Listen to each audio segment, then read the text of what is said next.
Good afternoon and welcome to the Joint Committee on Ways and Means and Senate Finance. We are here this afternoon to hear the Southern Nevada Tourism Innovation Act, Senate Bill 509. So we will ask the Secretary to please call the roll. Assemblywoman Anderson. Assemblywoman Backus. Assemblywoman Brown-May. Assemblywoman Dickman. Assemblywoman Gorlow. Assemblyman Hafen. Assemblywoman Howdegi. Assemblywoman Kasama. Assemblyman Miller. Assemblyman O'Neill. Assemblywoman Peters. Assemblyman Watts. Assemblyman Yeager. Senator Canizaro. Senator Goicoechea. Senator Harris. Senator Neal. Senator Nguyen. Senator Severs-Gansert. Senator Titus. Assemblywoman Monroe Moreno. Chair Don Darrellou. Here, thank you very much. And I think we are all here, but if for any reason somebody's not, please. We have Senator Lang as a member in place of Senator Canizaro. So please mark everyone present. Thank you very much. With that, we will start the hearing, and I believe first up is Chief of Staff, Mr. Kiekeffer. We're happy to always have you here, and welcome. And please go ahead when you're ready.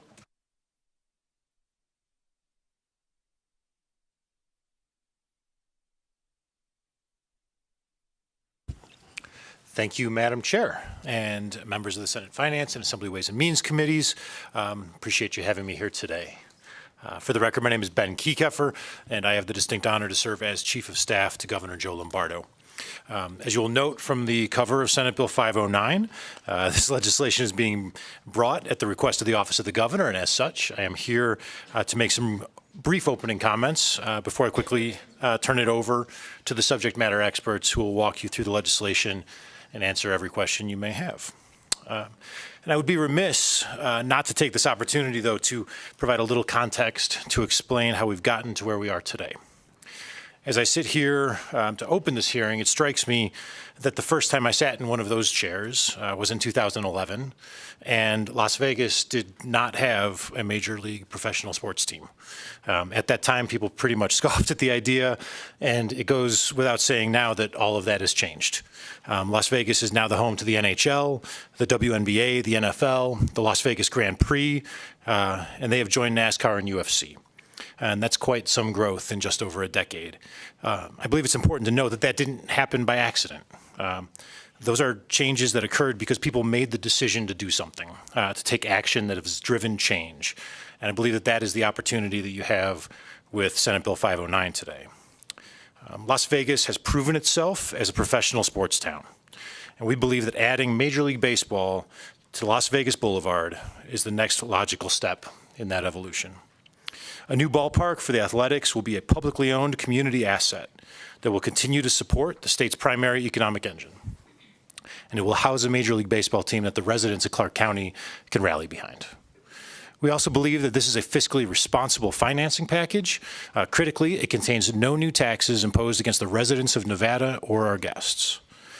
Stadium construction costs would also include the owners of the athletics investing more private capital than anyone has ever put into a baseball stadium in this country.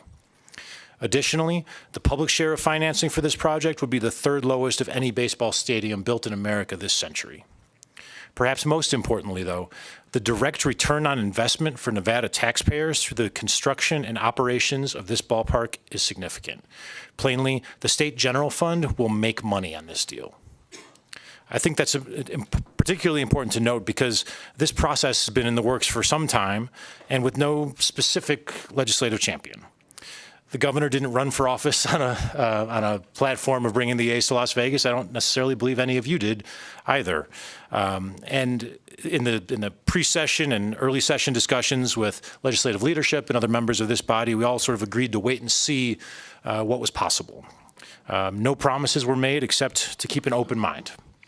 And with that, a lot of people have been working to find a way to put together a package that would attract Major League Baseball and specifically the A's to Las Vegas. After all of that work, Governor Lombardo believes that this is a good project for the state. And it's now incumbent on everyone who's worked on it to convince all of you that this is a good project for the state.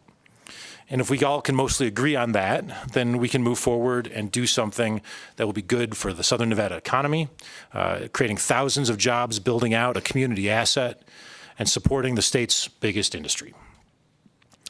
We believe that would be a good outcome. So in closing, I'd like to thank the Majority Leader and Speaker Yeager for agreeing to the joint hearing, as well as Chair Dondera-Loop and Chair Monroe Moreno for carving out valuable committee time at this point in the legislative session. Additionally, we would like to thank the athletics organization, including John Fisher and the Fisher family, Sandy Dean and Dave Cavill, for always working hard to reach consensus and for the flexibility and willingness to pivot when it was necessary. We'd also like to thank Clark County and its staff for putting in the time to structure something that works for them and we believe works for the state. And finally, I'd like to thank the three individuals who will be coming up next to walk you through the formal presentation of the bill. That's from the LVCVA, Steve Hill, Jeremy Aguero of Applied Analysis, and all of our state treasurers, Zach Conine. Thank you. Thank you very much. And gentlemen, go ahead and when get yourself organized, go ahead when you're ready.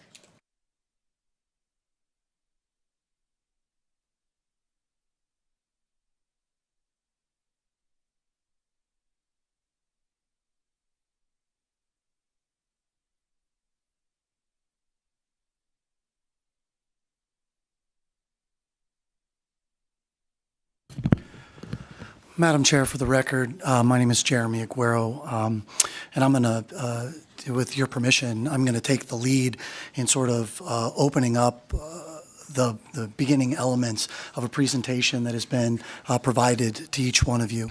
I want to extend my thanks for the opportunity to be here today. I realize that this is a long legislative session, and as the Chief of Staff said, your time is remarkably valuable. So I've intended, I think we have intended to try and be direct and straightforward relative to the elements of our testimony here today. There's been a lot of work that has been done, and more than happy to answer any questions, Madam Chair, that you or the joint committees may have. With your permission, I'll just go ahead and jump into it.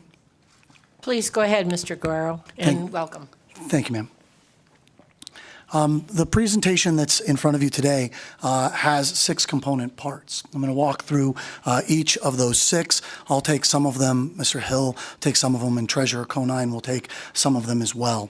As you know, Senate Bill 509 provides a number of key elements relative to facilitating the potential construction of a Major League Baseball stadium in Southern Nevada. Would allow a team, the Oakland A's, to relocate to Las Vegas.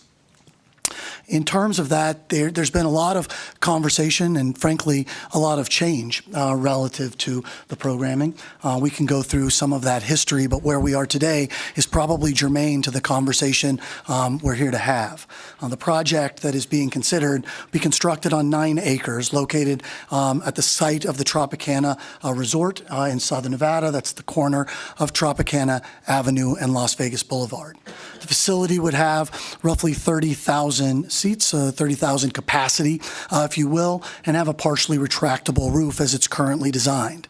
The total project cost is presently estimated at about $1.5 billion. We'll talk more about the structure of the financing underlying this particular project, but as I put in the parentheses below, not less than $1.1 billion being contributed by the athletics organization. I included in your packets a handful of charts and exhibits. I realize that, and maps, I guess, and renderings. I realize some of these have been in the public already, and so you've seen them, but it always feels helpful to me to be able to get a sense of what we're talking about and where. This first map provides a regional map. I'm sure everyone in here is generally familiar with our resort corridor and where the corner of Tropicana Avenue and Las Vegas Boulevard is. The facility is generally situated on the southeast corner of Tropicana Avenue and Las Vegas Boulevard. I'll talk more about its specific configuration as we continue to go through, but I've highlighted exactly where that is. On our map, you see some other elements that are there. And I'll maybe highlight just a few of them. You see the T-Mobile Arena that is immediately across both Las Vegas Boulevard and Tropicana Avenue. You see Allegiant Stadium there.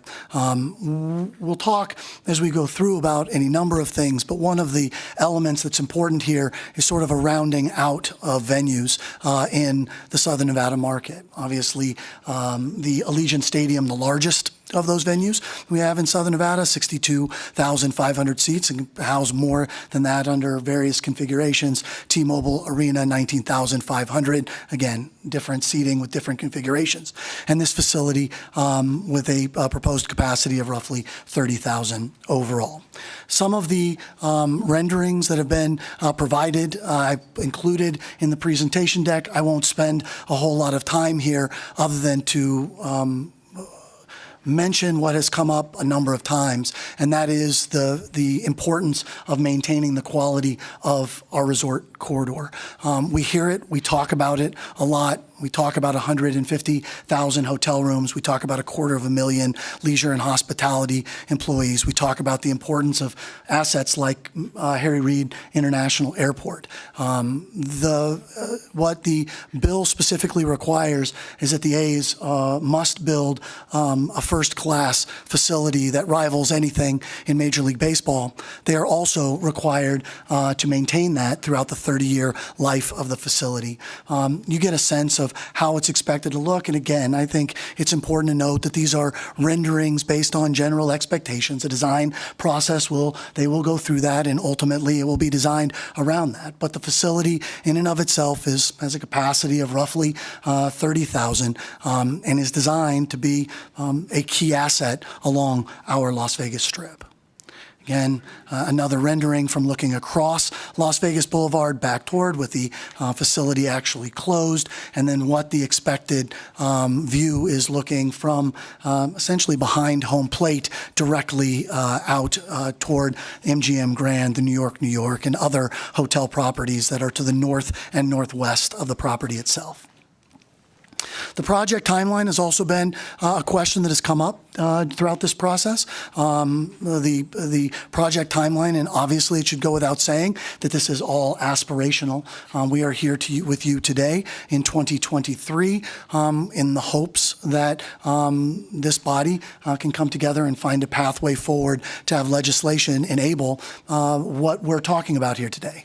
Major League Baseball has signaled on multiple occasions, including very recently that's been made national news about its expectation to take up this issue as early as next month relative to providing the league's approval for the A's to relocate from Oakland to Las Vegas. The next element on my chart is when site construction begins. And obviously, there's a lot of work that happens between 2023 and late 2024 or early 2025 when site construction begins. Right? This facility is the current location of where the Tropicana Hotel exists today. It has to be demolished in order to make way for this and other development activity to take place. We're going to talk a lot as we go through the bill about the various agreements that are required in order to facilitate a project like this.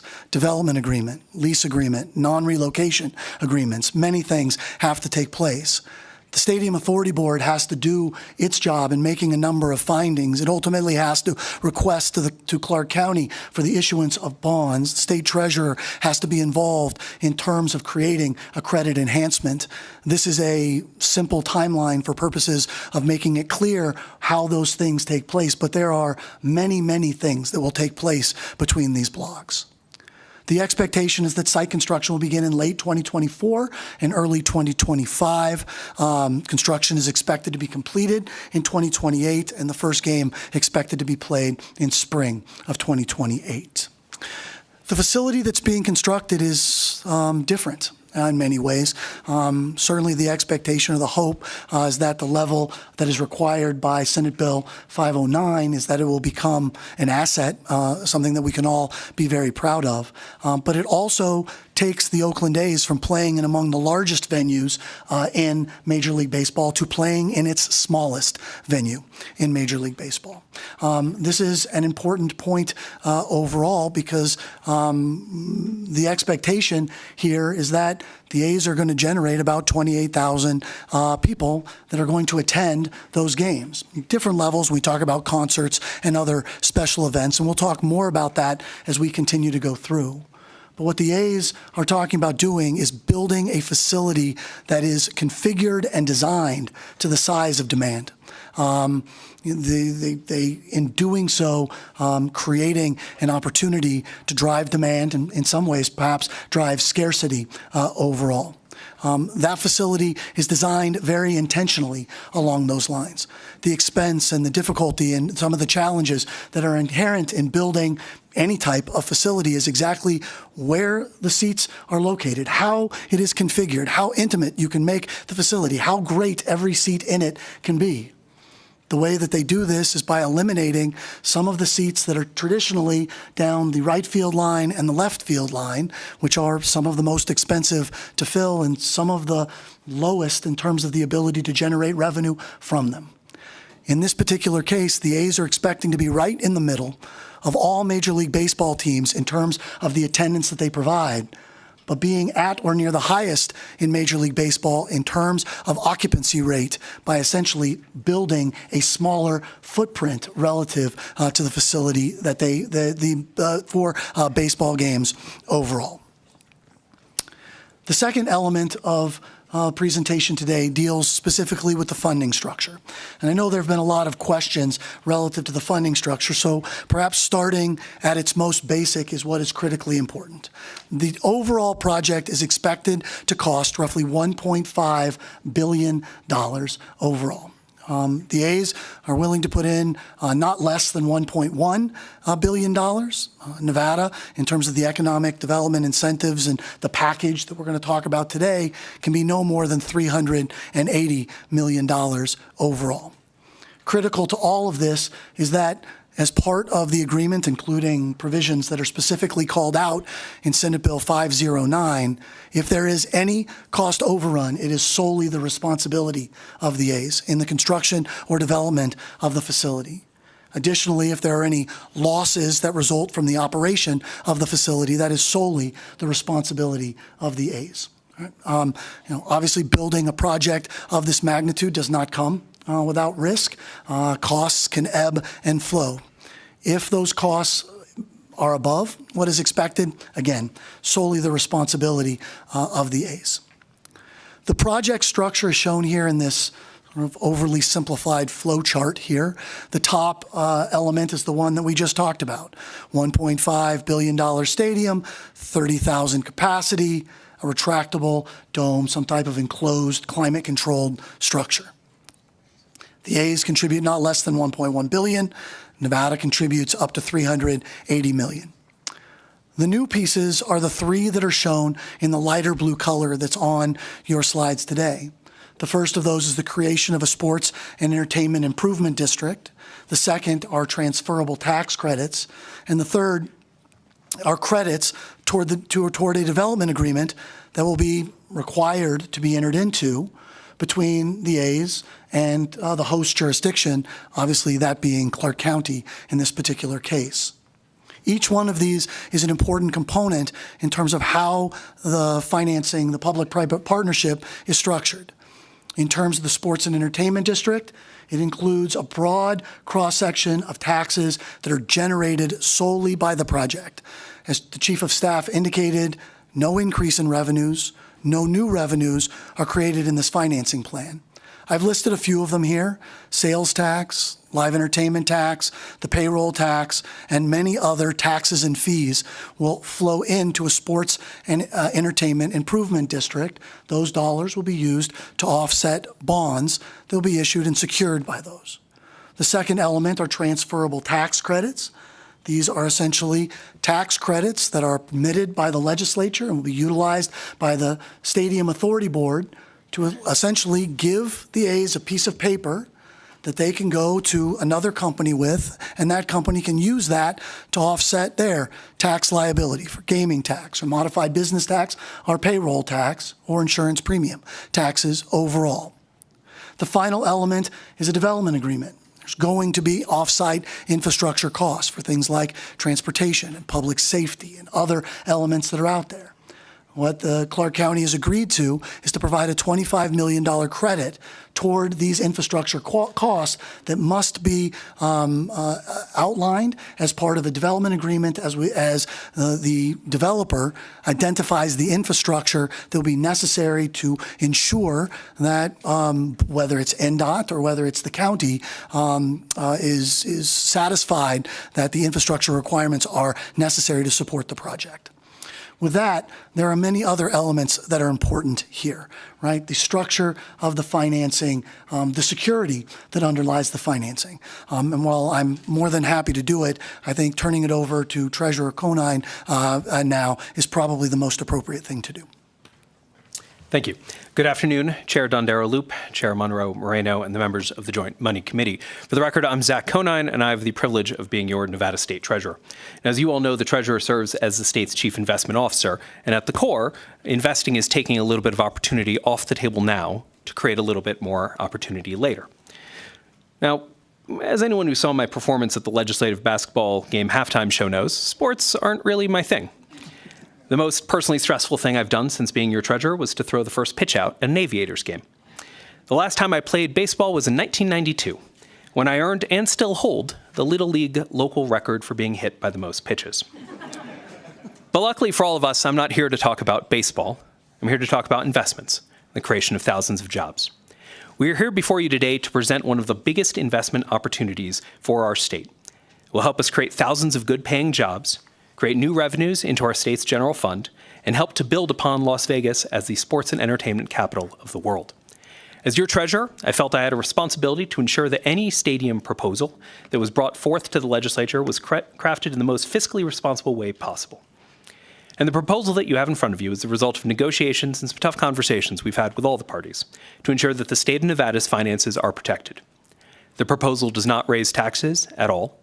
The project would be sustained by revenues generated within the Sports and Entertainment Improvement District. The state has the opportunity to recoup at least $90 million of its $180 million investment in transferable tax credits, and the state has limited its exposure throughout this project, making this a much more favorable deal to Nevada than we've seen in some other economic development projects. On the investment side, the state's component involves $180 million in transferable tax credits, as Mr. Aguero mentioned. For the first time in state history, we are proposing that 50% of those tax credits be refundable. In other words, repaid from tax revenue of the stadium district over the length of the agreement. These tax credits currently are intended to be paid over 5 years, $36 million a year, starting from the approval of Clark County's bonds, which would happen around the end of 2024. The county portion of the investment is $120 million in bonds supported by the revenue of the stadium district. All tax revenues generated within the geographic footprint of the stadium would be used to pay debt service, the principal and interest, for those bonds. That includes sales tax, liquor tax, payroll taxes, and many other taxes. These taxes are estimated to be about $38 million during the construction period as we get sales tax from the materials used in construction, and then are expected to start at about $10 million when the stadium opens, growing to about $22 million a year over the term of the bonds. Now, this does not include property tax because, of course, the stadium would be owned by the public, as most other stadiums are, or any other taxes specifically designated for a purpose within the county. The bonds are intended to be 30-year bonds, but this agreement, the revenue coming in from the stadium district, will run until the later of 30 years, the bonds being paid back, or the state's refundable tax credits being paid back. So that $90 million will come to us at some point during the process. We are also providing a credit enhancement for the county bonding. The county wishes to remain, and we respect, at 2 times coverage for the bonding. In other words, an expectation that the revenue generated by the stadium district will be 200% of the average annual debt service for that specific year. And so because of that, that would allow them to generate about $95 million in bonding. Using the state infrastructure bank or another modality that we control here in the government, our goal is to provide a credit enhancement, which will allow the bond proceeds to increase from $95 million to $120 million for a total of $120 million worth of bonding.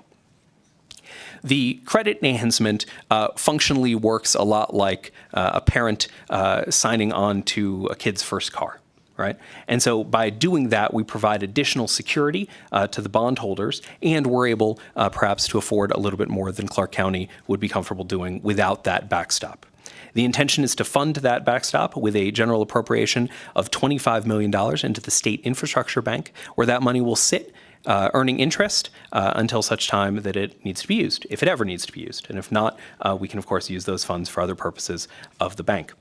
The state's exposure would be limited to the first 50% of each year of debt service. So to scale this, we're looking at about $3.5 million a year in the first year, up to about $7 million a year in the 30th year. And that assumes that revenues for the stadium have fallen 2/3 of what they're expected to be going into the process. There's also $25 million in development assistance from Clark County, which Mr. Aguero mentioned. Now, if we can go on to the next slide. The waterfall of where those dollars that come in through the stadium tax district go is very important, and we've had a lot of conversations here. And on the right there, you can see what happens if revenues come in at or over expectations. Again, remembering this is over the 30-year period, and longer than that if the refundable tax credits haven't been paid off within 30 years. The first use of funds coming in would be the principal and interest payments of that year. The second is the operations of the Stadium Authority. So the Stadium Authority would, of course, split costs between the new A's baseball stadium that we're contemplating here today and Allegiant Stadium. And we'd pay direct costs for each stadium would be allocated to them, and then joint costs like, say, board meetings would be split 50-50.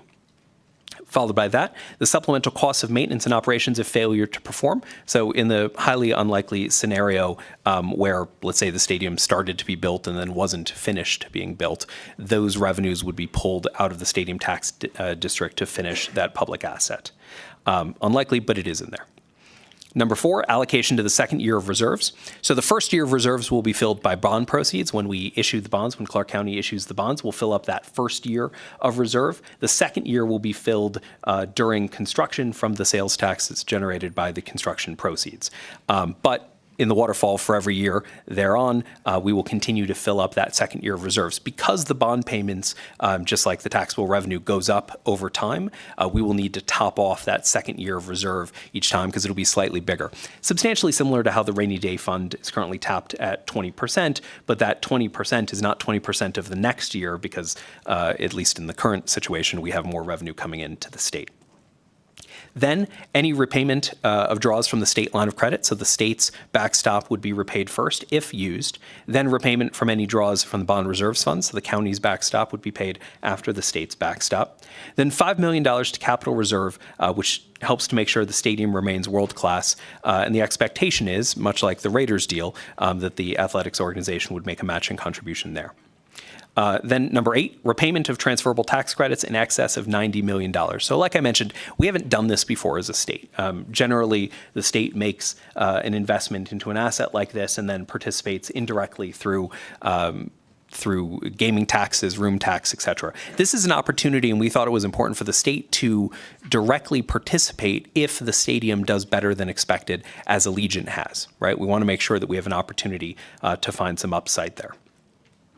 Then $5 million to homeless prevention and assistance fund, which is held in Clark County, and then additional investment in the stadium or early repayment of bonds. Now on the next slide, we contemplate what happens if revenue is under expectations. So first, the cash coverage would be used first. Again, we're issuing, Clark County would be issuing bonds at 1.5 times. So in every year, the first third of money can decrease without any actual impact to the bonds. After that, the state's credit enhancement would kick in up to half of the cost of the bond payments in any given year. Then we would dip into the county reserves, and only then would the county general fund be tapped into, just like any other general obligation bond issued by the county. Functionally, that means that we would need to be under revenue pretty significantly for more than 4 years in a row before the county would be tapped into. Madam Chair, with your permission, I'm going to continue with a few slides before I hand it off to Steve Hill. The next slide that I've shown you is the one that was alluded to by Chief of Staff Kiekeffer in his presentation or his opening remarks. And what it shows is the various ballparks that have been constructed over the past 20 years, plus or minus, and ultimately what the distribution has been between the public contribution and the private contribution. What you can see here is that this particular project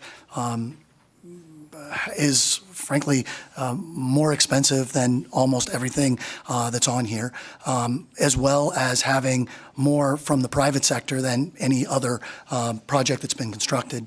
The amount of the private contribution is 75%. The amount of the public contribution is 25%. And again, as the Chief of Staff indicated, that is favorable by historical comparison. The second chart that I wanted to put up is one that looks at the public funding share versus the metropolitan population, right? Las Vegas will be the smallest of the markets anywhere in Major League Baseball. This predicates a need for assistance, as you might imagine, in terms of offsetting revenue generating capabilities. But you sort of get a sense that there's a distribution here as the public funding has a tendency to go up, public funding has a tendency to be a smaller amount for where we're looking at here today for the Las Vegas A's. If we look at other small market teams that are shown up in the top left-hand quadrant of this chart, you see that many of them have much higher public funding shares than what's being talked about here. Again, suggesting that it's favorable by comparison. The creation of the Sports and Entertainment Improvement District is important overall. The blue area represents the 35-acre site that the Tropicana is currently located on.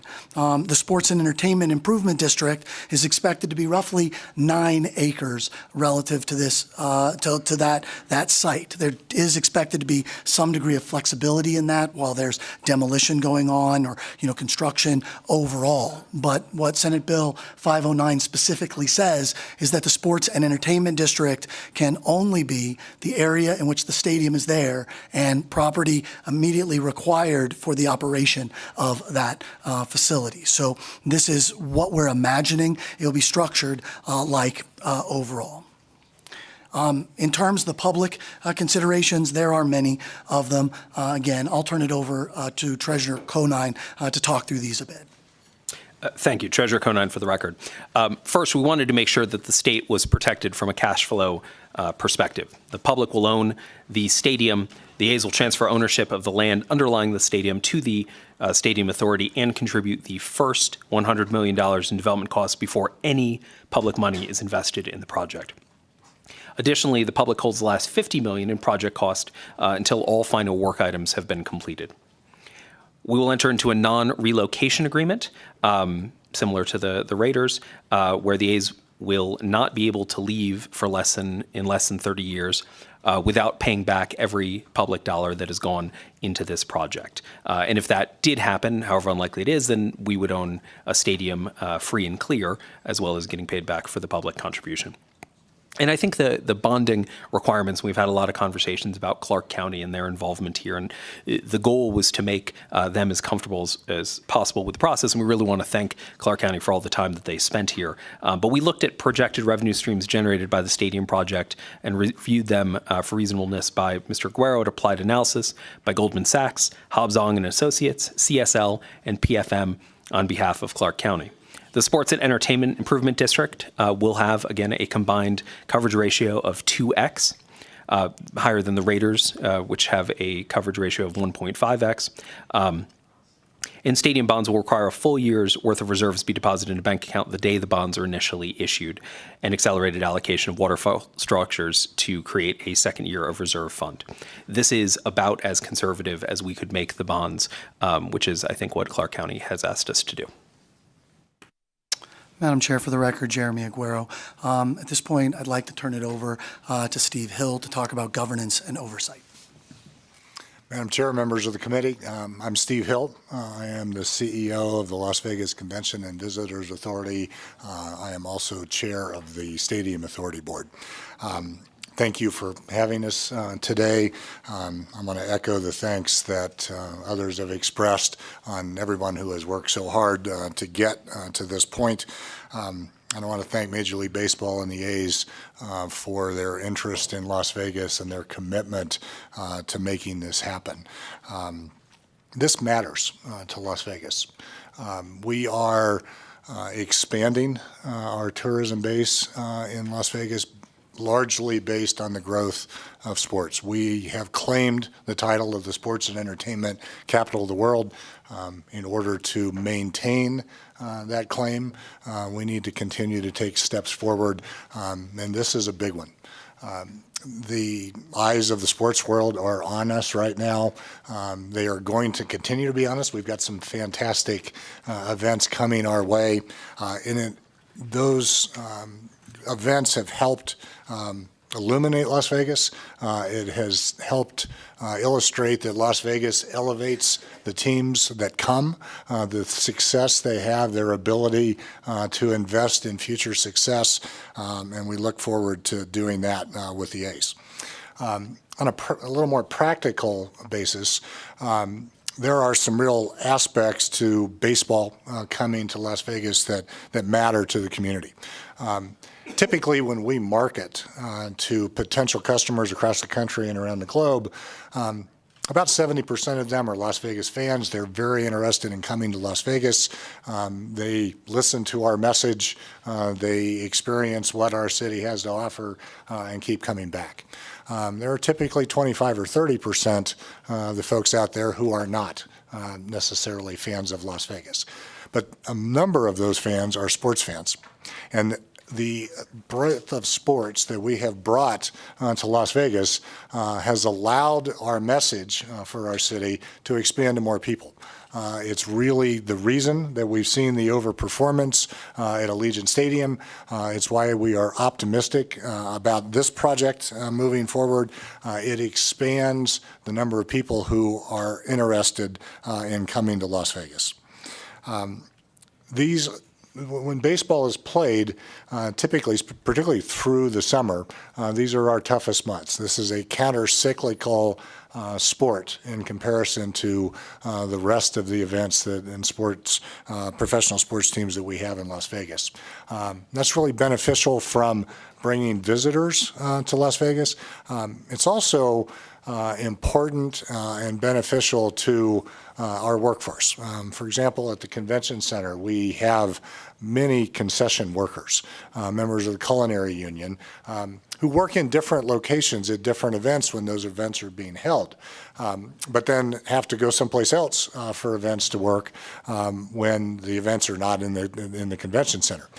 It's tougher to find that work. It's tougher to find those jobs in the summer. So it makes employment in these areas at stadiums, at arenas, at convention centers much more year-round and helps make those jobs better. The A's, I think many of you have talked with the A's. They are committed to coming to Las Vegas. You've probably seen that in the press as well. Major League Baseball is committed to making this happen, and that's great. But this bill is written in a way that is performance-based.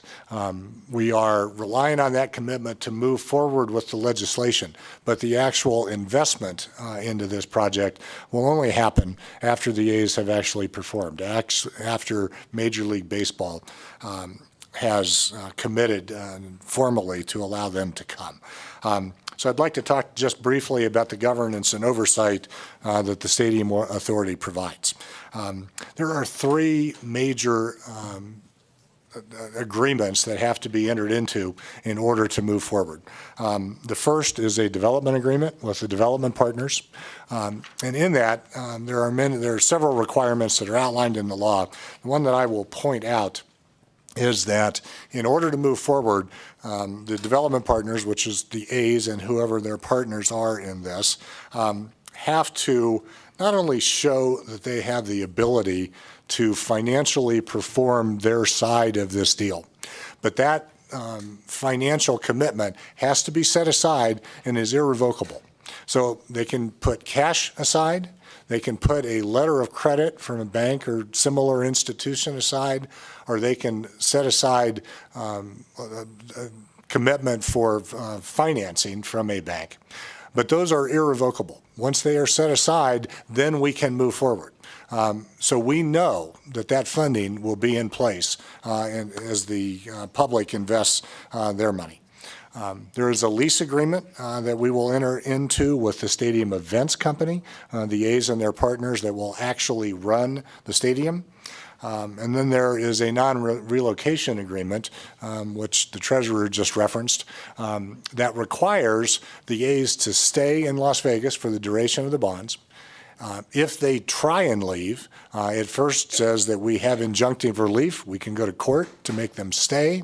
And if for any reason that fails, they have to pay off the bonds. They have to pay back the transferable tax credits in order to leave.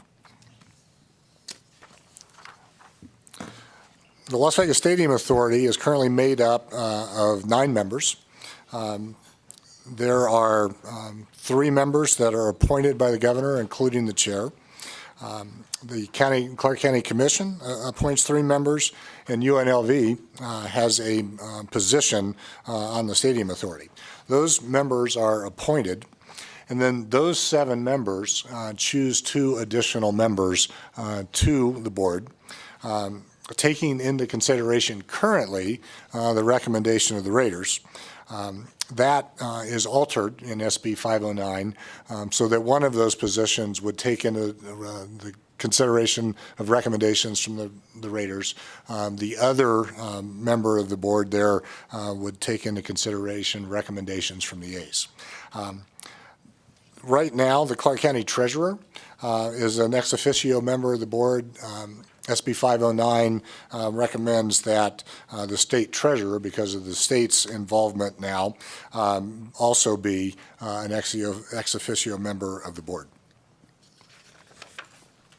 Stadium Authority has a number of responsibilities, very similar to what was outlined in 2016 in SB1 as it relates to Allegiant Stadium. We are a public body. We are subject to the open meeting law. We are subject to public records requests, so we function very similarly to the Las Vegas Convention Visitors Authority or local governments along those lines. We own and oversee the stadium and the land that the stadium sits on. We enter into the agreements with the team, the development agreement, the lease, the non-relocation agreement, and a number of other agreements that really support those 3 agreements. We now oversee in SB 509. This is different. I want to thank Yolanda King, who has talked with many of you about the community benefit plan, and what we are now recommending in this bill is a community benefit agreement where the Stadium Authority would have the responsibility to actually approve the plan that the team brings forward. That is not the case in the Allegiant Stadium legislation. So it's a plan that the Raiders brought forward. This would be an agreement between the team and the Stadium Authority. And entering into that agreement would be a process that does take place in public because the Stadium Authority is subject to the open meeting law. We manage the waterfall that Treasurer Conine walked through, we manage and approve really the maintenance plan for the stadium itself. And currently, in the Allegiant Stadium deal, we manage any issues between UNLV and the Raiders. Section 4 is just some of the other project elements, and I'll turn it over to Mr. Guerrero quickly. Madam Chair, for the record, Jeremy Aguero. I'm just going to touch on the very first of these, and then I'll hand it back to Mr. Hill to provide more context relative to the community benefits agreement and some of the other elements that we wanted to highlight here. There's been a lot of conversations about the Aviators, our minor league baseball team that exists in Southern Nevada. They will not be required to relocate. Matter of fact, the A's have said publicly, and I'm sure in conversations with some of you, that they believe that there's great value in having both teams there, being able to develop talent, being able to have that kind of connection with fans and some of the players that are up and coming. There's also been a great model for that between the Golden Knights and the Silver Knights, both of which coexist in Southern Nevada and both of which are thriving in that community. So wanted to make sure that we pointed that out. Steve, it's okay. I'll hand it back to you for community benefits. Thank you, Jeremy. Steve Hill, Madam Chair. With respect to community benefits, the legislation requires that 15% in construction and operations both be subcontracted to small local businesses. It's a very high threshold that contractors, both at the Convention Center and Allegiant Stadium, worked hard to achieve. That remains a requirement in this stadium, part of SB509. The language in the bill for the community benefits agreement, as I pointed out, is now an agreement and not just a plan. It is a requirement in this bill that agreement be reached in order to move this project forward. It's a similar requirement to the A's having to set aside the funding in order to move forward. It's the same level of responsibility on their part in order to move this project to the next step. There has been conversation around how much specificity regarding a community benefit agreement should be in law. It's our recommendation that the law be very direct, that this agreement must be in place and written the way it is. It is also an addition, after listening to your input, that this be reviewed every 5 years. And for that reason, we don't think specificity in law regarding what the community benefit agreement will be is the right policy. We think having the ability to adjust as the community adjusts, to review every 5 years, make changes to that plan to the benefit of the community is the right course. We've got some information and happy to get you more on the A's commitment to the community, but we obviously see this as an opportunity for all of the community to participate in the construction, the design, and the operation of the stadium. Given the location, there are a number of transportation considerations. It is an iconic spot. It is going to be a fantastic location to take in a baseball game. No place better in the world. But it is on Las Vegas Boulevard, and that brings its own set of issues that have been considered and will continue to be considered. This will be considered a high-impact project by Clark County. That's an entire process that the county goes through with any developer, and that development agreement must be in place for this plan to move forward. No responsibility that the stadium authority has usurps any of the responsibility or authority that the county has to make sure all of those the necessary infrastructure investments are in place. Because of where this stadium is located, it will be one of the, if not the most walkable stadium for attendees of games and concerts and other events that will be there of any in the world.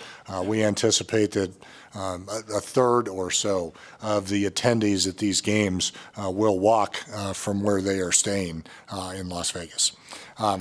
There's a lot of work going on Tropicana already. The new intersection at Tropicana and I-15 is being built as we speak and will obviously be open by the time the stadium is open. There are plans at Paradise and Tropicana in the airport entrance there, as well as the entrance to UNLV. That project will be moving forward prior to the stadium being open as well. Reno Road runs to the east and the south of the Tropicana site. It's a very opportunistic way to get to the Tropicana currently and to the stadium once it is built. It will allow access to this stadium from the south and the east and the north down Koval, which then turns into Reno, without having to hit the intersection of Las Vegas Boulevard and Tropicana. As we do now with the Knights, and since we're here talking about sports and mentioning the Knights, go Knights, let's get it done tonight. How's that? The RTC will certainly have park and rides and bus service for locals attending these games as well.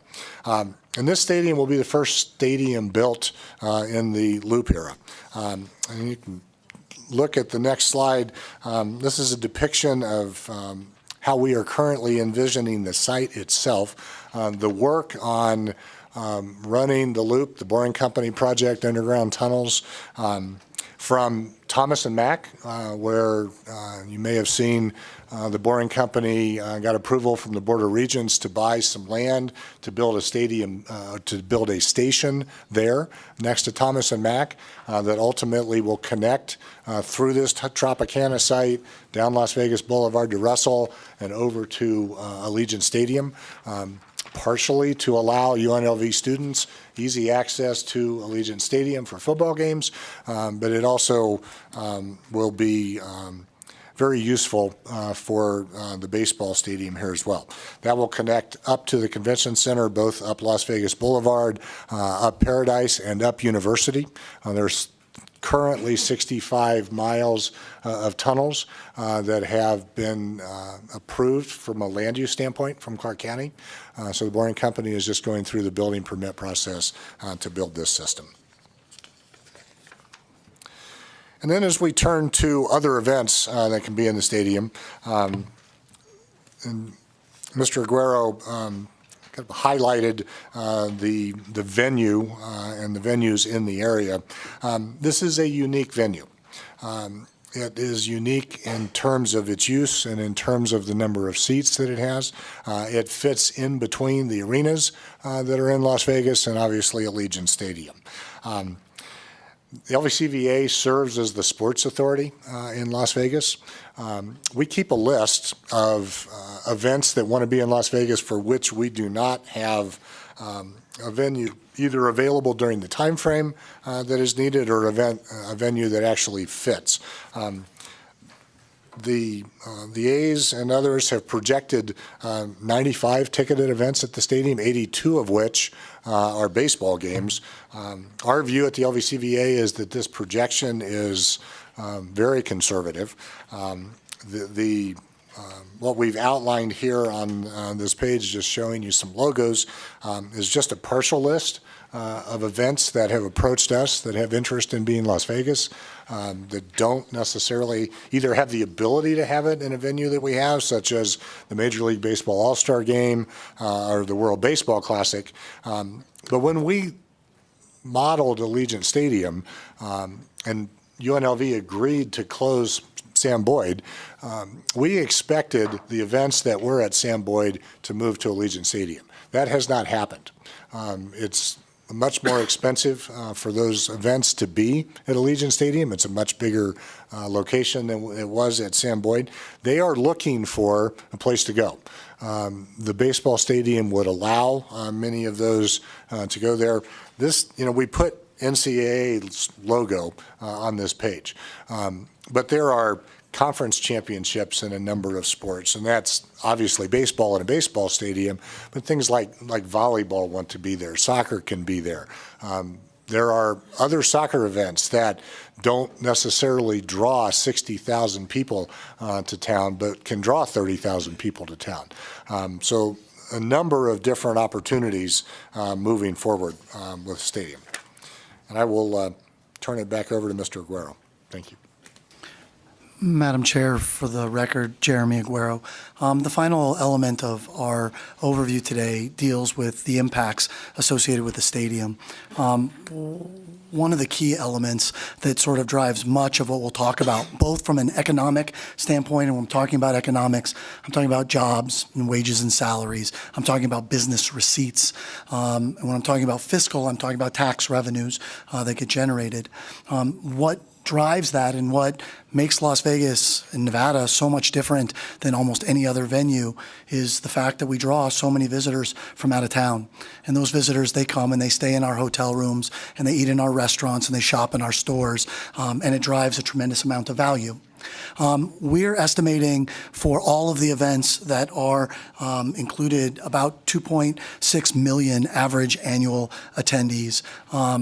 That's driven by a number of factors, not the least of which is baseball plays 162 games a year, 81 regular season games will be played at the facility. And then you've got some, spring training, potential wonder game, spring training, and hopefully playoff games after that. Those drive that's a lot of people. In addition to that, as Mr. Hill said, there's the expectation of other events that are driving that. We have also, thanks to the LVCVA and many others, a tremendous amount of insight relative to the visitors' utility of these major assets that we have. We know how many visitors are coming and utilizing Allegiant Stadium, for example, which is substantially higher than what we preliminarily estimated. We know generally the number of folks that are using T-Mobile and other facilities that are out there. The estimates here is about a little less than 30% of the total folks will be visitors that are attending events at the stadium. I want to make it clear, these are not just the baseball games. These are other events that would be there. What is also not included are things like private events that have a potential of being at the facility, and we haven't even attempted to count things like tours and things like that.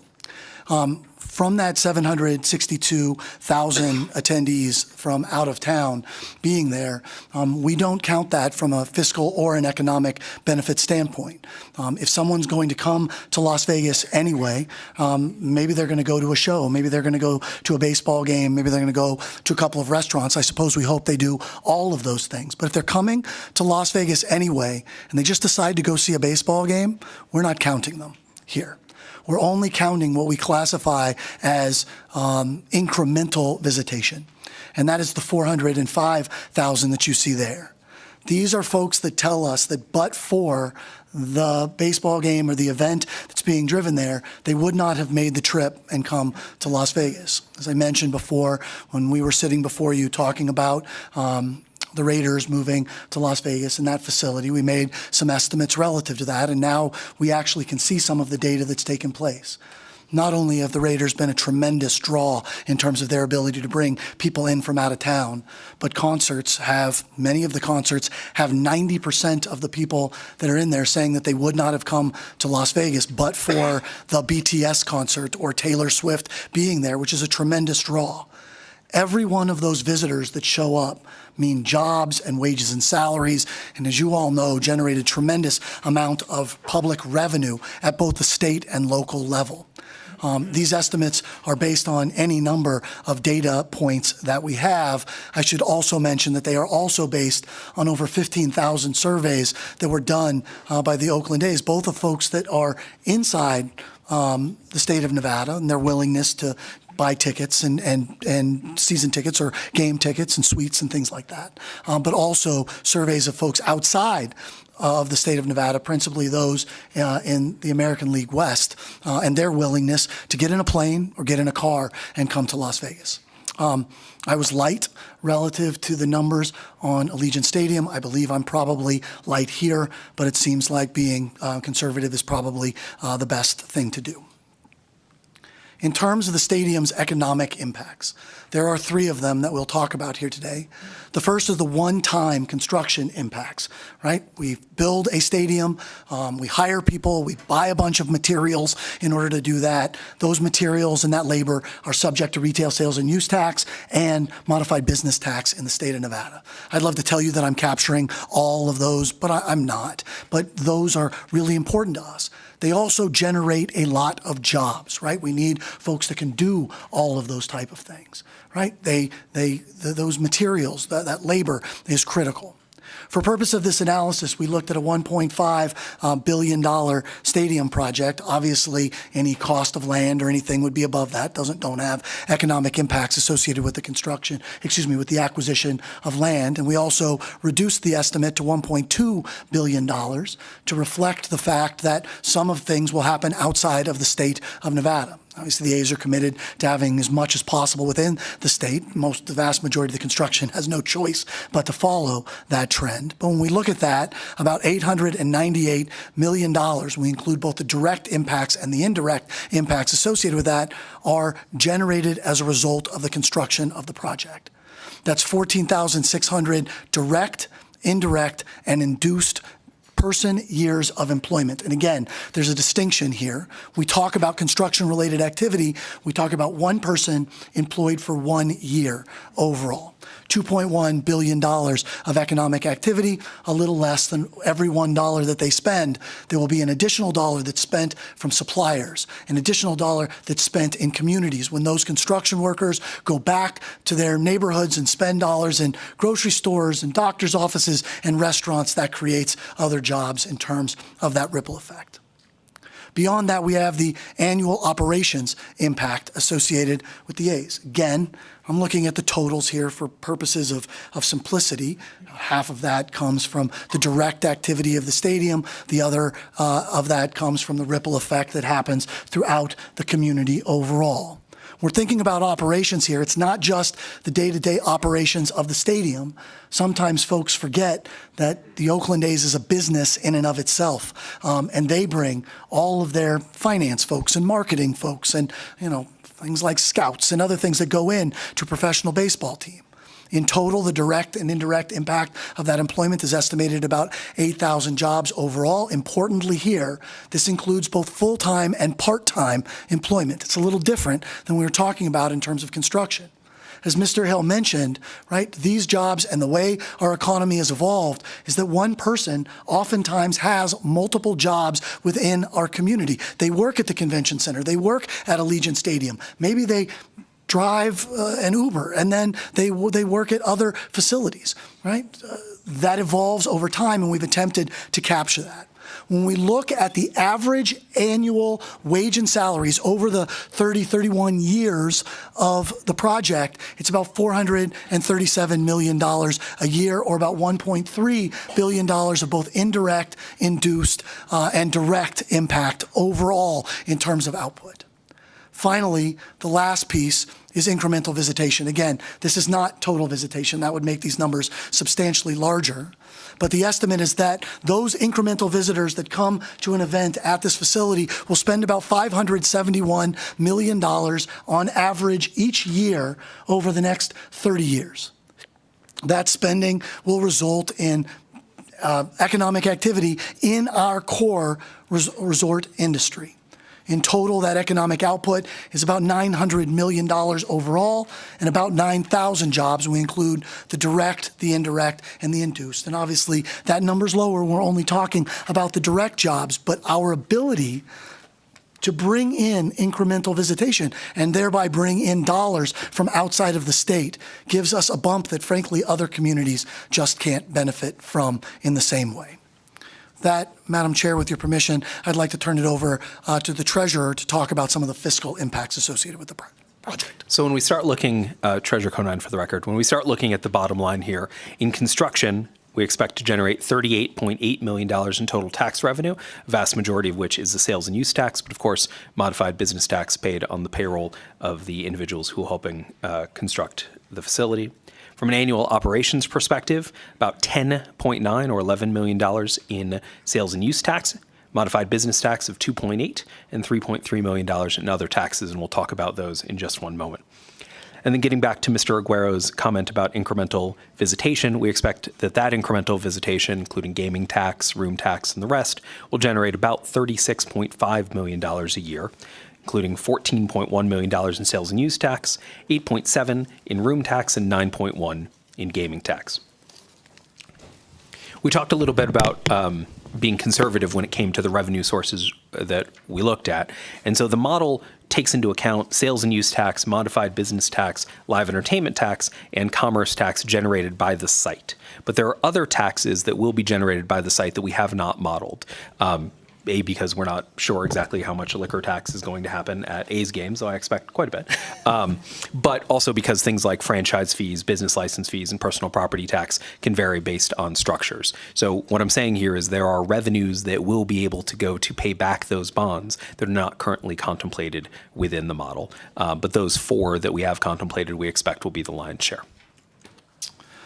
Madam Chair, that rounds out the presentation that we've prepared for you today. If it would please the committees, I'd be happy to do as brief as possible of a page turn on the bill itself and highlight the key provisions of the bill, or if you prefer to handle it some other way, we're happy to do whatever's appropriate. Thank you very much for that offer. Mr. Aguero, I think it's important to do not a long, but at least a short page turn of the bill. Thank you very much. Madam Chair, for the record, Jeremy Aguero, I'll try to do exactly that. If I'm being too brief or too long-winded, please put me on the right track. SB509 is prepared for you. I'm going to start on page 3 overall with Section 1, simply the name of the act, the Southern Nevada Tourism Innovation Act. We've talked a great deal about its importance of this in terms of continuing to advance our communities, our state's tourism industry. In Section 2, there's a series of legislative findings. These essentially identify the special need associated with this project and why why legislation like this is so important to bringing something and making something like this possible. Section 3 provides a series of definitions. I'm now on page 5, Madam Chair, for the definitions, including the baseball stadium events company, the board of directors, the county commission, what bonds are to include both the original issuance as well as any necessary refundings. I won't go through all of these definitions. The one that's probably most important is the actual Major League Baseball stadium project that's provided on page 6 that says, hey, look, sorry, that sounds a little silly to say, that essentially says this has to be a world-class baseball stadium, and it has to continue to do that going forward. At the bottom of page 6 is Section 18. It authorizes the Stadium Authority to enter in to the agreements and take the powers and authorities that are necessary to develop a stadium project. On the top of page 7 is Section 19. It creates a separate account for the MLB Stadium project to ensure that the monies that are coming in for the existing Allegiant Stadium project are held separate and apart from any monies that would otherwise be created and utilized for this project.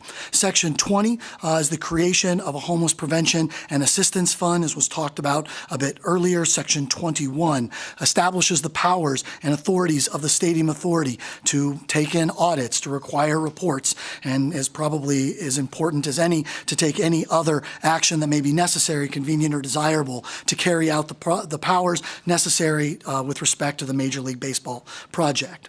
Section 22 allows the Stadium Authority to enter into those agreements that Mr. Hill talked about earlier, a development agreement, a lease agreement, a non-relocation agreement, and any other agreements that are necessary for the purposes of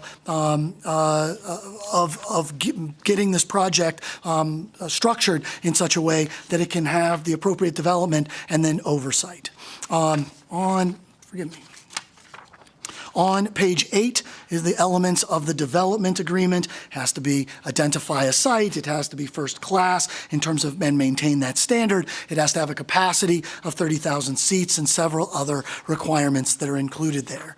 The development agreement begins on page 9. Most of that information is included along page 10. The lease agreement requires that the lease be no less than 30 years and allow for renewals at the discretion of the Stadium Authority. It requires full operational control for the MLB baseball team. That is to say, they can't be interfered with, and they are responsible for all of those operations. Again, if any operations losses, they're responsible for those. The development agreement that I just mentioned, any cost overruns, they are responsible for those. It requires an annual audit. It requires that the team agreement entered into with the stadium agreement also be for 30 years. It mentions the confidentiality requirements and several other provisions, many of which have been discussed here today. On page 11, in section number 5, the non-relocation agreement. Treasurer Conine talked about the fact that that must be for the same length as the term of the bonds, 30 years. That if the A's choose to leave, they have to make the state of Nevada whole relative to that, where the state of Nevada would own that stadium free and clear. Section 23 at the end of page 11 talks about the Community Development Agreement, and it provides that it is designed to create the greatest possible participation by all segments of the community in the economic opportunities available in connection with the design, the construction, and the operation of that facility. It requires to be updated every 5 years, and the creation of a community benefits oversight committee. Section 24 at the end of page 12 provides the confidentiality provisions that were discussed earlier overall. On page 13, section 25 allows the project, provides specific provisions to the project relative to being excluded for some public works requirements, but making sure that it is included in terms of prevailing wage requirements. As I'm sure this committee is aware, many of those agreements having already been entered into overall. On page 15 is section 26, which is the small business requirement. Essentially what it says is that 15% of the Major League Baseball stadium project must be subcontracted to small local businesses. On Allegiant Stadium, that was 168 separate small businesses with almost $300 million in activity meeting this requirement, I would suggest very successfully so. On page 16 at the bottom of section 27, it allows for the use of PSLs. Whether they will be used or not, I don't think anyone is certain. Not very commonly used in the context of baseball stadiums, but it preserves the right for the A's to utilize that if they decide that they would like to do so.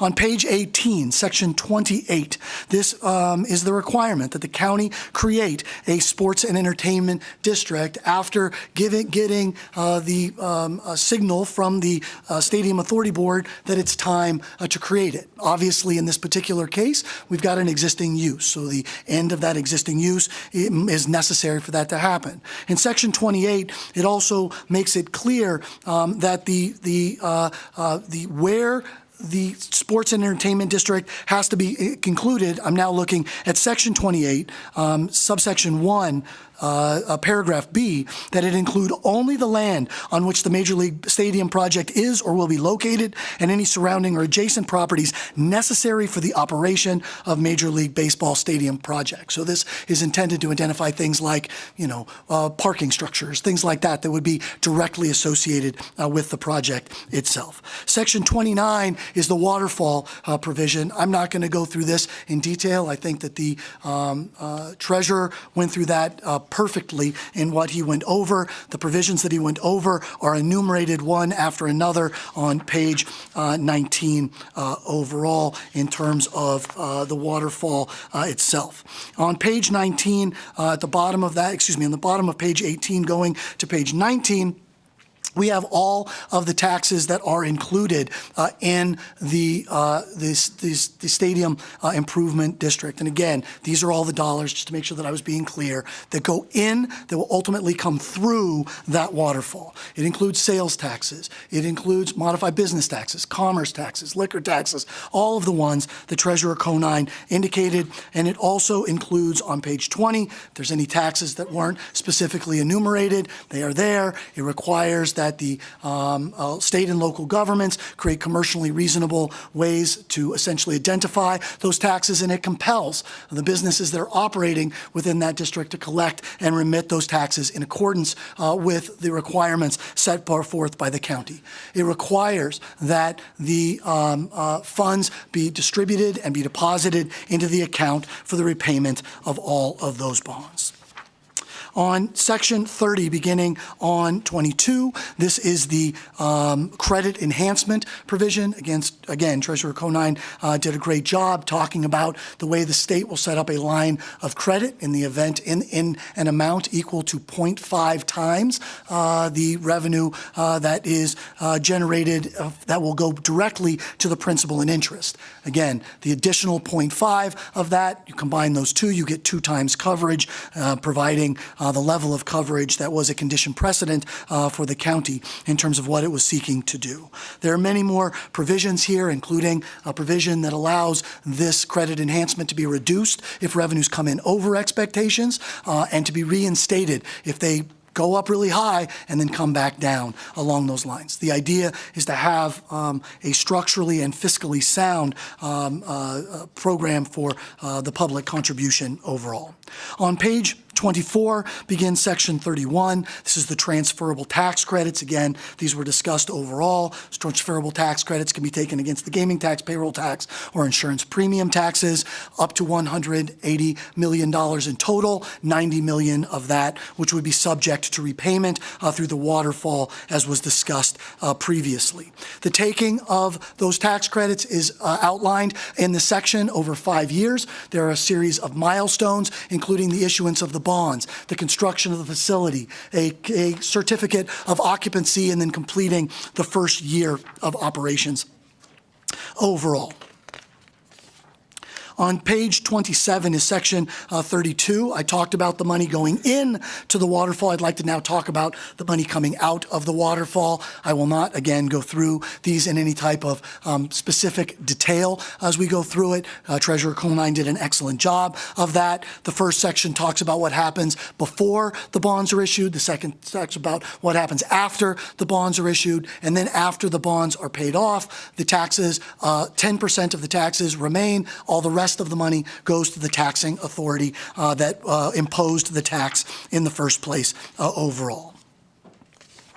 Skipping to page 31 and Section 33 provides this Section 33, sort of a catch-all provision, if you will, that outlines considerations, provisions, if you will, that must be included in any document, any agreement that the Stadium Authority Board enters into. And there's a few here that I think are particularly important. On page 32, the total amount of public funding for the construction of the project cannot exceed $380 million.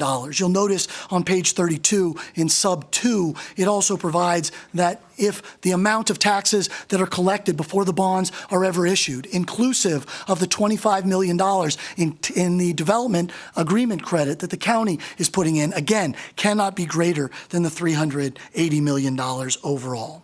Within this section, it specifically says that the A's must donate the land underlying the project to the Stadium Authority Board that will own the project straight away, as well as what the treasurer talked about in terms of the project being owned by the public and exempt from property taxes overall.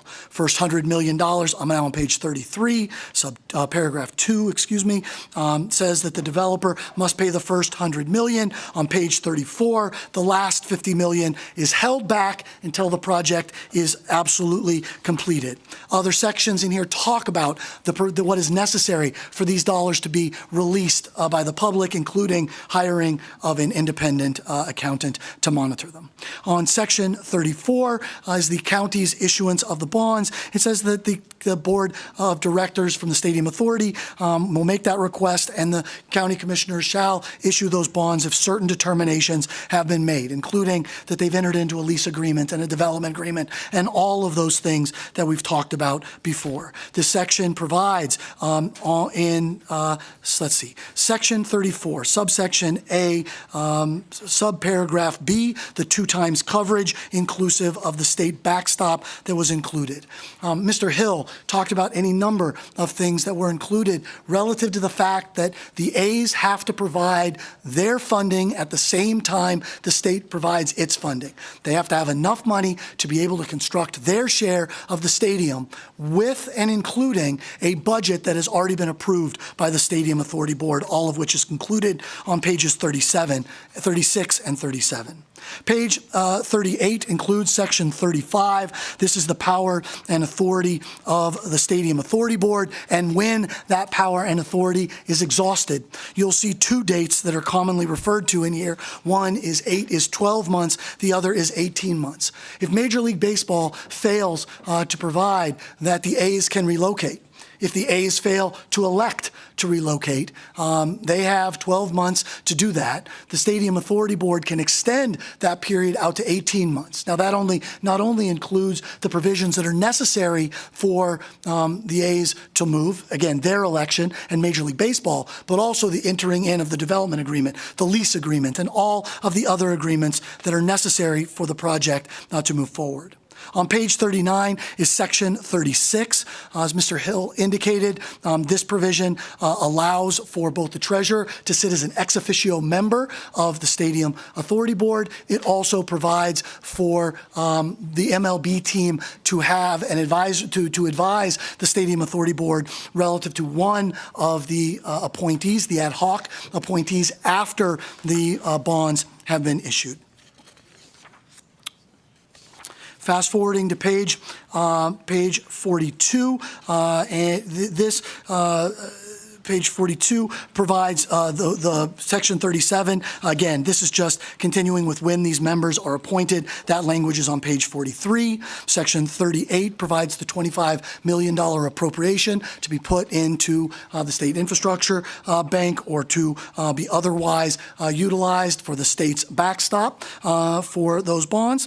Section 39 provides legislative measures necessary for you to be able to consider this bill, as has been explained to me. And Section 40, Madam Chair, rounds out this bill with the effective dates once implemented, saying that it becomes effective upon passage and approval. With that, again, I'd like to just reiterate our thanks for your patience while we went through this, and we stand ready to answer any questions that you or the committee members may have. Thank you so much, and I appreciate that. And before we go any further, Golden Knights 2-0 up. Hey! 3! You see what happens? You see what happens? Nobody's paying attention. I can't move that fast, you guys. It's all good. We're up. That's the story. All right. But we were listening to you, Mr. Aguero. Thank you, Madam Chair. Go Knights. I was listening to you. I missed the last score. All right. Thank you very much.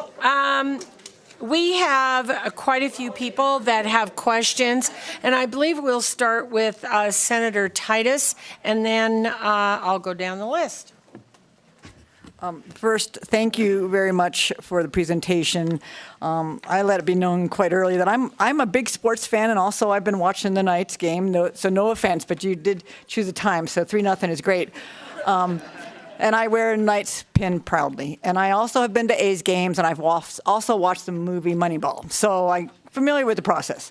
I have a couple questions really related to the bill and specific pages, if I might, Madam Chair. First, the Section 20, and the county commissioner shall create a resort corridor for the homeless.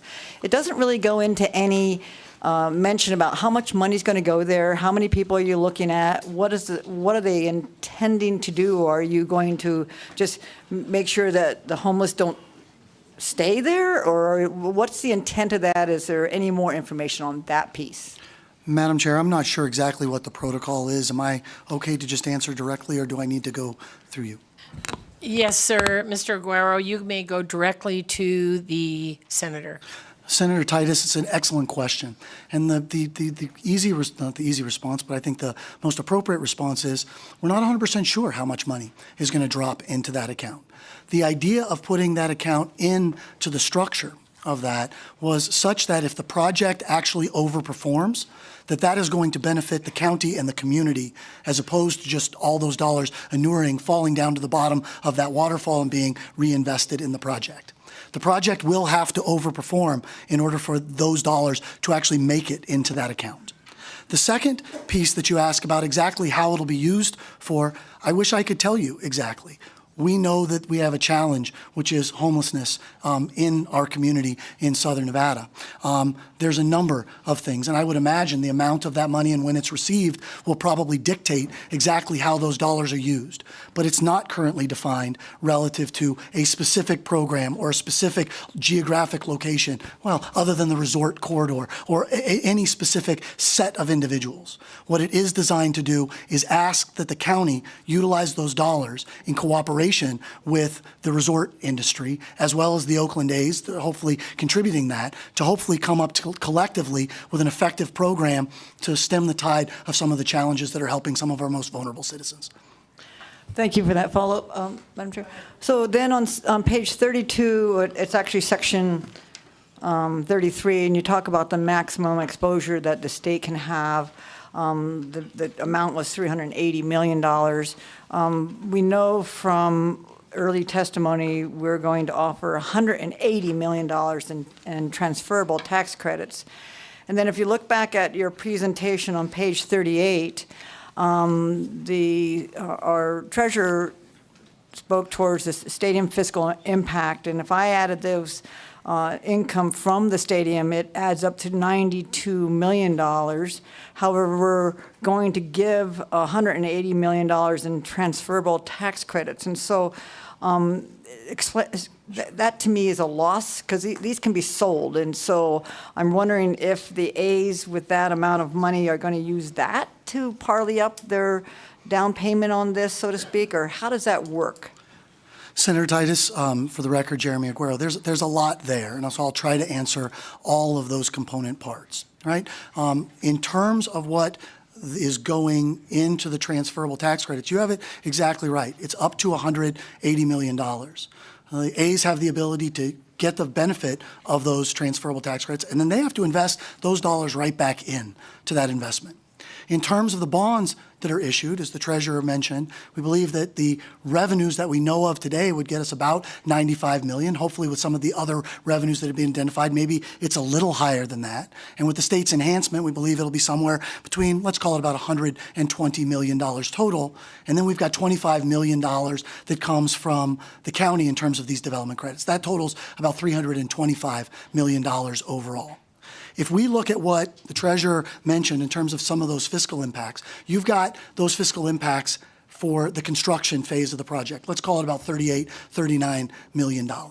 You've got the fiscal impacts that are coming from the operations, and that happens every single year as we go forward, right? And then you also have, let's call it another $35 million that is coming from the visitors that are coming in, just the incremental visitation that we talked about, staying in our hotels, generating room tax, generating gaming tax, all of those type of things.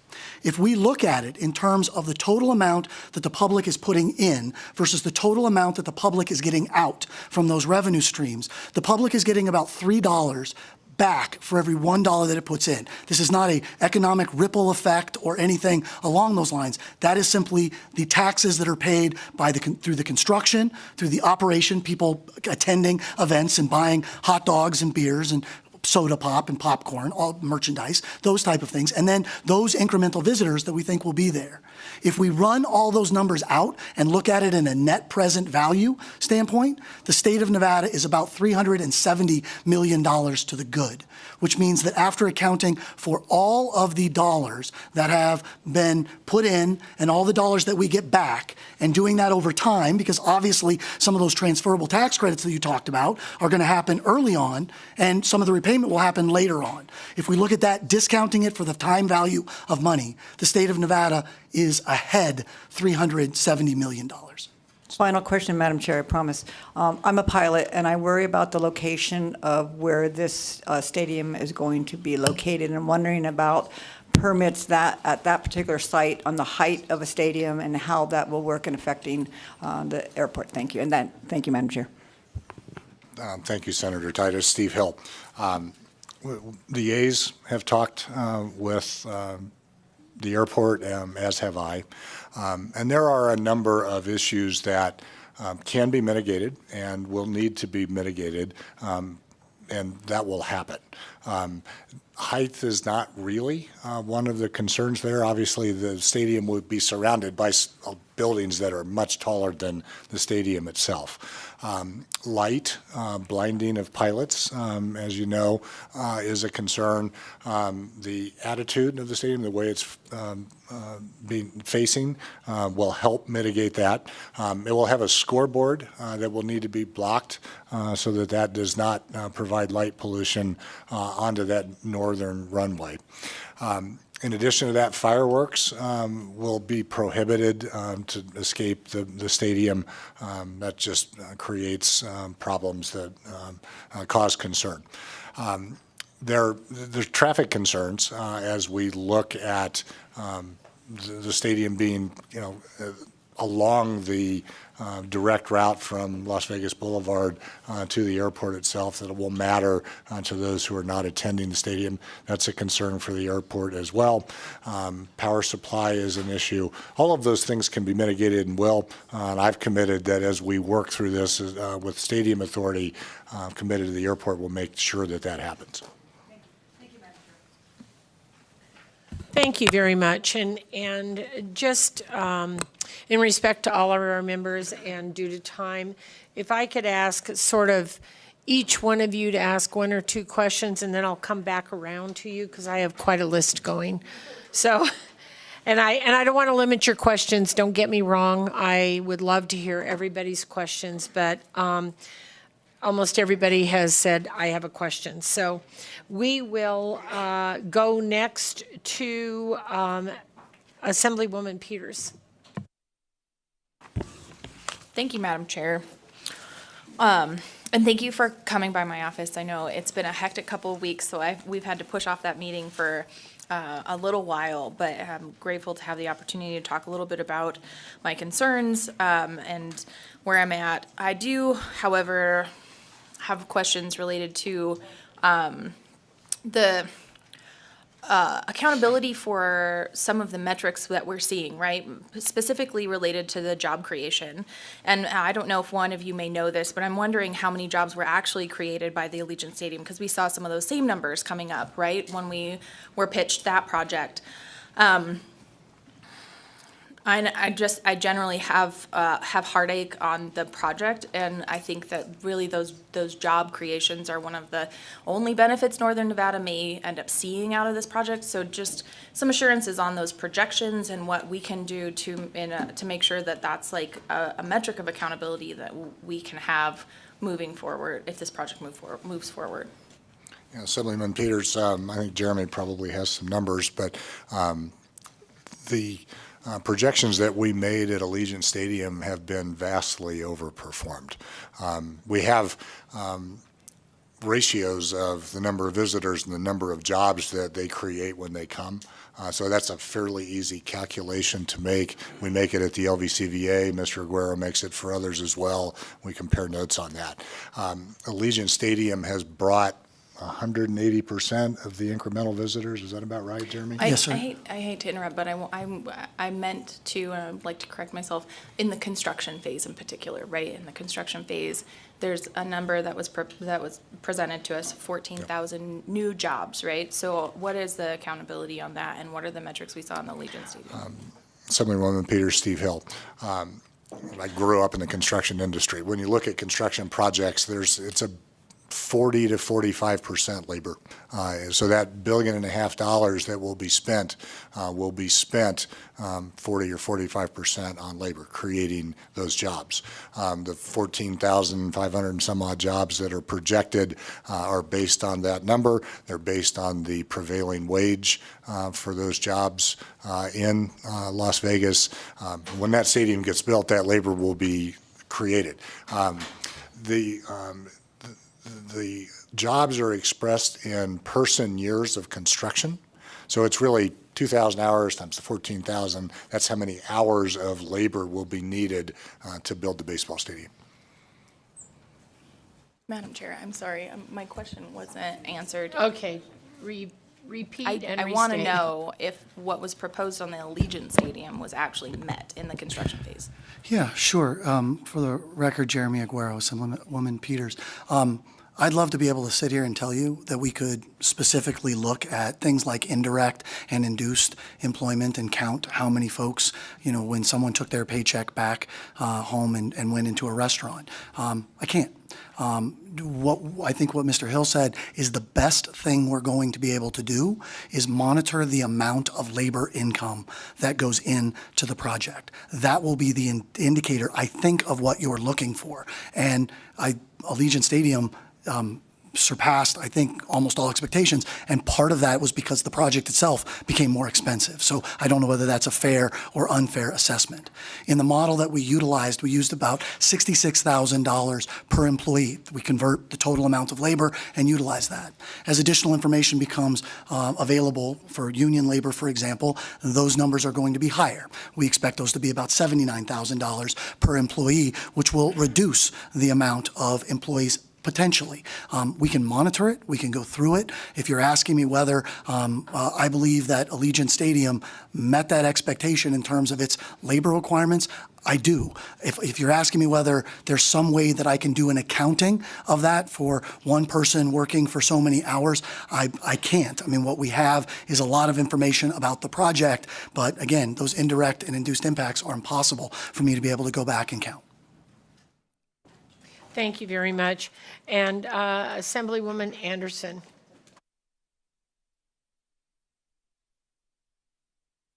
Thank you, Chair, and thank you for all the time. And I know that I've had a chance to talk with many of you and many others that are here today about this very issue. I have so many questions, but I think I'll just start with Two. Okay, I will go with then page 19, the lengthy list of items that will be of basically listing all of the different revenue structures that are in place to help us pay for different items. And so my first question has actually to do with number 7, in particular with the modified business tax.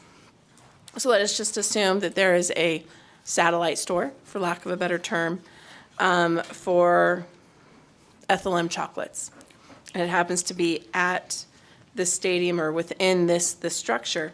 And I believe with the modified business tax, I want to say it's the first 50,000 that is not counted.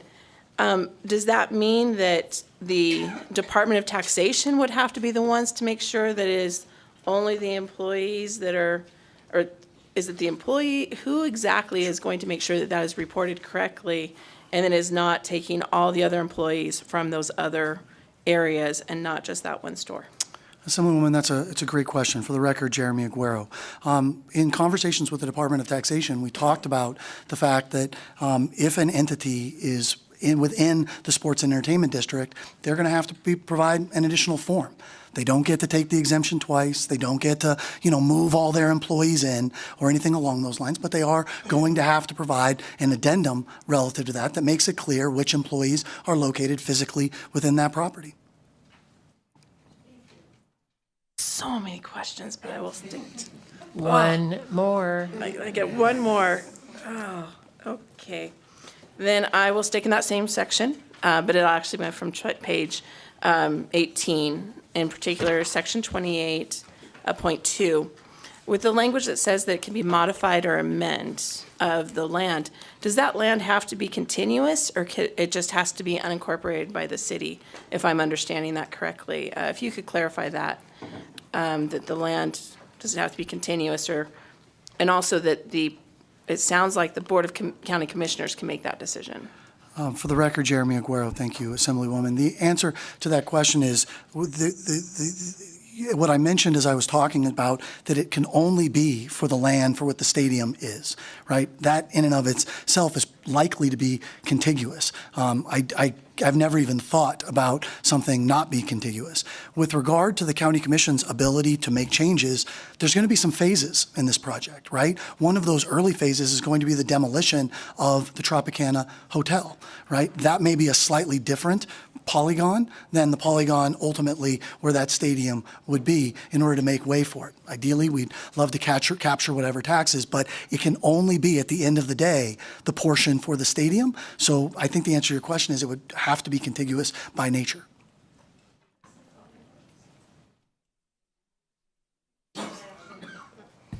Go ahead and clarify. Thank you. So I just want to clarify that the language from time to time, the intent is for only during the construction stage when it says from time to time on line 15, if I'm understanding that correctly.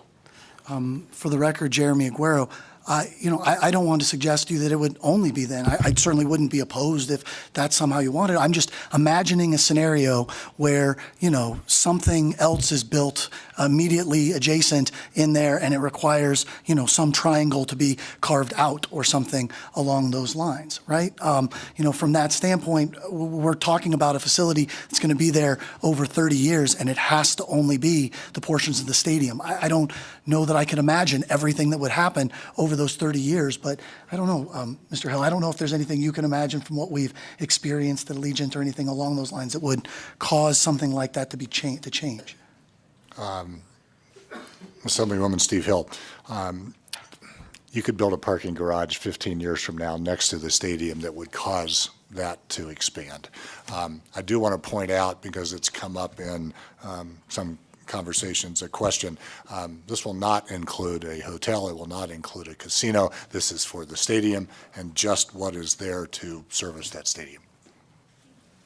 Thank you very much. Senator Neal. Thank you, Madam Chair. I will stick to my two. So in section 29, I noticed that you have in sub 2, you're using the Clark County Sales Tax Act and the Clark County Crime Prevention, and the way I treat it is more cops and then more cops, and you're pledging it. So talk to me, because I don't see any fiscal notes about the amount, and why would we pledge those particular sales tax pieces in the revenue? Senator Neal, for the record, Jeremy Aguero. The intent of the creation of the Sports and Entertainment District is to capture all of the revenues that are generated by the project. In terms of the fiscal impact, I actually believe the fiscal impact is going to be positive, not negative. And that's the result of all the visitor spending that happens outside of the facility, which also includes retail sales and use tax. When a visitor, goes to eat in a restaurant or buys something in a retail store. Those are substantial amount of retail sales and use taxes. And if we take all of the cash flows, positive and negative, again, the net present value of the benefit to the state is $366 million. A portion of that would be the sales taxes that you're talking about here. Thank you for that. I mean, I asked because I had, and it still is alive, but a homelessness bill where I had some more cop sales tax that was going to expire, and I got a huge fiscal note, and and an actual refusal, actually, to want to use that. And so I find it interesting they're willing to pledge the more cops sales tax for a stadium, but not for homelessness. But I digress.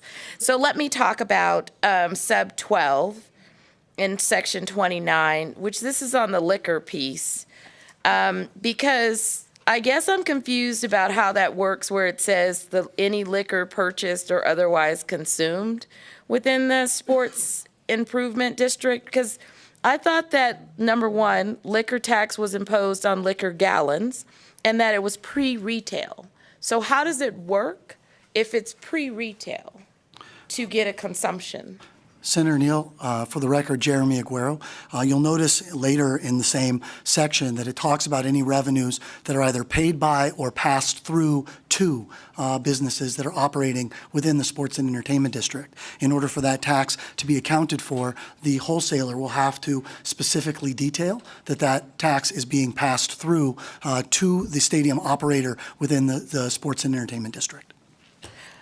Just really quick, Madam Chair, so you want the wholesaler to track how many gallons are sold into the district and then report that to Department of Taxation and then do a mechanically, I just don't know how that works. Senator Neal, for the record, Jeremy Aguero, I think that the providers of alcohol, broadly defined, have a pretty good understanding of what they're selling to every consumer that they're selling it to. We can apply the tax rate, which is applied, as you're well aware, on beer and liquor separately based on how many gallons are provided. We ought to be able to do the same thing here. And to the extent that the Department of Taxation cannot find a commercially reasonable way to be able to do that, it will not be able to be included within the district. Thank you. And Madam Chair, thanks for the questions. And hopefully someone will ask on sub 5, which is the LSST. Hang on to that. I will be back. But the person next to you, Senator Harris, is also waiting. So go ahead, please, Senator Harris. Thank you, Madam Chair. So my first question is really more of an ask. And I happen to be one of those lawyers that's not afraid of numbers.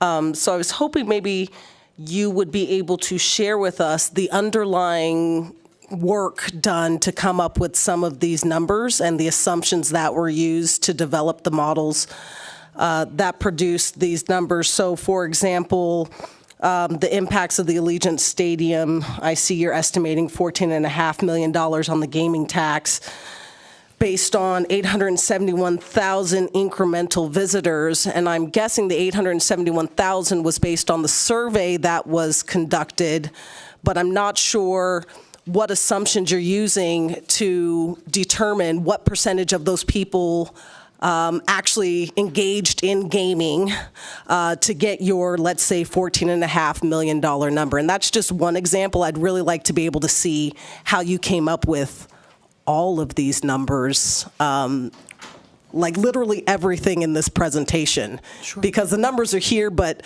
I don't see the meat, right?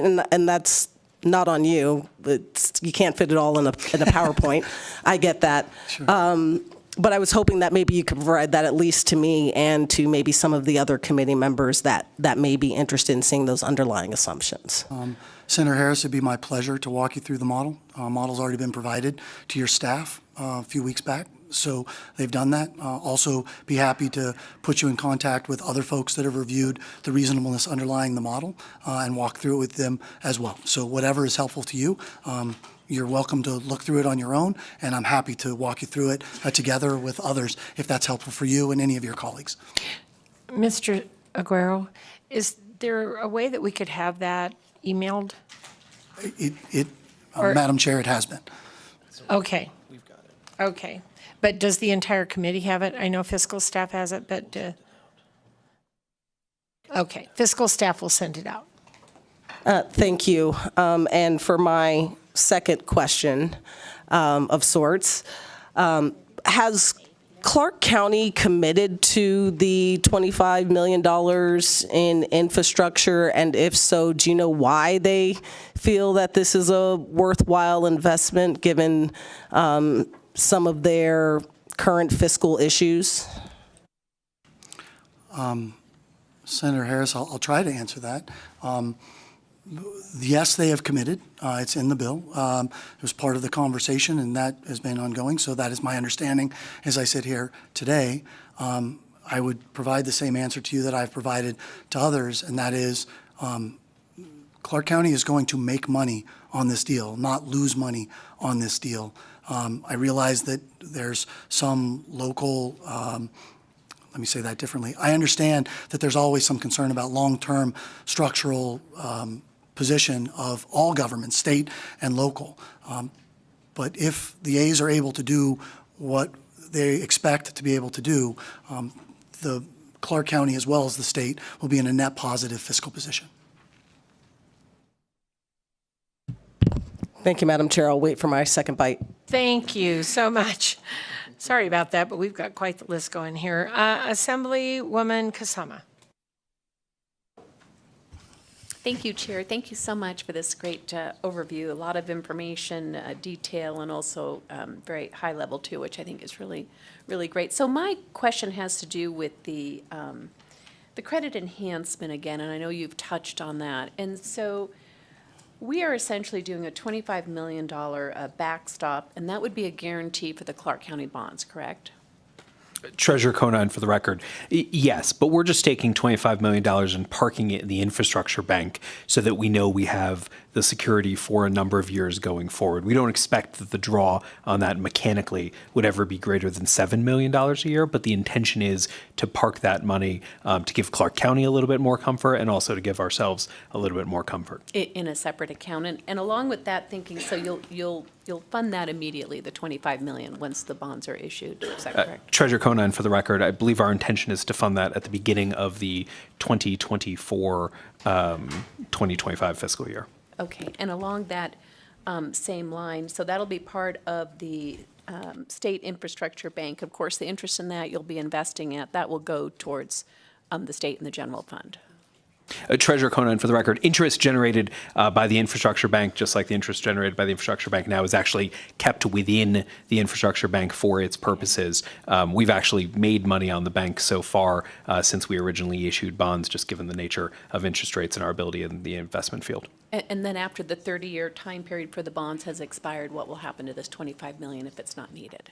Treasurer Conine, for the record, not contemplated by the bill, but my understanding or my hope would be that we could continue using those dollars for the other purposes that the infrastructure bank exists in, like the creation of affordable housing. Wonderful. Thank you. Thank you very much. Senator Gansert.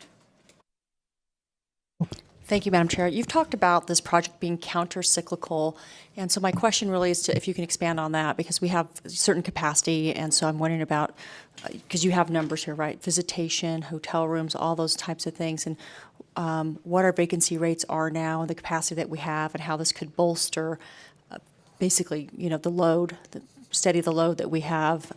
If you think of it like energy, the load that we have across the year, across the calendar year. Senator Gansert, Steve Hill. We think of our job at the LVCVA.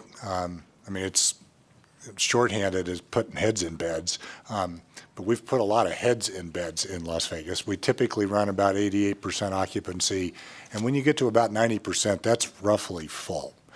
We're currently in the 84, 85%, but anticipate getting back to that 88%. Really a part of our job, we feel, is to drive demand to the point that it causes enough demand for Las Vegas to continue to grow. It's what keeps the city vibrant. What helps create more jobs in the future, more tax revenue for services to be provided. And we see this as a real opportunity to do that. In order to make projects pencil that cost over $1 million a room, for example, leveling out that demand across the entire 12 months is important. And baseball being played in the summer, which are serially our weakest months, is a really important part of what baseball brings to Las Vegas. Thank you. And for example, like your normal occupancy rates in July, what would those be versus what you would expect? Like, would they get a boost of 10%, or what do you think the incremental? Because the marginal cost is not that much, right? You've already got all these fixed costs, so the margin. That's why I think we can project that it's going to be revenue producing, net revenue producing, because we have this capacity that's unused during the summer months. Senator Gansert, Steve Hill. It's not only an occupancy thing, it's also a room rate. When there is real demand, and sports really helps with this because the game's going to get played on this Sunday, and so people have to show up on that Sunday. It creates additional demand on that date to bring visitors to the city. That helps drive room rates up. So in the summer, our occupancy will drop several percentage points typically from like 88 to 84, 85, but room rates drop even more significantly than that. So it's a combination of driving just the heads and beds, but also concentrating that in order to help keep room rates at a level that supports the city. Thank you. Thank you very much. And Assemblywoman Gorlow. Thank you, Chair. I'll be honest, most of my questions have been asked and answered, but I do kind of want to go back to the stadium and the design and the partial retractable dome. I went to a game in California and thought I was going to die by the 5th inning. So with as hot as Vegas is, can you talk a little bit more about the design, and are you concerned about the airport noise as well?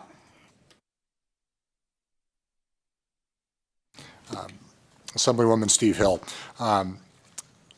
The design is still in progress, and using the correct judgment of when to have that roof open and closed is something that I'm sure will be learned along the way. It's pretty obvious that in July, closed seems like a better alternative than open.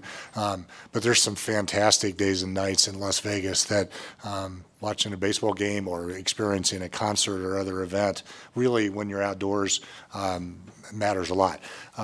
The noise from the airport will need to be mitigated in that design, but I don't really think it's a significant concern. We do that with the properties now. That north-south runway is not the primary runway for the airport. The east-west runway is. And the direction the runway runs and the somewhat remote nature of the stadium site will be helpful with that.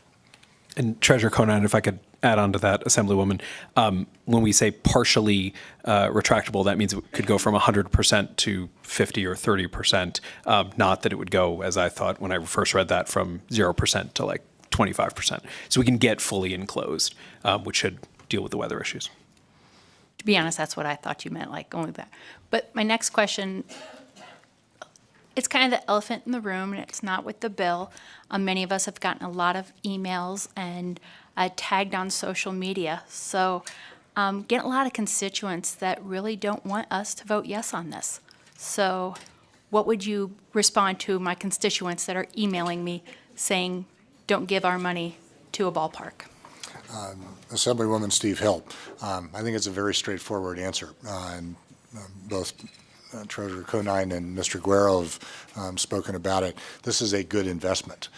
There will be more money available at both a state and local level if this deal is done than if it's not. There will be more money available for services. There will be more money available for all that you do if we invest in this stadium. Thank you very much, Assemblywoman. I will go next to Assemblywoman Dickman. Thank you so much, Madam Chair, and thanks for this really informative presentation. And I have two questions that are kind of unrelated. My first question is the demolition of the Tropicana included in your economic impact numbers of project construction? Assemblywoman Jeremy Aguero, no, it is not. So that would be additional? It would. Okay, great. And then my next question is kind of obvious for me. How will the North and rural Nevada benefit from this project, since kind of the A's are moving further away from us, right?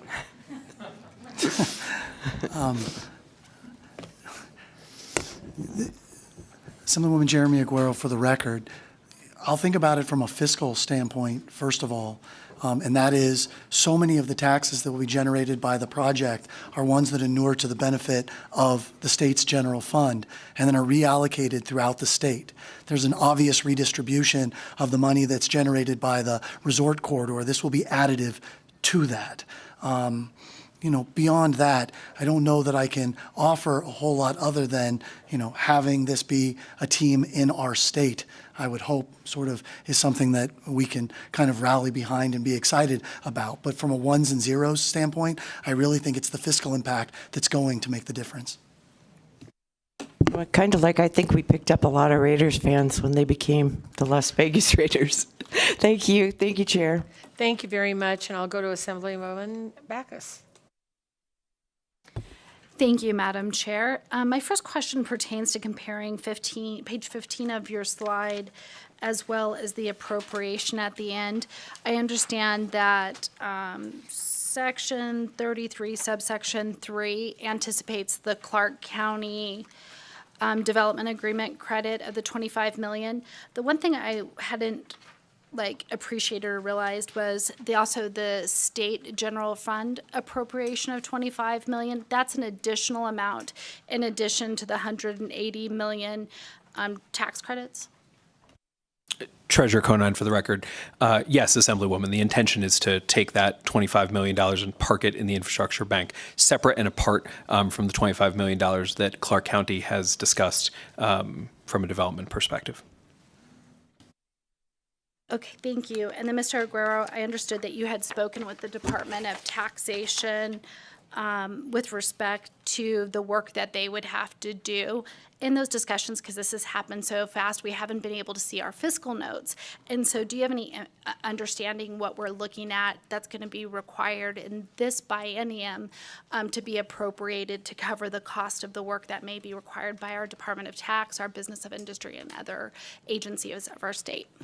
Assemblywoman, for the record, Jeremy Aguero, no information has been provided to me in that regard.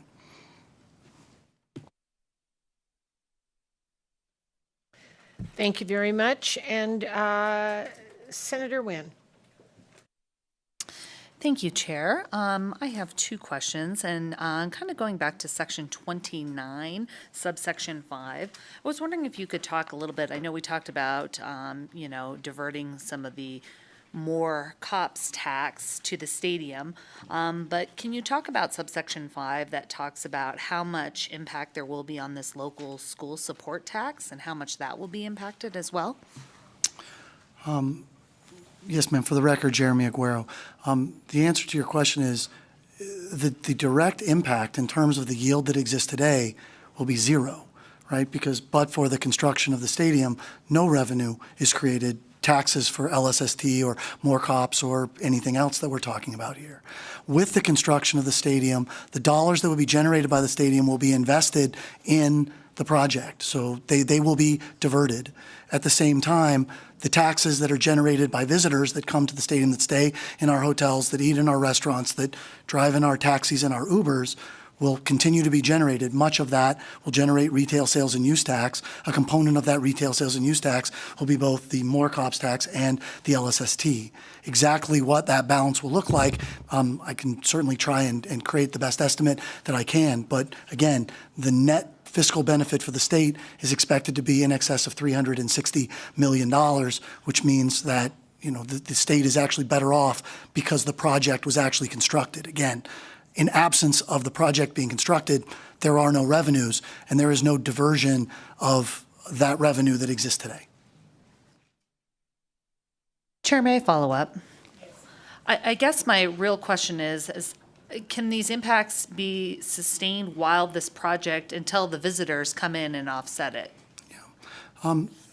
For the record, Jeremy Aguero, it's an excellent question, right? There is some front-end investment, right? Because we've got a couple of years in which there's a lot of construction-related activity happening, obviously generating a fair amount of retail sales and use tax and jobs and all of those type of things. Again, that's sort of the short-term element for a longer-term benefit, but I don't know a way in which you'd offset that other than to say again, those are revenues that would not exist but for the project being created in the first place. And then just my last question, if that's okay, Chair.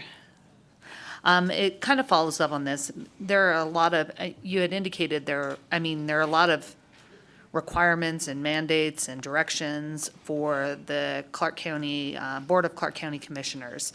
And this might be a question that they can address when they come up and support. You had indicated it's in the bill, they're supportive of this, and I just wanted to confirm that. For the record, Jeremy Aguero, perhaps a question for them. I can only tell you what's provided in here. Thank you very much. And with that, we'll go to Assemblyman Miller. Well, thank you, Chair. I think several of my questions have also been addressed, one of which was definitely the positioning of the stadium being open in the summertime and what that experience was going to be like. But I'm curious to know if the entire site or parcel where the stadium will be built, which is currently the Tropicana site, if it is going to be dedicated to the stadium, meaning there's no other structures, whether another hotel or casino or anything in the consideration of that plan. If there are, would that business or entity be subject to the special improvement business tax? Taxes. Assemblyman Miller, Steve Hill. The current Tropicana site's about 36 acres. This stadium site would be 9 or so of those 36 acres. The REIT, GLPI, that owns that land will continue to own the rest of that land. Bally's will have the right to build on that property, and I think has the intention to do so. Their property, anything having to do with that other acreage, will not be a part of this district. It will be treated separately and as every other property in Las Vegas is treated. Okay, thank you. And then just one more question, Chair. So in this section 29, I'm kind of curious about how we determine which taxes essentially would go back into the stadium district. Things like, because I noticed there's like transportation to and from, so I'm assuming that incorporates like Uber drop-offs and pickups and taxis and all of that. There's also the business license fee that's incorporated there. So I'm kind of curious how we got to the taxes or the fees that should be included in what goes back to the stadium. Assemblyman Miller, for the record, Jeremy Aguero. The answer is the goal is to try and capture as many of the tax revenues as possible. You bring up the fees for transportation. We would have to geofence it in order to be able to do that. We've had some preliminary conversations with some of those folks. We believe it's possible. That's why the provision exists in the document that says it has to be commercially reasonable in order to make it work. The goal is to try and get as many as possible. And in today's world, the way we track information, the way we can account for things, it's just better than it was a decade ago. And so it provides an opportunity. I don't think we could have brought something like this to you 10 years ago. We can today. And that's for exactly that reason. We can do things like geofence where a passenger is dropped off, and we can account for that today. So that's exactly what we're going to try and do. And business licenses for the businesses? I'm sorry, Assemblyman Miller. I should have been clear about that. Those are business licenses that the county imposes upon a specific business. So in this case, the stadium's going to have a stadium operator, a master concessionaire. The team itself will probably have a business license that it has to pay. The goal is merely to capture those individual business licenses and include them in the district. So all of the vendors and businesses that are going into the stadium, their business licenses would also be, they'd be paying them, but then it'd be getting recaptured into the stadium. Am I correct? It's not like they're not paying their business license. They're still paying them. It's just going back into the stadium. Assemblyman, for the record, Jeremy Aguero, that is absolutely correct. Okay, thank you. Thank you very much. And we will go to Assemblyman Yeager.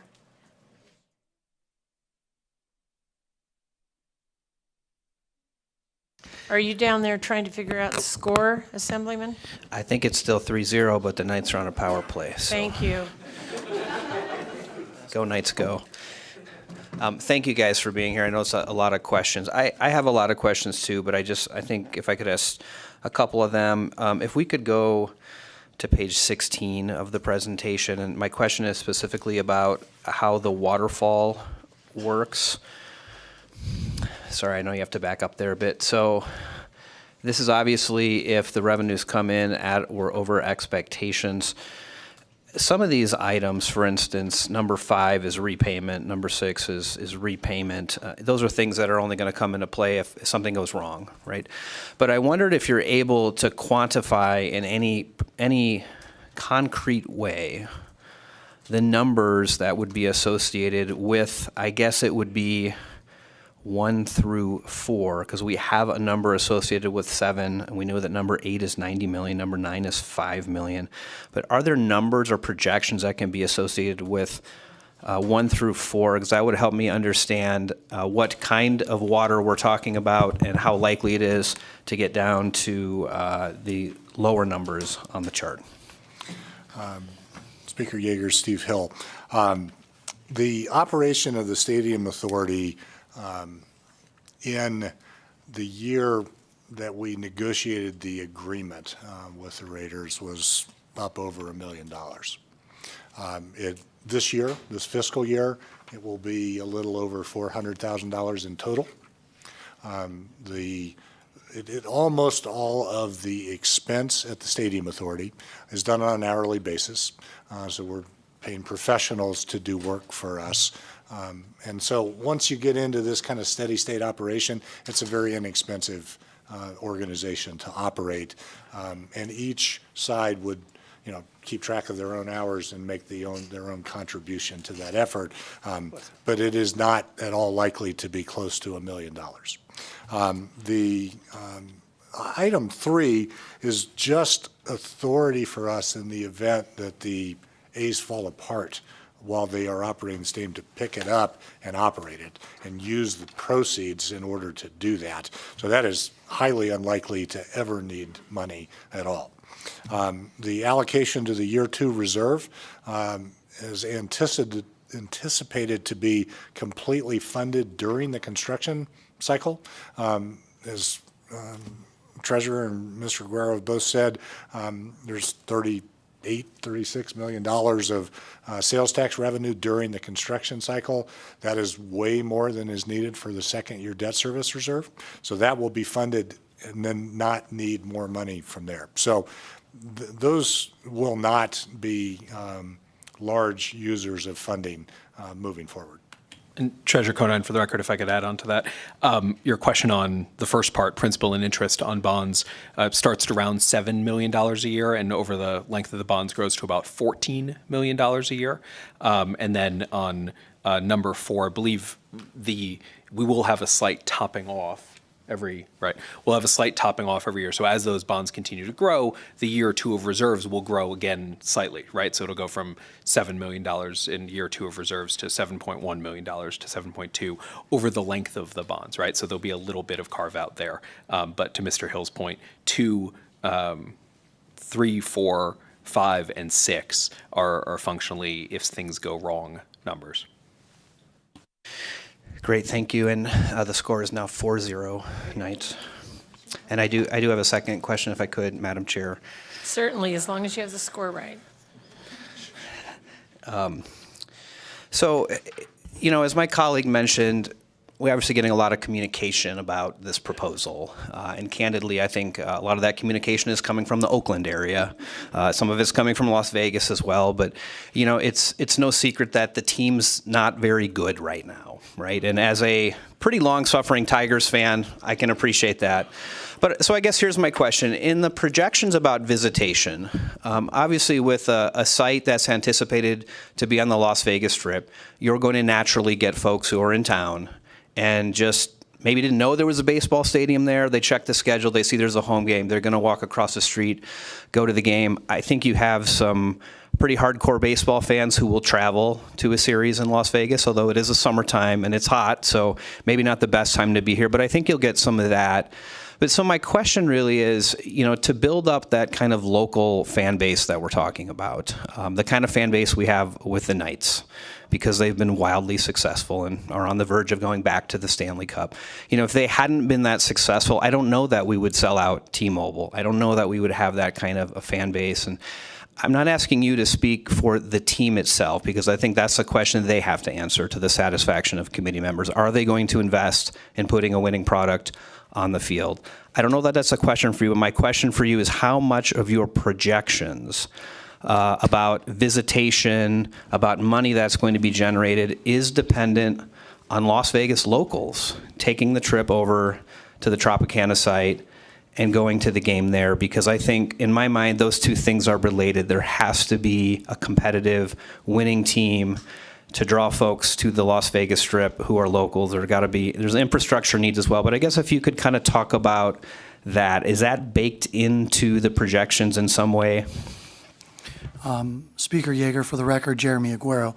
The answer to your question is yes, right? About 70% of the folks we expect to be in the seats are locals, right? And they're going to have to put an outstanding product. And they can come and talk about their history and their wins and how many times they've made the playoffs in the last few years and all of those type of things.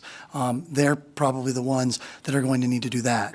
But Speaker Yeager, from an economic projection standpoint, I think what I said early on in my presentation is probably germane here, and that is, with the level of attendance that we are currently estimating, it will put them at the 50th percentile for baseball teams throughout the United States.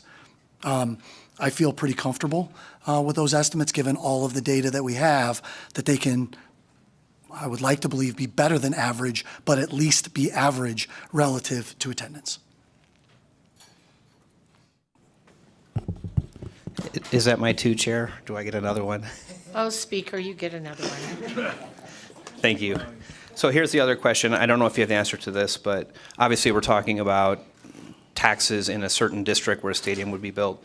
But is there an opportunity, or have there been discussions around whether the A's could play in Las Vegas at the Aviator Stadium prior to a stadium being built here? Because that would be tax money we would capture, right? That's not included in the concept, so I guess it's a two-part question. Is that a possibility? And if so, do we get to keep the tax revenue that would come from that in the event it would happen? Speaker Yeager, for the record, Jeremy Aguero, the answer to the second half of your question is, if that was to happen, you would keep all of those revenues. So the answer to that question would be yes. At least in the conversations I've had with the A's, what they're going to do in the interim is unsettled at this point. So I'm sorry I don't have a better answer for you than that, but if it was to take place here, there's no provision anywhere in SB509 that would recapture revenues outside of the district that would be created. Thank you very much, and we'll go to Assemblywoman Hadagi. Thank you so much, Madam Chair. All my questions have been answered except for two now, so it works out perfect. I do have some questions regarding the bill itself, and I guess I'll start with, I believe it's section 22, sub 3E. And if you could just give me an example of what that means, an established minimum standard of maintenance and capital reinvestment. Is this a percentage of the profit? We're Las Vegas, right? We're a tourism and hospitality industry, and we've heard it in other hearings before that we need to provide state-of-the-art facilities to the guests who come here so that they continue to want to come here and have an enjoyable experience. So can you give me an example of how that will work? Like, is it a percentage of the profits? How can we guarantee that there is money going back into the maintenance and reinvestment of the stadium? Assemblywoman Steve Hill. We currently have the same language and the same process with Allegiant Stadium. The stadium itself, the Raiders are responsible for providing a maintenance schedule. We have hired a construction consultant to review that schedule, and that process then produces ultimately some conversation and then approval of what maintenance is required, when it'll be required, and how much funding will be necessary for the Raiders to put into that fund. The same would happen with the A's at this stadium. And my second question is on section 26. It's the provisions for subcontractors, the provisions that dictate what percentage of awards have to be given to small businesses. So it's 15% in section 26. Can you talk to me about what it was with the Allegiant Stadium? Was it 15%? And then also the qualifications for what a small business is. I'm not sure if this is taken from current statute, but they seem kind of high, right? 20 million, you'd be considered a small business. $20 million, that seems kind of high. That means a lot of businesses might qualify for that. And if we're really trying to target small businesses, it just seems like a really high number.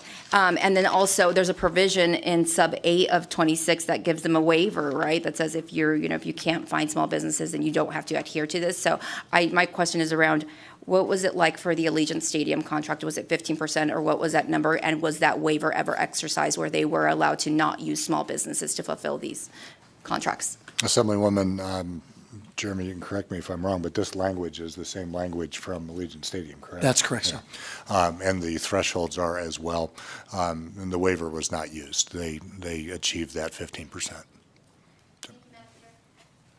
Thank you very much. And we'll go to Assemblywoman Monroe Moreno. Thank you, Madam Chair. I too have pages of questions. So I'm just going to put it out there. I'm at a no, almost a hell no. So y'all have to get me to a yes, okay? In some areas of this bill, there's language that was in the Raiders deal that they received. In other areas, vastly different than what the Raiders had. The Raiders came to this state with a huge fan base. We had a lot of people that would make the travel to California to see the Raiders. I don't see that happening for the A's. Their average attendance is below 9,000 per game. So tell me how you got to the number that you're thinking are going to come here. I know people come to Vegas, right? But you want to come to see either your team playing, but if they're playing someone you don't like, you don't make that extra expense. So how did you get to that calculation? Because even in they had the lowest attendance in 2022, they were under 8,000 in 2022. So how did you get to that attendance number? And that's what you're basing the income coming into the state on. Chairwoman Monroe Moreno, for the record, Jeremy Aguero, their attendance is abysmal now in Oakland. I don't think there's any illusion. I don't think we should sugarcoat that in any way, shape, or form. You're 100% right. So that is exactly why I think the A's are looking to find a new home.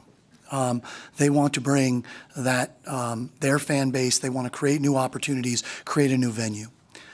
We can look around a number of sports. I think about what happened in Cleveland. I think about what happened in Atlanta with what they developed.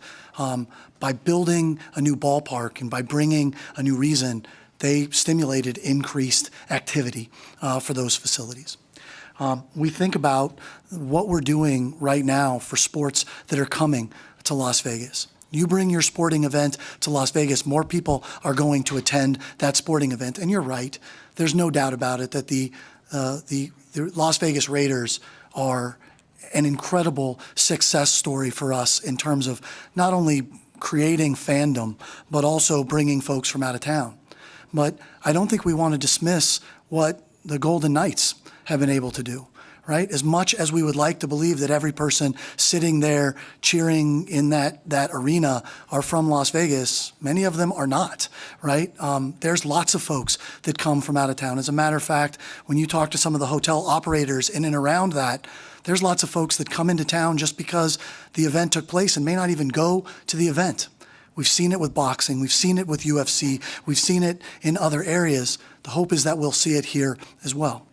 As I mentioned to Speaker Yeager, the expectation here is not that the A's are going to be the highest attended baseball team anywhere in Major League Baseball.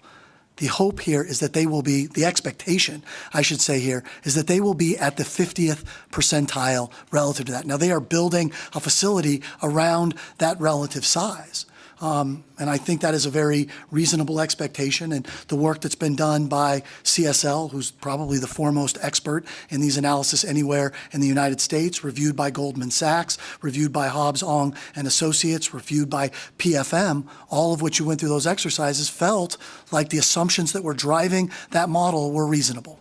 I agree. I do think they're reasonable. The second half of your question really asks, can we really expect people to get on a plane or get in a car and come and see their team play? And I don't know whether the A's are going to have the ability. They've got a lot of work to do.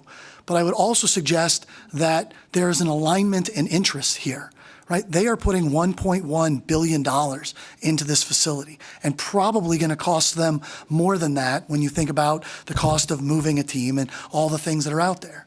I mean, they have a pretty strong incentive to make sure that they're putting a quality product on the field. And what I can tell you from the models that I've looked at and the elements that are there, the assumptions that they're making in terms of increasing their investment in the team are substantial.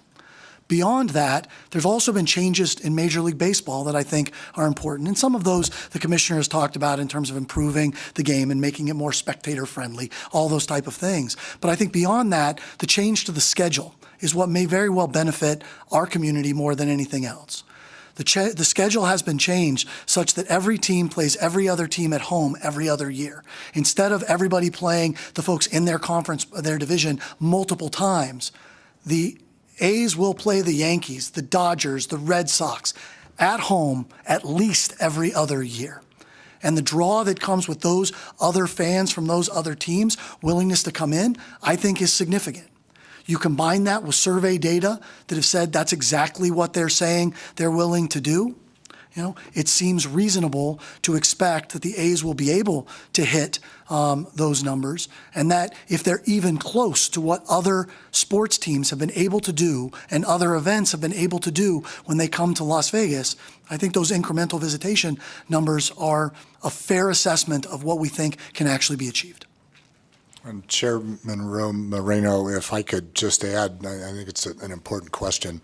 There's kind of two pieces to the answer, too, and Jeremy has dealt with both of them, but I want to just kind of point out the separation.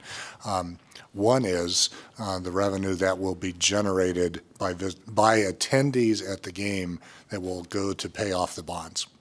And it's why that coverage ratio is 2 times what is necessary in order to pay off those bonds. So in order to pay the bonds off, that has been taken into consideration. That safety has been built into this proposal.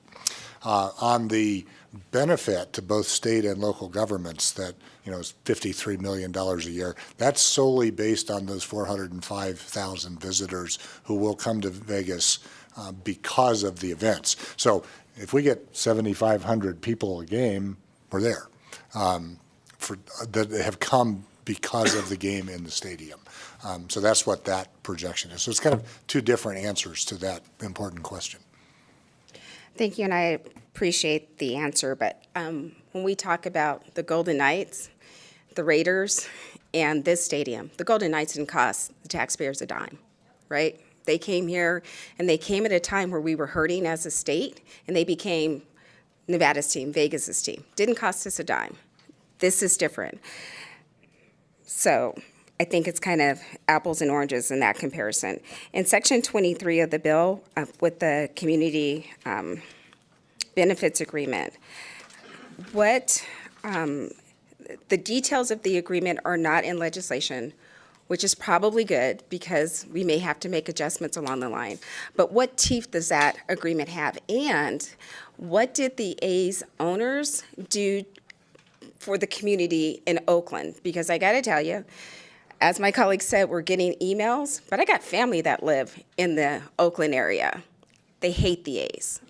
They do not feel that the A's have done enough for their community. So what investments did they make in Oakland for the community that they'll replicate here or even do much better, that if they come here, Nevadans don't feel the way Californians, Oakland, Vallejo folks feel about the team now? What teeth will this have that will be able to hold them to it?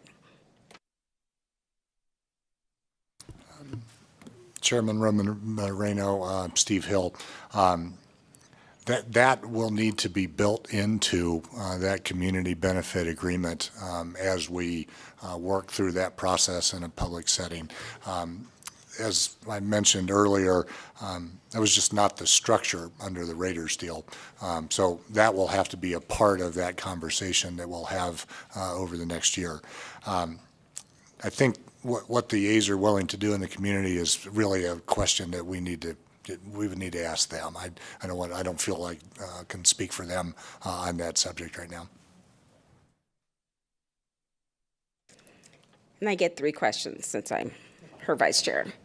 On page 18 of your PowerPoint, when you look at the public dollars that are going in, the size of the stadium, we're asking Nevadans to put in a huge amount for one of the smallest stadiums.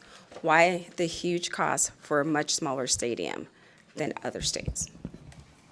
Madam Vice Chair, for the record, Jeremy Aguero, I mean, some of it just has to do with time, right? Things are more expensive now than they were before. And so that's some of the costs associated. They're also building what is a phenomenal asset as well. And so we, the state of Nevada, are requiring a very high standard in terms of the facility that's to be constructed. Combination of both that cost and that time is what you're looking at here. Thank you, and I do get one more. The $1.1 million that the A's are putting up, is that simply for the payment of the land, or are there other infrastructure improvements that will come along with that? Madam Vice Chair, for the record, Jeremy Aguero, I think you meant $1.1 billion. That is for the cost of the construction of the physical asset. That does not include the cost of land acquisition. That does not include the cost of the relocation of the actual team itself to Las Vegas. And that relocation fee is? The relocation fee, the Commissioner of Baseball has at least suggested that if the state of Nevada can get a public-private partnership that is acceptable to Major League Baseball, to everyone, that the relocation fee that would be traditionally provided from a team moving from one location to another would potentially be waived. They have not said that yet. They're talking about meeting next month, and I think that's certainly something that we all should hope for. But that's only the relocation fee that's charged by Major League Baseball, right? They also have to move a business from California to Nevada, and so there will be some cost associated with that, and that's really what I was alluding to. But you didn't say what that relocation fee is. Look, I'll tell you, when I get that question from time to time in terms of what the relocation fee would be, the best ballpark numbers that I've received is something on the order of $300 million is the relocation fee. I'm sorry, I wasn't trying to hide the ball with you, Madam Vice Chair. Thank you, Madam Chair. Thank you very much. And with that, I'll go to Assemblyman O'Neill. Thank you, Chair. You know, Nevada is truly a gaming state, and we've proven it several times. We gambled on Tesla, won. We gambled on the Oakland Raiders and won. We gambled on Faraday. It was a push.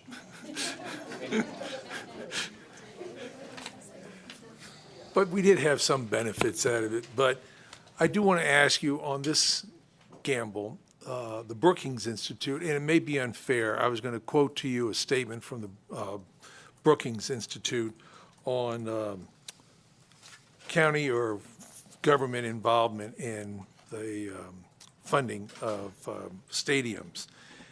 And it's from, they put out a book called Sports, Jobs, and Taxes, where they explore the local economic development argument from various angles. And quoting them, they've said in every case the conclusions are the same. A new sports facility has extremely small, perhaps even negative effect on overall economic activity and employment. No recent facility appears to have earned anything approaching a reasonable return on investments. Can you help? Like I said, it's unfair to just hit you with it, but could you respond to that? Do you have a response? Senator O'Neill, for the record, Jeremy Aguero. Assemblyman, please don't do that to me. Excuse me. I'm so sorry. I'm sorry, Assemblyman. The brief answer to your question is that we got that exact same statement or some version of it when we talked about Allegiant Stadium. And you know what? It's absolutely right. If you build a stadium in most places around the United States, it is going to have a negative economic impact. When we did the analysis, I actually had an analyst, one of the folks that had written a similar book or article, tell me that there was no stadium that ever produced more than somewhere between 4 and 6% of the total people that had that sat in that stadium that were from outside of that market. And that was the reason why. There was just this loss. We made the estimate at Allegiant Stadium that number would be in the 24, 25% range. It's achieving 50% today. While those statements are 100% right for markets that don't have 40 million visitors, they are 100% wrong for ones that do. And I think, to your point, we've proven it over and over and over again. It is the element that we have that other communities do not, that allows us to generate an economic return on investment that other places cannot, right? Most recently, Nashville talked about building a new stadium there for their football team. And they relied heavily on the analysis and the documents that have been created by the Stadium Authority Board, because Nashville has recognized the ability to bring in those visitors and offset that. They will not do what Las Vegas has done, but they're probably one of the closest ones we can identify. So while I am so respectful of the incredible work that's done by the folks at Brookings and the folks at Stanford that have done a lot of work in this regard, I respectfully disagree that when they want to come and compare what Allegiant Stadium has done for the state of Nevada, when they want to come and talk about what the UFC has meant for the state of Nevada, when they want to talk about what the Las Vegas Grand Prix or what the Super Bowl is going to mean for our state and our community, that economic impact that leverages 150,000 hotel rooms. We have more vacant hotel rooms on any given night than most markets in the United States have hotel rooms.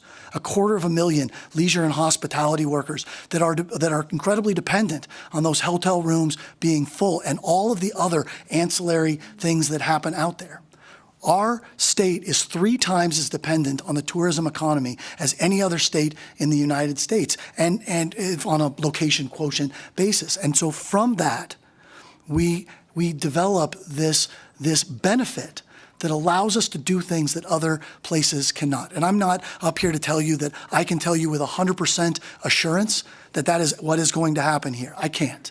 But what I can tell you is exactly what you started your comment about. We've made bets and we've won a lot relative to that. And I would suggest that element that has made us successful in so many of those others has a very substantial potential to do the same thing here. Thank you. I appreciate that. Thank you, Chair. Thank you very much. And Assemblywoman Brown-May. Thank you, Chair. I appreciate the opportunity. One of the things we haven't really talked about are jobs. So on slide 37, with regard to the economic impact, you see one-time construction employment and then annual operations employment and then incremental visitation employment. And so I want to confirm first that the presentation you're sending over that I haven't seen includes the data, the details. You talked about direct, indirect, and induced employment, so you have 3 numbers here. Does the detail show direct employment?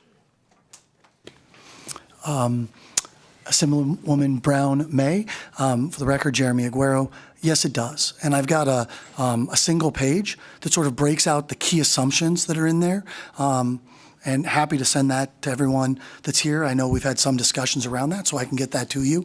And I think the detail around some of the other estimates that drive that, always happy to walk through that with you. I think it's somewhat exhaustive. Thank you. I appreciate that. The detail is, I think, most relevant. The constituents who live in Assembly District 42 in particular are a high number of service employees. Relative to this is the type of employment we're talking about, and I have not seen yet, where do we talk about the quality of jobs? Are we going to have living wages and great benefits? Like, what are the implications then to ensure that the employees here don't end up on the state's Medicaid rolls, but instead get living wages and great benefits? Assemblywoman Steve Hill. As you'll hear if you have not already been told, the A's have reached an agreement with the Culinary Union. They've reached agreement with the Building Trades Council. There will be a PLA on this site. These are union jobs. So the jobs that are created at the stadium will be covered employment. The jobs, the indirect and induced jobs in the community reflect the entire cross-section of what happens in the community. Thank you very much, and we'll go to Assemblyman Watts. Thank you very much, Madam Chair, for the question. Thank you very much for the presentation. I'll keep it to 2 questions. I'll start with a comment. So in regards to the statute about the community benefits agreement in Section 23, just to follow up on some of the comments that were brought up by my chair, I think, and in some of that response, you mentioned moving over some of the language from the statute related to the development of Allegiant Stadium. And I just want to make sure that I put it on the record that I want us to go well above and beyond what we had for Allegiant Stadium. I want us to have the best community benefits plan in the country. So if we're going to have the state-of-the-art stadium, I want to have a state-of-the-art community benefits plan, and want to make sure that, for example, this 5 years review, I think maybe more frequent review would be in order. I see there's a community oversight committee. It's kind of unclear to me exactly really who's on there and what, they have advisory role. I would love to see more direct community empowerment. I think that the Stadium Authority Board is great for what it does in terms of administering these stadiums. When it comes to the community benefits plan and its development, review, and execution, I would like to see a lot more. I think there's a different group of people that need to be at that table and empowered to make sure that we do have the best plan possible. And also think we might need to, as we're looking at adding another stadium under the Stadium Authority Board, maybe look at revising the makeup of that board. The questions, though, that I had are, so one is related to some of the events that were mentioned that are going to be coming in. You displayed some of the other venues that are in the area. Also in that area is the Thomas and Mack arena as well. And so, and it was mentioned that Sam Boyd, which I think is a 40,000 seat venue, there were events and it's pretty far away. And so we're looking for places that they can move. Allegiant, 60,000, maybe too big for some of those, this 30,000. But yeah, we've got Thomas and Mack, which is 20,000. And so I think the first question that I have is, have you done any analysis of not only new events that could be attracted, but is there any analysis on potential relocation or displacement of current events as they move to another space, either because there's additional seating capacity or newer amenities, et cetera?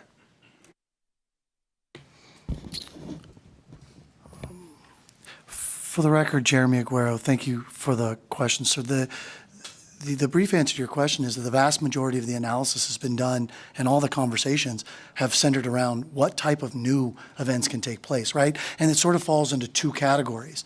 The first of those categories is, as Mr. Hill said early on, events that the LVCVA has a list of that don't have a home. today. Those are ones that were displaced out of Sam Boyd. Those are ones that are simply, it's too expensive to go to Allegiant Stadium and utilize. Or the other part is that they just may not have the capacity, right? I mean, we get into the fall when a lot of folks want to come and have events, and they just may not have the dates on a weekend to be able to house it. The other part is really that there's some events that cannot take place anywhere else. We're not going to host the baseball all-star game anywhere else but a venue like this, right? We're not going to host the World Baseball Classic anywhere else other than this. The third sort of portion that I think I would mention is that the venue size also matters, right? We're talking about identifying a venue size that is in between what we have today. And the likelihood of having someone come and just build a venue size in between those, what we have at T-Mobile and what we have at Allegiant, is highly unlikely. So when we combined those three things, we believe that the vast majority of it's going to be incremental. Now, you ask, I think, a very important question, and that is, well, could you have one event that was in one location that shifted to another? And I think the answer to that question is, of course, it could happen. I don't think we want to ignore that fact, but that would largely be because something outgrew a smaller venue or because something could not fill a bigger one. Right?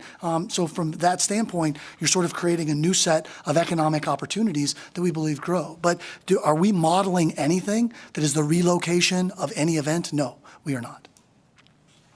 Thank you for that. I appreciate that, and I appreciate that while you're modeling new events, and of course some of those baseball events, they're going to be located here. Acknowledging that is also a possibility, that there could be some shifting around and that could have impacts. And again, we've seen that we've continued to become even more of a destination for events, but I just wanted to make sure that that question got asked and that that's a consideration, because for some venues that could be, I'm not really worried as much about T-Mobile Arena. I think if something moves because they need 30,000 seats, T-Mobile Arena is probably going to be fine. There are other venues that I think there could be some impacts to that. So the other question I had really goes back to the questions about about this district and the revenues collected. And Mr. Aguirre, you mentioned, that there's not really a loss because, but for this, there's nothing else proposed. And I completely understand that the plan is to shut down the Tropicana no matter what. At the same time, we're talking about prime real estate on the Las Vegas Strip on Tropicana Boulevard, where there are, compared with other sites throughout the valley, I think there's a high likelihood that some other development could at some point take place that would bring in revenues. So one, I just wanted to kind of put that out there is I think this site is a little bit unique because it is prime real estate, and there are likely other development opportunities that would potentially exist if this were not on the table that would help restore some of the revenues that are going to certainly be lost in economic activity. They'll certainly be lost with the shuttering of the Tropicana. So I would just love as a follow-up to understand kind of what is being lost with the Tropicana site, particularly in terms of these different revenue streams, because again, I think it's worthwhile for us to consider that this is certainly one option that comes with its own set of economic development, and there's this proposed public investment, but there could also, I think, be any other development idea for this site, if this were not in play, would likely probably bring in as much or more than the Tropicana does in its current state. It's kind of the A's of the Strip. So I just wanted to put that out there. Make sure that we stay respectful in this committee. Absolutely, Madam Chair. I apologize. But again, I would like to understand what revenues we're losing on the site that we might be able to bring in with an alternative proposal. Treasurer Conine, for the record, and that was an excellent joke. Assemblyman, we attempted to get the revenues, gaming revenues and other revenues generated by that site. There is a prohibition against tax releasing information to us or anyone else about specific taxpayers. That is something potentially we could change in law, just a suggestion if you know anybody. But we know that there's going to be some sort of displacement of gaming tax revenue over the time, and room tax revenue, et cetera, over the time between when the Tropicana is demolished and something new gets built. To your point, in the remaining 25, 26 acres on that site, they will absolutely build something that is plenty of room to create a world-class establishment from a gaming resort, an integrated gaming resort perspective. And frankly, I think what we all believe is that the benefit of having a stadium at a property's front door will create enough tax revenue that we're not worried about the 3 years of displacement relative to the overall gaming revenue picture. Assemblyman Steve Hill, I just add, we have capacity in Las Vegas to compensate for tearing down a property at this point, and we have more capacity coming online. We have the Fontainebleau right next door to the LVCVA with 4,700 rooms that will be coming online at the end of the year. I do not think, actually, that you'll notice the revenue differential, because I'm not sure that revenue differential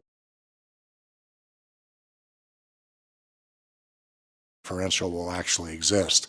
The property owner, GLP,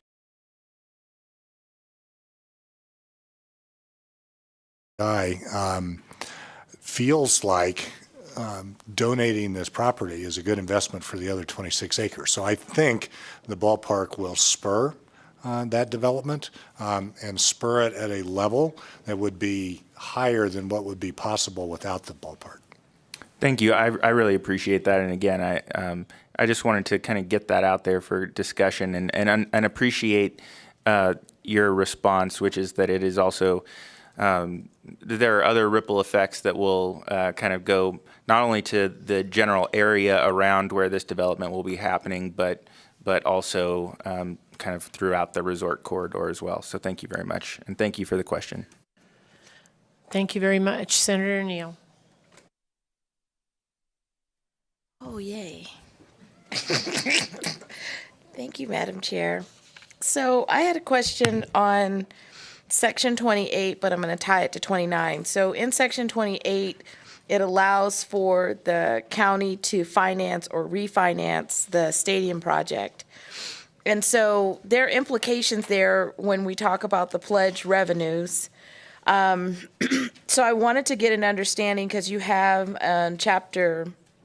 you have the SCCRT in here, which is portion of the C-tax revenue, and it's my understanding that that could have an impact on the non-guaranteed counties. And when we talk about financing and refinancing, can you talk about the fiscal impact there? Senator Neal, for the record, Jeremy Aguero. The county felt strongly about having the refunding language in, because interest rates could improve and we could borrow at lower costs, which would allow us to pay the bonds off earlier or have more money flow through the waterfall. With regard to the question of the BCCRT and the potential implications on the distributions through the C-tax, again, I'll give you the same answer I think that I offered before, and that is, they're also going to benefit from the increase in the sales tax that's going to be associated with the incremental visitor activity. And so, again, but for the construction of the stadium, none of that C-tax would actually be collected anyway, and the benefit associated with the visitors coming, should actually lead to increasing the benefit, at least for those communities that are not guaranteed in terms of the first tier distribution of the consolidated tax. Thank you for that. And then also, I just found it ironic that the live entertainment tax was being pledged, but yet the sports teams that don't pay the LET. And so it's ironic to me. Can you talk about why the LET would then be placed in as a pledge revenue? Senator Neal, for the record, Jeremy Aguero, because there'll be other events other than just baseball games that are played there. Collecting that tax and having it be reinvested back into the project is consistent with the approach that's being taken here. Okay. Madam Chair, can I just ask one thing? Okay, so, and I'm going to say this because, you know, I sat on Senate Finance this whole session, and if you knew how many times we heard it's a rainy day in Nevada, and we should fund teacher salaries, you would understand the level of influence or potential pain that experienced in this committee. And I think, you know, regular citizens see us making or having a conversation and a discussion around funding a stadium, but yet we don't have enough revenue to fund and give a 20% increase to teachers in the state of Nevada. And I think that, you know, for regular citizens, they're not looking at economic numbers. They're looking at real life, and they're saying these two things are not congruent, right? That you can't say you're willing to commit time, energy, and pledge, I think almost 17 revenues in order for a stadium, but yet you won't extend yourself to do a 20% raise for teachers. And I think that's a legitimate concern, right? Because even when we went through all of our budgets and there were still some serious asks on the table, and the state is in this bill, right? The state our money is being pledged as a backstop. And then the counties are in here when they just testified about a structural deficit when they can't take care of foster care within the Clark County system. And I think we need to have a real conversation about that, because in regular citizens who are going to work every day, this doesn't make sense to do a second publicly funded stadium. And so help me figure out why this would make sense when we know that those asks are on the table, but we won't give that same effort towards real needs that are on the table this session in 2023. Senator Neal, I'll try to answer that. When Allegiant Stadium will have principal and interest payments on its bonds of about $36 million. It will generate over $70 million in tax revenue as a result of all the events that happened there over the past 12 months. In doing that, that means that there is more money that goes to school construction. There is more money that goes to teachers' salaries as a result of that investment. Again, we've talked about it here in terms of its being successful. But for the A's willingness to construct the stadium, no revenues are generated. There is no additional dollars that go to teacher salaries. There's no additional dollars that go to capital programs. There's no additional dollars that go to the county or go to the state for homelessness or any other social services that exist. When we run the numbers out relative to this stadium, the state of Nevada, local governments and state governments combined, are over $360 million to the good. Those are dollars that will go to our schools and to our roads and to our parks and to public safety. It's exactly what it will do. And if we can do half as well as we did with Allegiant Stadium, I would hope that the folks that you're talking to benefit from the jobs that are created, from the dollars that are generated for exactly the type of services that you're talking about here today. Thank you very much. Thank you. Senator Wynn. I think most of my questions have been answered. I think I might have missed this one last thing. Assemblyman Watson had asked you about the tax loss of the closing of the Tropicana, but what about the job losses? Do we have an understanding of what those job losses would be in that property? Senator Wynn, Steve Hill.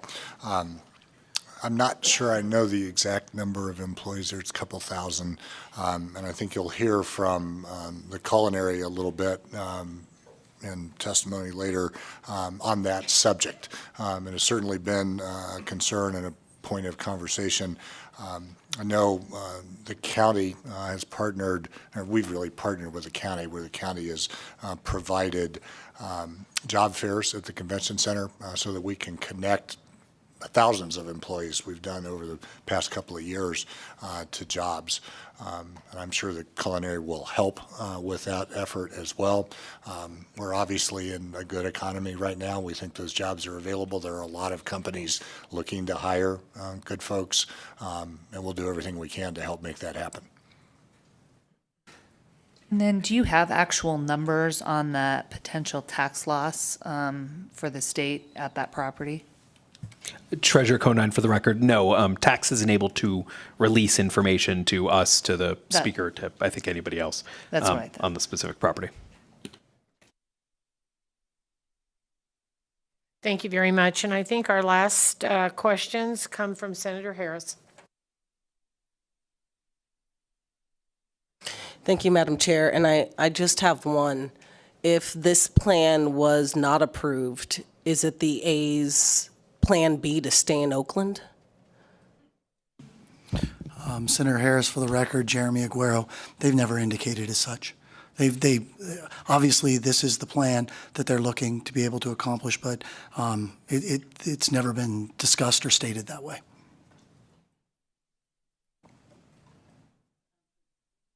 Just a quick clarification. So is that a you don't know, or you think that their plan is to come to Las Vegas no matter what? No, that's I'm sorry, Senator Harris, for the record, Jeremy Aguero.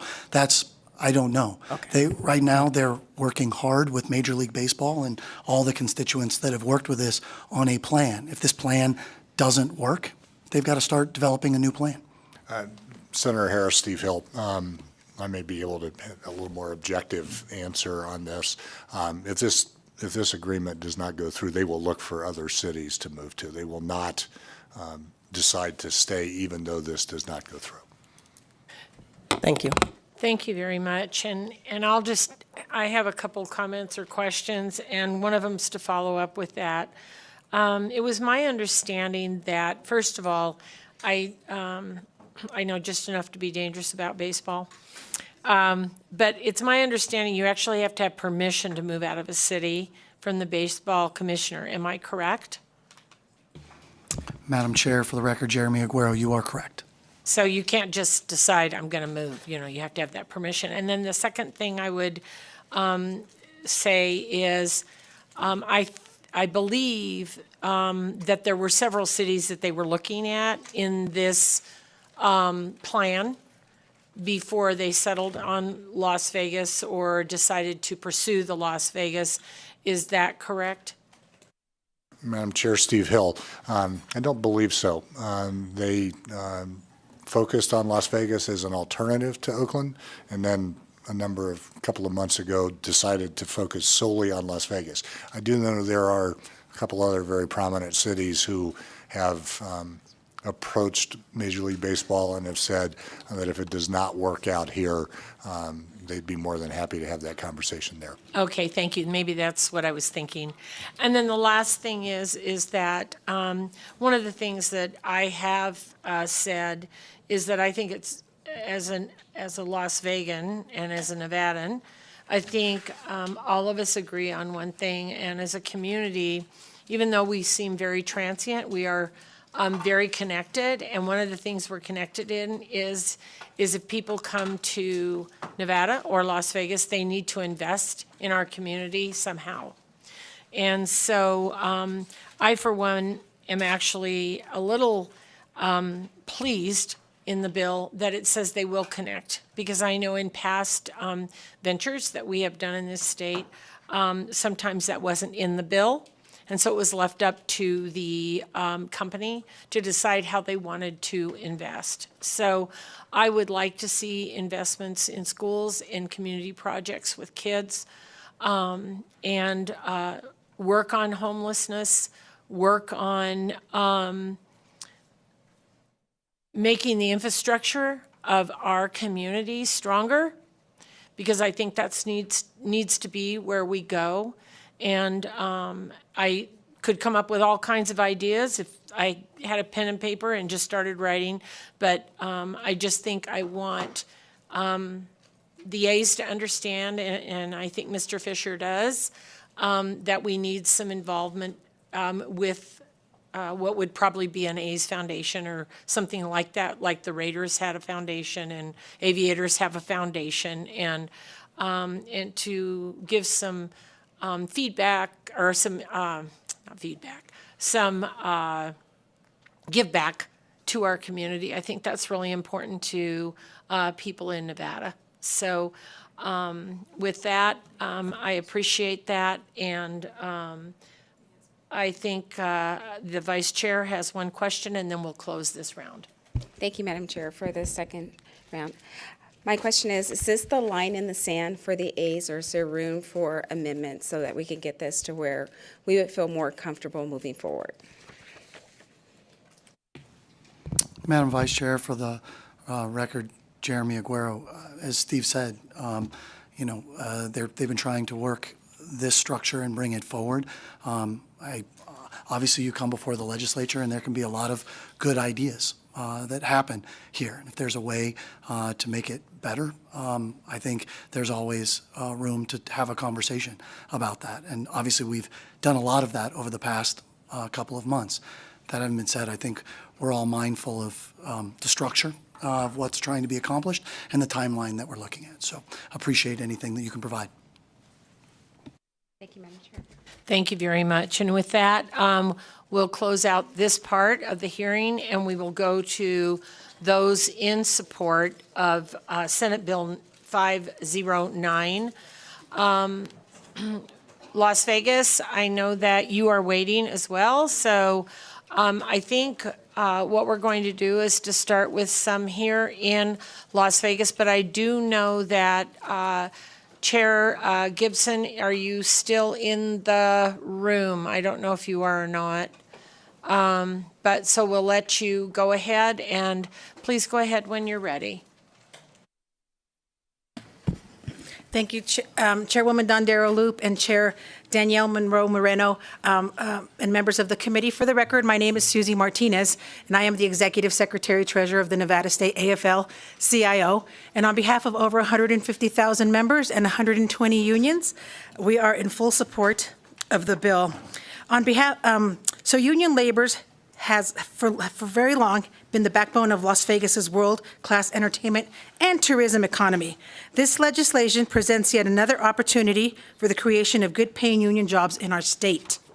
The proposed construction of a baseball stadium in Southern Nevada will not only give our economy the diversification it needs, but also ensure that our brothers and sisters in the building and construction trades are given good contracts and are paid the prevailing wage that they deserve. Additionally, in the long term, our service industry will reap the benefits of this project. As a proposed stadium, we will need service workers to keep it running efficiently. Labor has been here in Las Vegas, continues to grow, and we look forward to being a part of this exciting project.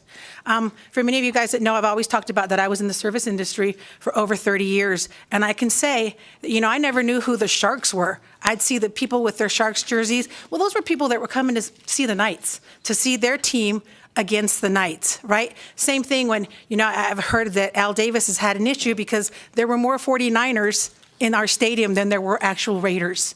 So if we build the A Stadium, hopefully we'll have that same effect as well. We'll have people working in our industries and our economy will be stronger. So with that being said, we support the bill. Thank you very much. Thank you very much for your comments. Next there at the table, Mr. Saavedra, go ahead, please. Thank you, Madam Chair and members of the Joint Committee. For the record, my name is Vince Saavedra, Vince, V-I-N-C-E, Saavedra, S-A-A-V-E-D-R-A, and I am the Executive Secretary Treasurer to the Southern Nevada Building Trades Unions. I'm an iron worker by trade, having to complete the apprenticeship program to become a journeyman and working in the field for many years.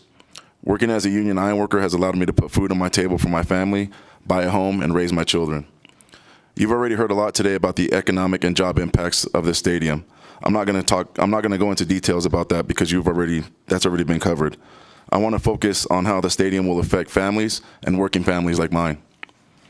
We have an agreement with the baseball club that will require 15% of hours on the construction project to be by apprentices, and 5% of those for first-year apprentices. There's talks of a community benefit bill of the stadium. I could tell you that having these numbers of requirement for apprentices on the project will ensure the community benefits from building the stadium. New apprentices will learn the trade and earn great wages, health care, and a great pension. With those wages, we'll allow them to put food on the table for their families, buy homes, clothes for their kids, school supplies, and enroll their kids in soccer and other things like music lessons. You'll hear a lot of people in opposition talk about education. Let's be clear. Apprenticeship is real-world education that teaches young people a trade that will allow them to work for decades to produce incredible new buildings and shape our skyline in the state. The skills taught are transferable and can be used anywhere. Furthermore, our apprentices are able to learn and earn credits at College of Southern Nevada while they're in the apprenticeship, thus rounding out the apprentice education and other areas. SB509 will support education and job creation. I urge you to support SB509. I want nothing more than for the stadium to get built for Southern Nevada's working men and women. Down the road, once the stadium's built, there'll be many iron workers, electricians, pipe fitters, and other trade workers who could point at the stadium and tell their sons and daughters they built that. Southern Nevada Building Trades Unions fully supports SB509. As you heard, they've signed a project labor agreement with us, which ensures the community, this project will be built by the community. People in the community are going to go to work. It's very important for families. And again, it's more than just jobs. The economical impact it's going to have is going to trickle down to all small businesses across. Thank you very much. We appreciate your time, Madam Chair. Thank you very much, sir. Next, please. Thank you, Madam Chair. Members of the committee, Rob Benner, Executive Secretary Treasurer of the Northern Nevada Building Trades. Just due to the nature of construction on major projects like this, we work very closely north and south just to make sure that we can meet the labor needs. A lot of times, just, nature of construction, sometimes the south can be busy, the north slow, workers can move north and south. So this isn't just something that could benefit just Southern Nevada, but it could also benefit Northern Nevada construction workers too. So thank you very much. Thank you very much. Go ahead, please, Mr. Catha. Good evening, Madam Chair and members of the committee. My name is Paul Catha, and I represent the Culinary Workers Union Local 226. The Culinary Union supports SB 509 now that the involved parties have come to an agreement that's good for workers in Southern Nevada. While the union avoids picking sides between different unionized employers, the union supports the A's decision to partner with the unionized Tropicana Las Vegas. The Culinary Union will negotiate to ensure that Tropicana workers' rights under the contract are strictly followed so that workers have additional compensation, healthcare coverage, and pension benefits when the property is closed for redevelopment.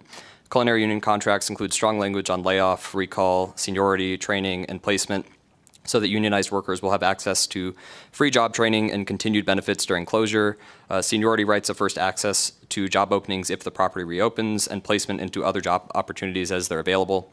The Culinary Union applauds the A's on agreeing to card check neutrality language to allow the workers at the stadium to freely choose whether to unionize, and the union looks forward to the labor management relationship that will come with Major League Baseball's arrival in Las Vegas. The Culinary Union urges the Nevada legislature to support and pass SB 509. Thank you. Thank you very much. Go ahead, please. Thank you, Madam Chair. For the record, Danny Thompson, representing the operating engineers, Local 3 and Local 12. I can tell you from experience, we know that this is going to create thousands of construction jobs because we've built the past stadiums.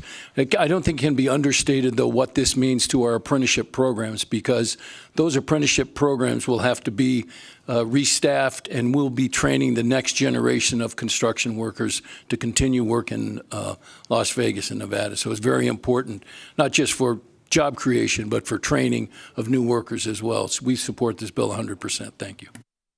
Thank you very much. Go ahead, please. For the record, my name is Mark Ellis. I'm the president of Communication Workers of America. First of all, very important, the Golden Knights are up 5-0. I'm behind. Second of all, as a labor leader, I stand in support and solidarity with my brothers and sisters. But also as a Northern Nevadan, I hold out hope that if the A's can go to Las Vegas, hopefully one day I'll be here testifying in behalf of some sort of professional team coming to Northern Nevada. Thank you. Thank you very much. Go ahead, please. Good evening, everyone. Tom Worley for the record, representing Laborers Local 872. This is a jobs bill. We look forward to constructing it. As Mr. Benner said, if we don't have manpower down south, there's a reason why they call us journeymen. We follow the work. But I urge your support, and this is a home run. Thank you. Thank you very much. Go ahead, please. Thank you, Madam Chair. My name is Ronnie Young. I represent the IBEW Local 357.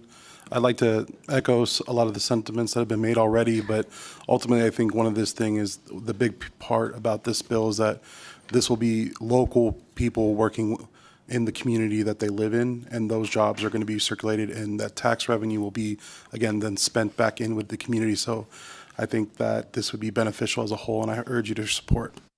Thank you very much. Go ahead, please. Thank you. Andy Donahue with the Labor Employers Cooperation and Education Trust.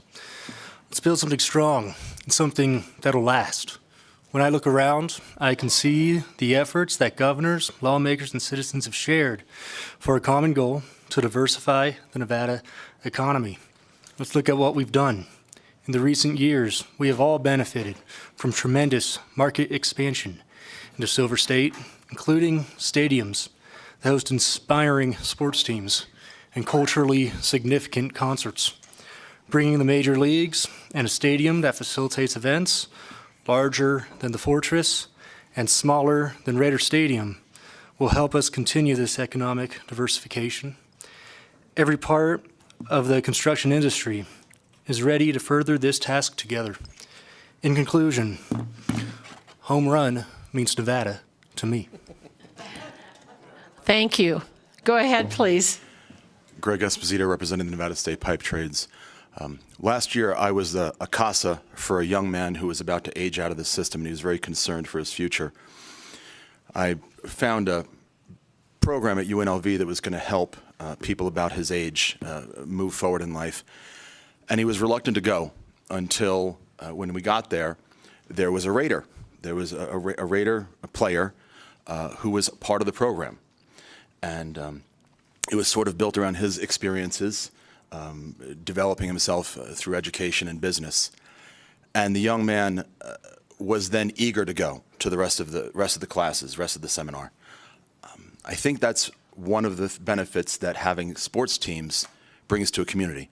I was scrolling Facebook the other day, and I saw there were some young women getting memorabilia signed by one of the Las Vegas Aces, and they were over the moon.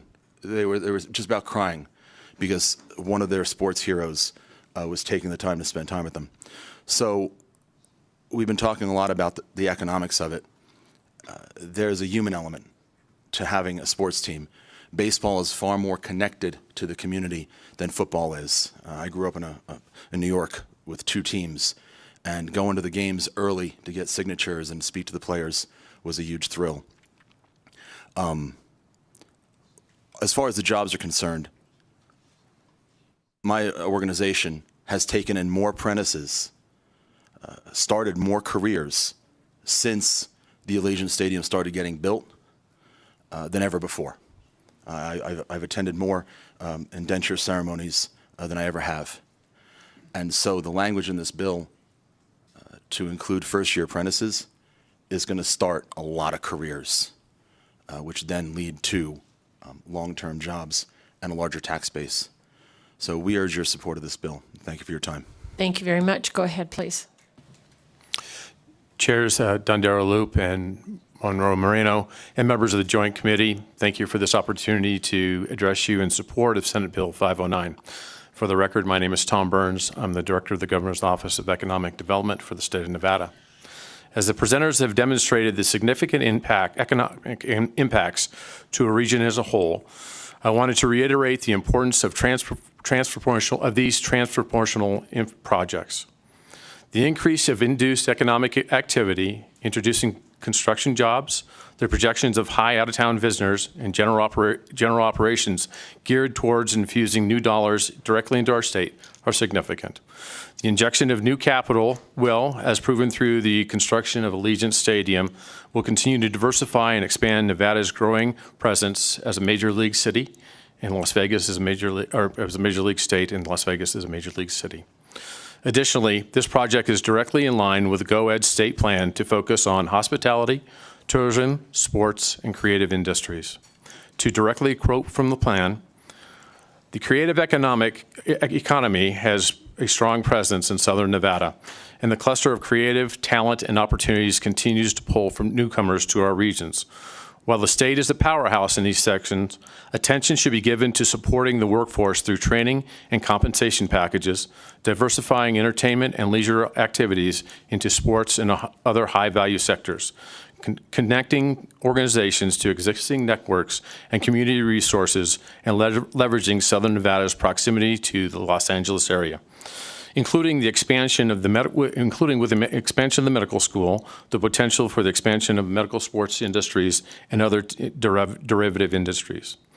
Based on this, our agency supports this growth and will allow the state to continue its upward trajectory and keying on the workforce in the sector as it further grows, diversifies, and helps build a more resilient Nevada. For these reasons, and among others that have been presented today, please consider passing the legislation to augment the growth of our state in this industry and further our tax base. Thank you. Thank you much. Go ahead, please. Good evening, Chairs Dondero Loop and Monroe Moreno, and members of the Joint Committee. It's nice to see you tonight. For the record, my name is Mary Beth Seawald. I'm the President and CEO of the Las Vegas Chamber of Commerce. The Vegas Chamber is in support of SB509. This bill is the next important step in investing in our future and will help solidify our role as a global sports destination and will definitely benefit the entire state. For Las Vegas to maintain its position as the premier global destination for entertainment, we need to continue to invest in world-class infrastructure projects that will ensure we are staying ahead of our competitors. We will be setting new entertainment experiences and standards that will be unmatched anywhere else in the world. This bill will also spur economic development and much-needed diversification. First, by securing a Major League Baseball team with this new stadium, we will open access to a new market of sports fans that we previously had never tapped. Second, this new stadium will also provide new entertainment venue options, attracting new leisure travelers, both domestically and internationally, to Las Vegas. And equally as important, and maybe the most important reason that the Chamber supports the stadium is jobs. Jobs, jobs, jobs, and good jobs. At the Vegas Chamber, we represent not only employers, but employees as well. This new stadium and team operations, as we heard before, are projected to create thousands of new jobs, and that will generate nearly $440 million in wages and salaries paid to local workers in our community over the next 30 years. The Chamber also believes that this project will replicate the success that we've seen with Allegiant Stadium, which was also supported by the state legislature as well.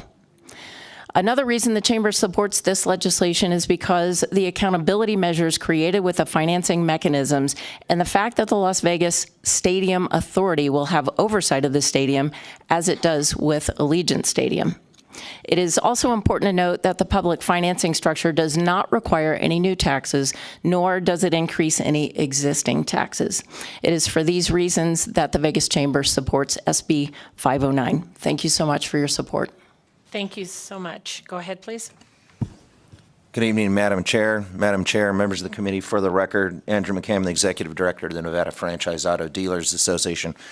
Much of what I was going to say has already been covered, but it's important to note that we support this bill because this is a good economic development bill. And it's going to benefit not only Clark County, it's going to benefit the entire state. That's why as a statewide trade organization, we support it. There's a clock out front of this building, and on it there's some parts of Rotary, and one of them is, will it benefit all involved? And I think unequivocally this bill meets that prong, and it's yes. And frankly, for those reasons, members of the committee, that is why we support this bill. We are excited to see something as dynamic and as exciting to this on what is arguably the greatest road on planet Earth. Sorry to the Parisians and the Champs-Élysées, sorry for the New Yorkers, and Park Avenue, the Modernos in the Grand Via. Las Vegas Boulevard is this, and this is somehow going to make that iconic road that much better. And we encourage its support. Thank you for your time. Great job running this hearing so far, Madam Chair. So I'm out of here. Appreciate you. Thank you very much. All right, thank you very much, Ms. Alvarez. Go ahead, please. Good evening, Chair, Madam Chair. My name is Fran Alvarez, and I am here today representing the Teamsters. The Teamsters are in construction, so they will help build the stadium. The Teamsters also do valet, so they will have jobs once it is built. the Teamsters also have warehousing, so they will have jobs. This stadium will have jobs for years to come. I urge you to support this bill. On another note, I would like to tell you, my husband is a Cub fan. Anybody who knows me knows my husband plans his day around games. He is not an A's fan, but he is excited for this team to come here so that he can go to games. Even though he doesn't like the A's, he will go because he loves baseball. And frankly, it'll get him out of the house. So thank you very much. I urge your support of 509. Thank you very much. All right, we are going to jump down to Las Vegas, and Chair Gibson, would you please go first? Thank you very much, Madam Chair. Jim Gibson, Chairman of the Clark County Board of County Commissioners. I want to especially thank all of you, the chairs, Dondero Loop and Monroe Moreno, and all of you for taking the time to take care of this. We've been working on this bill for considerable time. Senate Bill 509 has had input across the board from many, and many of you, in fact, have had conversation with those who have been working on it over the past couple of months. Today, you consider this legislation that reflects an agreement between Clark County, the governor, the treasurer, and the A's organization. It's essential when I finish that at least you understand and are informed about the role that Clark County has played in these discussions. Our sole focus has been to uphold the historical, prudent financial practices of Clark County. This legislation compels the county to issue bonds for the financing of the stadium, and throughout our conversation with the A's, it has been imperative that the terms of a bond issue meet the standards the county would require for any similar county bond issue, specifically to the amount of the bond funding, the revenue to debt service, the debt service coverage requirement, and the amount required to be held in reserves. County Manager Kevin Schiller and Chief Financial Officer Jessica Colvin have spent many hours briefing with our board members, have heard their concerns, and have attempted to reflect those concerns in their work. They have evaluated the county's financial commitment toward the development of the A Stadium and do believe it is fiscally sound. The county's commitment to issue $120 million in general obligation-backed bonds was not agreed to lightly.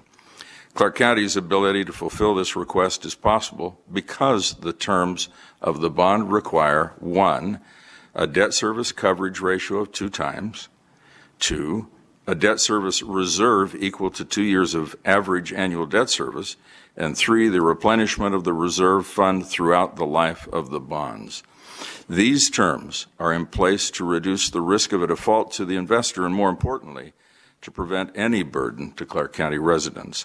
They are the very terms we began to talk about the first day we began to have discussions about a Clark County issued general obligation bond. Additionally, the county will provide up to $25 million toward the cost of infrastructure associated with the development of the site. Those are the kinds of things counties are very concerned about. In this community, this is especially important to us. This could include costs associated with utilities, roadway, pedestrian improvements, police, fire, or other requirements to identified in the other development agreement, which we believe is essential, and the paramount agreement for the county that will be negotiated between the A's and Clark County before any development begins. I think it's important to note that the structure of this agreement is for a timeline of 30 years, and while those of us who are here today will no longer be in our positions, elected, appointed, or otherwise, Clark County's financial contributions are intended to withstand a lot of unknowns throughout this time frame. And as it has been the subject of testimony, there are additional dollars we would not otherwise ever see because of the construction and the financing, the way it has been arranged, of the stadium. And while I'm not able to predict with any certainty a positive outcome, I am certain that what you have before you for consideration is the best version of an agreement to bring the aids to Clark County with the protected support of the public financing. Now, I serve as the chairman of the Las Vegas Convention and Visitors Authority Board, as well as the Board of County Commissioners. And I can certify to you that both of these institutions recognize that serving and protecting our residents is the most critical component of our work at Clark County. But we also recognize that a continued investment, smartly done, in the hospitality industry, which is the economic engine of Southern Nevada, will only strengthen the economy we have here in Southern Nevada and ultimately the economy of this great state. I believe the structure of this agreement does protect our constituents, both those who are housed and those who are not. Through this agreement, the financial commitment to help address homelessness is something we should be proud of, and it should serve as a model for public-private partnerships going forward. I think it's important to say right here that there is nothing about the economics that are a part of Clark County and the financial condition it is in to suggest that our county is experiencing any kind of a structural deficit. To the contrary, Clark County is strong as it has always been, probably today stronger than it has ever been. There is, in fact, a child welfare program mismatch that has been commented upon by our representative. But the comment was never intended to suggest that Clark County's government and our finances are in structural deficit. Rather, that program, as we are mandated to do things and we bill the state for the things that we do, has resulted in about a $20 million net difference each reporting period, which builds itself up. We pay to take care of the child welfare issues. We pay to do everything that we can identify that needs to be done, and we pay to do the things that the state mandates that we do, and that needs to be clearly understood. So when you look at where we are today, we have a structure in place now that is being presented to you in Senate Bill 509 that will work, that will result in the kind of additional revenue that we hope for when we do a major project like this, that will accrue to the benefit of both the state, and that means everyone in the state, and to Clark County. Thank you very much for your time today. Thank you, Chair Gibson, and thank you for waiting through the hearing to make your remarks. All right, is there somebody else at the table, please? Go ahead when you're ready. Good afternoon, everyone. My name is Aaron Ibarra with Southern Nevada Building Trades, AARON-IBARRA. And while I am with Southern Nevada Building Trades, I want to give kind of some personal testimony and kind of tie it all back. So I graduated from Canyon Springs High School in 2016. And while I did have a lot of my colleagues and friends that went to college, a lot of them didn't go to college for a multitude of reasons. And I always wondered why there weren't more options that were being offered to students once they graduated. Especially during this time, during graduation season, that stays on my mind heavy. When I found out about the building trades, I learned that we have 10 different apprenticeship facilities in the Southern Nevada. These 10 different apprenticeship facilities allow students to join and earn a livable wage to start off and get paid to go to school. When I found that you could get paid $20, get your education paid, I wondered why these opportunities weren't more available.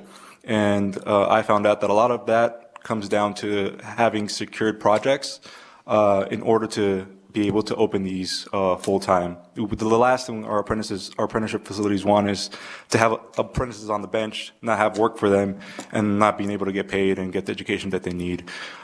So funding this bill would allow for not only 15% of apprentices to be on the job, but for 5% of first-year apprentices. Those first-year apprentices are essential, right? You're opening up our apprenticeship facilities for not only CCSD students, but for veterans, but for formerly incarcerated folks who a lot of times the trades are one of the only places where they can go and get a strong livable wage after they have that on their record. But there's so many opportunities that because we have that PLA, because we have that apprenticeship language, that this bill has an opportunity to create, that I want to make sure that y'all take that into consideration when voting on this bill. But thank you for your time, and I urge this joint committee to support this bill. Thank you so much, and thank you for your time this evening. Go ahead, please. Good afternoon, Chair Dondero Loop and esteemed members of the committee. For the record, Ann Barnett, CEO of the Nevada Contractors Association, here to support SB509. Our association is comprised of skilled contractors and subcontractors who have successfully constructed monumental projects in Nevada, such as the Allegiant Stadium and the Las Vegas Convention Center expansion.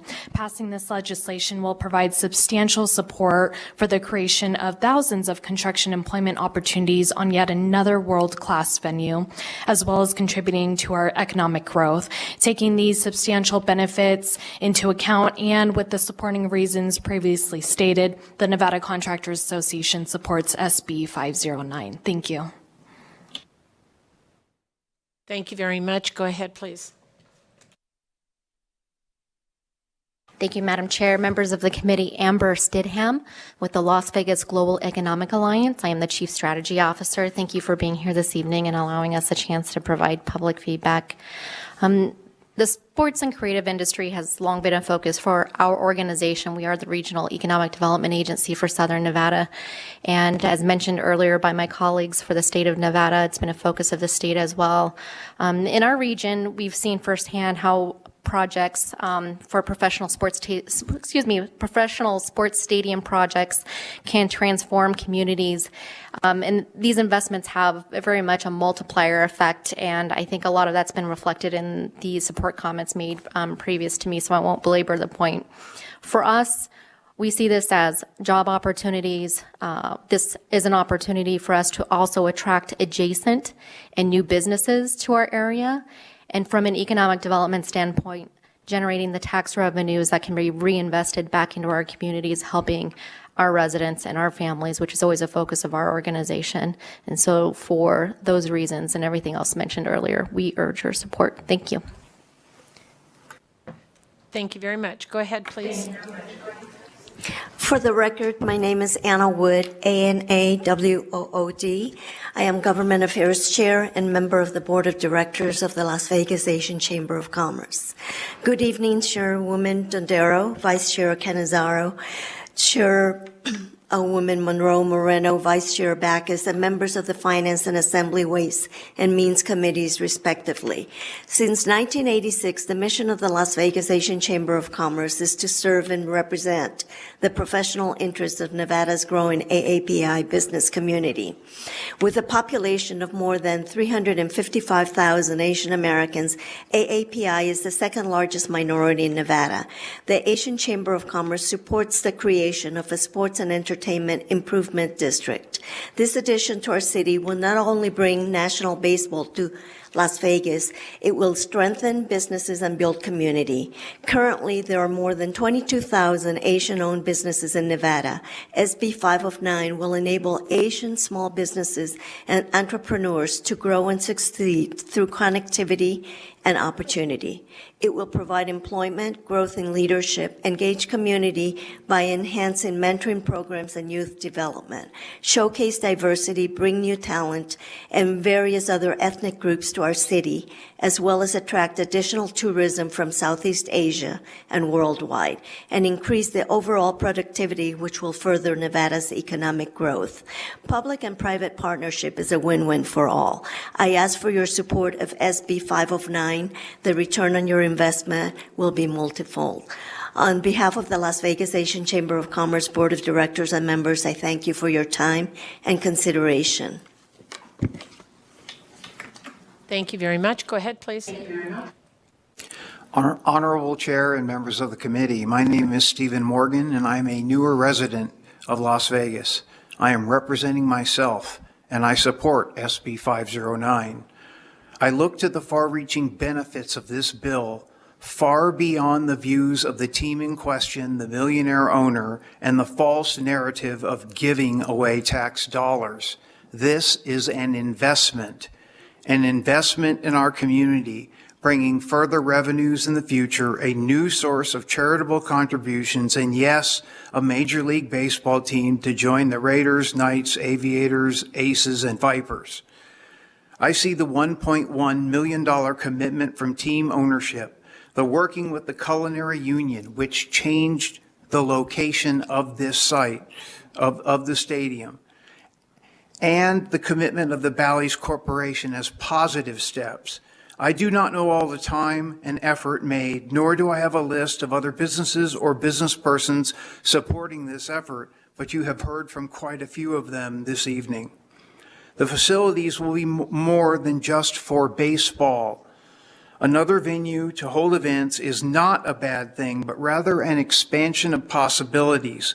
With the future of the bullet train from Southern California and the subterranean slant subway system being put into place to aid in the movement of people, I see Las Vegas being even more of a destination than it is today.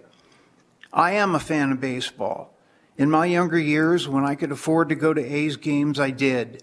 The record didn't matter because I'm not only a fan of the team, but a fan of the game. I shall be a season ticket holder. I understand there may be an opportunity to be on a citizens committee of some sort. I'm not quite sure of that. I wholeheartedly volunteer for such a committee to put my time and effort into this because I've always felt it's very easy to complain, but one must become involved in one's community to make it successful. I would work hard and commit to that. Therefore, I ask for your support of SB 509. Thank you. Thank you very much. Please go ahead. Madam Chair, Marilyn Dondero-Lu, Vice Chair Marilyn Monroe Moreno, committee members, for the record, my name is Alfonso Lopez. I represent the sheet metal and air rail transportation workers, and we are here in full support of this bill. Thank you very much. Thank you very much. Go ahead, please. Anyone else? Okay, then we will go to the phone lines. BPS, when you're ready. Thank you, Chair. If you would like to speak in support of SB 509, please press star 9 now or raise your hand in the Zoom client to take your place in the queue.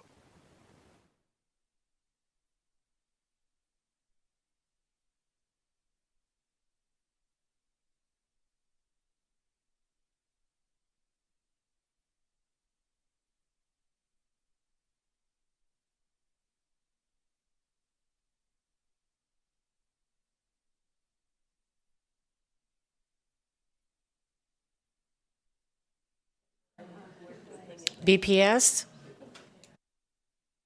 Caller with the last 3 digits, 717. Please press star 6 to unmute yourself. Good evening, Chairwoman Dondero-Lu, Chairwoman Monroe Moreno, and members of the committee. For the record, my name is Robert Sumlin, Robert Sumlin, and I'm with the International Association of Machinists and Aerospace Workers here in Las Vegas, Nevada. I'm here in full support of Senate Bill 509 and urge the committee to support it as well. I support this bill because the proposed project will create good-paying union jobs for our building and construction trades and service industry workers. Thanks for your time. Thank you very much. Next caller, please.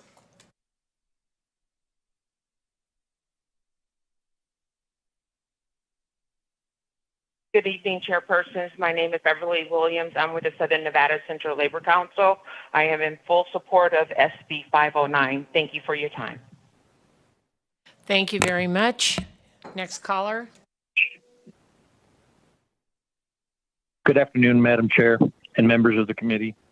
For the record, my name is Russ James, Russjames. I'm with the Nevada AFL-CIO and a longtime member of the Painters and Allied Trades. And yes, I'm in full support of Senate Bill 509. Urge the committee to support it as well. Thank you. Thank you very much. Next caller, please.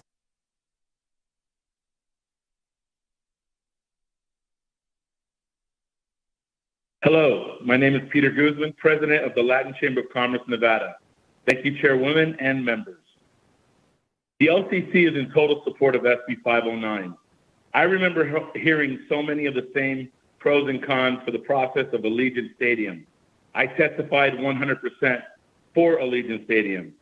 I remember testifying that people's personal wealth and how much they were worth was not important to me. Getting deserving men and women working was the most important thing. And the LCC members feel the same way.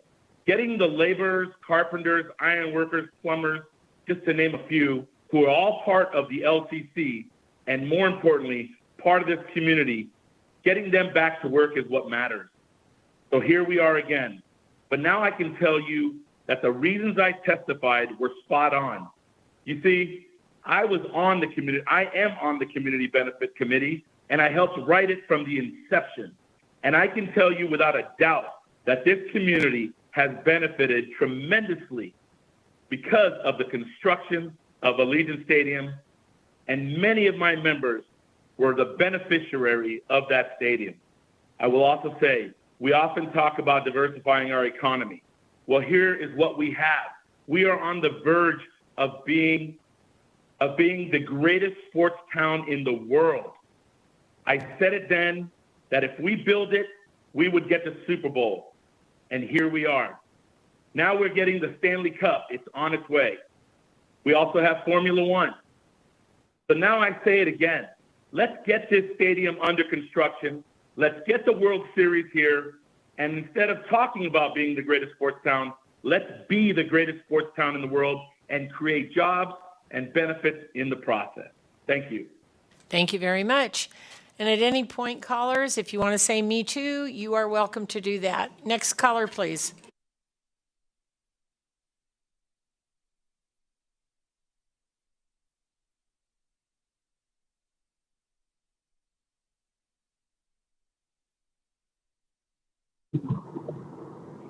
Good evening, Madam Chair, members of the committee. My name is Jimmy Schwartz, Jimmyschwarz. I'm with Ironworkers Local 433. We support this bill. We urge you to do the same. Thank you. Thank you. Next caller.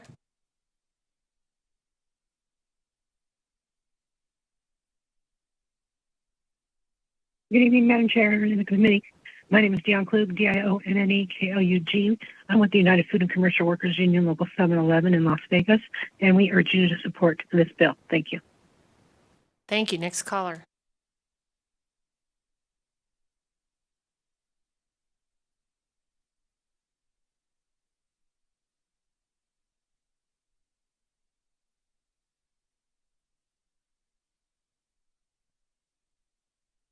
Caller with the last 3 digits, 433. Please press *6 to unmute yourself.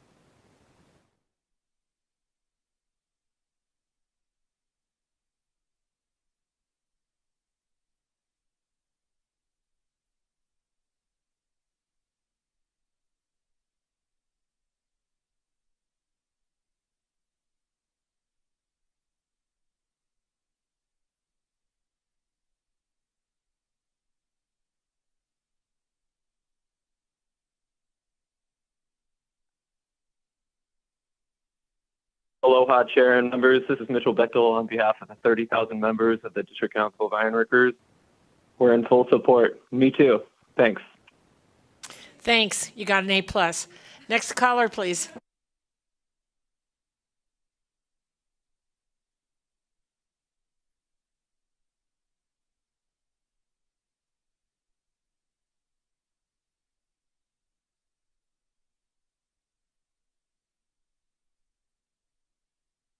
Caller with the last 3 digits, 756. You are unmuted and may begin.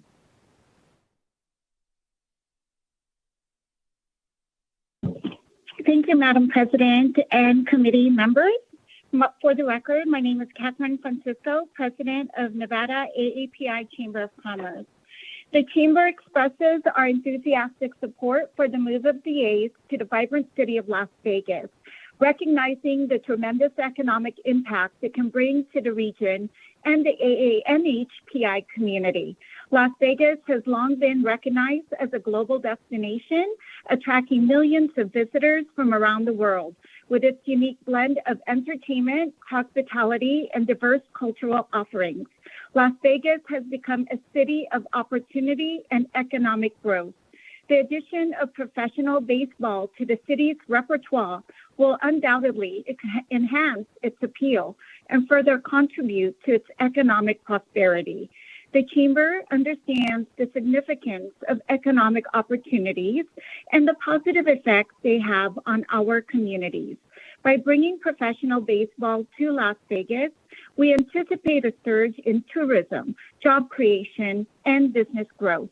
This will provide numerous benefits, including increased employment opportunities, entrepreneurial endeavors, and the fostering of small businesses. The Chamber appreciated the fact that A's leadership took the time to speak to us a few months ago in reinforcing their commitment to diversity, equity, and inclusivity. Nevada AAPI Chamber lends its support to SB 509. Thank you. Thank you. Next caller.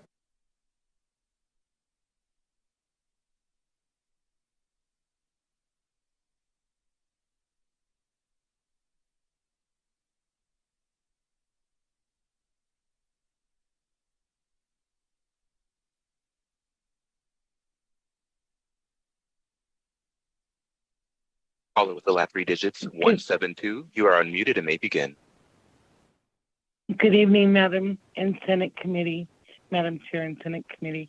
My name is Andrea Kelly. I am the president of the Humboldt County Support Staff Organization. I am here this evening in opposition of SB 509. I strongly oppose delivering $380 million in public funds to a California billionaire. Yes. Are you in opposition? I am. They told me to speak, so. Oh, yeah, we are in support. They muted me.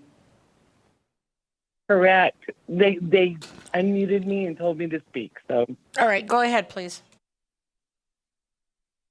Thank you. I am here this evening in opposition of SB 509. I strongly oppose delivering $380 million in public funds to a California billionaire to build a stadium for the Oakland A's in Las Vegas. I ask legislatures to instead prioritize funding public education in time for 20. Educators are leaving their profession in search of a living wage. Professionals are being replaced with long and short-term subs, some with little to no educational background. I received a call from a parent last week saying that her 10-year-old daughter had to teach a math lesson to her fourth grade classmates because the sub did not know how to explain the lesson. We demand that you put those funds toward keeping the professional educators in the classrooms. Pay them what they deserve. Make the children of Nevada your priority. I'd also like to add, with those funds in time for 20, we can ensure that we keep the best of the best educators and recruit the best educators for Nevada. Thank you. Thank you very much. And we are in support. So next caller, please.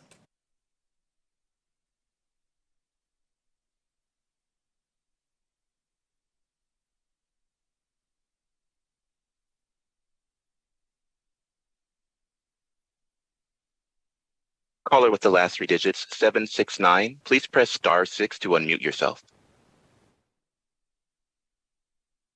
My name is Cesar Andia with Local 1977 Carpenters Union, and we fully support this. Thank you. Thank you very much. Next caller.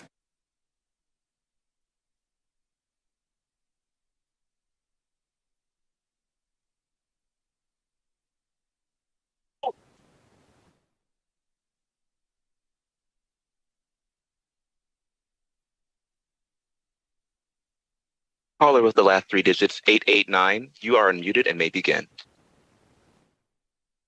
Good evening, Chairwoman Dondera Loop and Chairwoman Monroe Moreno and members of the committee. For the record, my name is Gabe Christensen. I'm the Assistant State Legislative Director for Nevada State Legislative Director for Smart TD. I'm here in full support of Senate Bill 509. I believe this is a unique opportunity for our state in the form of good union jobs and revenue for Clark County and the state of Nevada, and I urge you to support this as well. Thank you.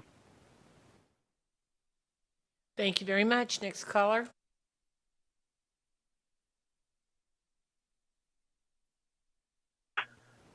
Yeah, this is Brandon Morris, representing Carpenters 1977, local in Las Vegas.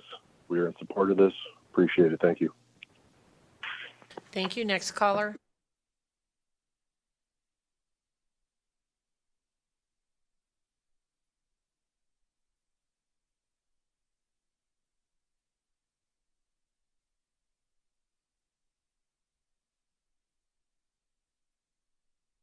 Caller with the last three digits, 653. Please press star 6 to unmute yourself.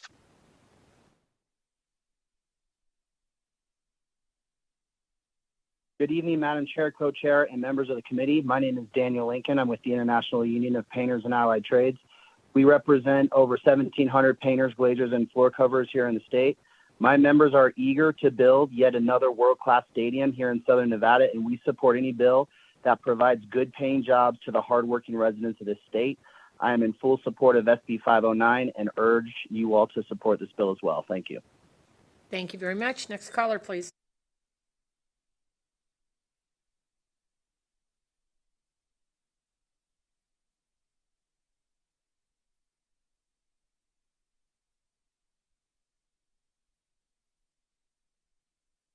Caller with the last three digits, 175. You are unmuted and may begin.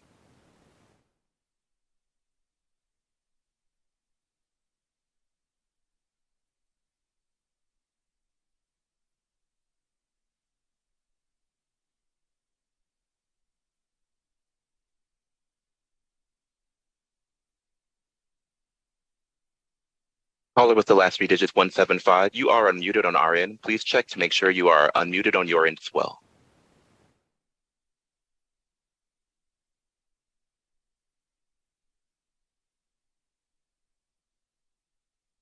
Hello, my name is Eric Gherkin. I'm with American Federation of Government Employees in Reno, Nevada.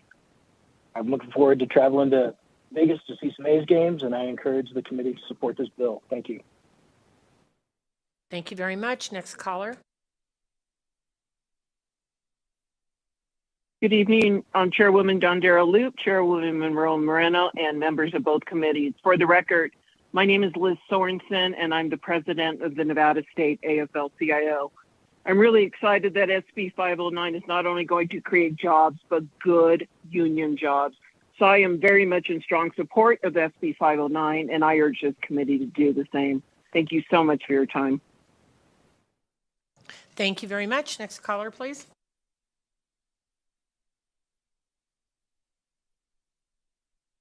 Good evening. For the record, my name is Phil James. I am the president of the International Alliance of Theatrical Stage Employees, Las Vegas, or Local 720 in Las Vegas. Local 720 supports SB 509 because the stadium project will provide good-paying union jobs during the construction and for many years thereafter. Because of that, I urge you to, on the committee, everybody on the committee, to support this bill as well. Thank you very much for your time. Thank you very much. Next caller, please.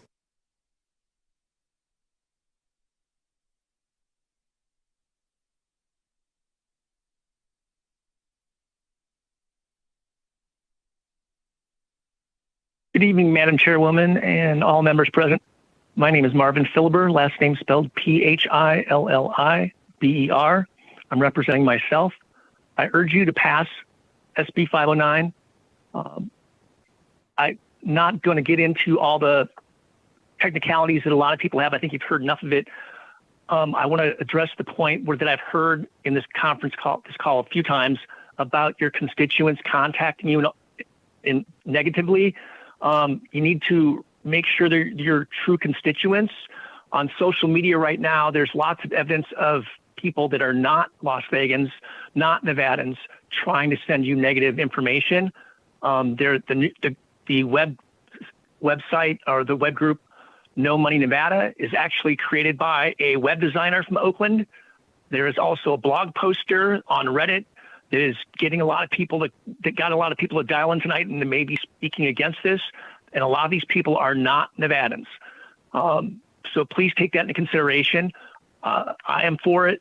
On the funny side, I grew up in Minnesota when they had the North Stars, but I'm still happy that the Stars lost tonight. Go Golden Knights. And thank you for your time. Thank you very much. Next caller, please.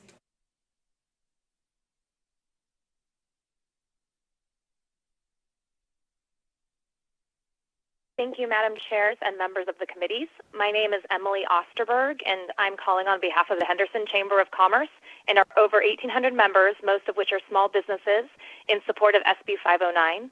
While we are excited about the idea of Major League Baseball team moving to Las Vegas, we're supportive of this bill because economic development is a priority of the Chamber, and we recognize this bill will create jobs both in the short term in building the stadium and long term with permanent jobs created once the stadium is open.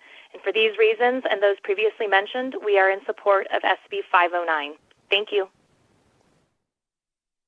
Thank you very much. Next caller, please.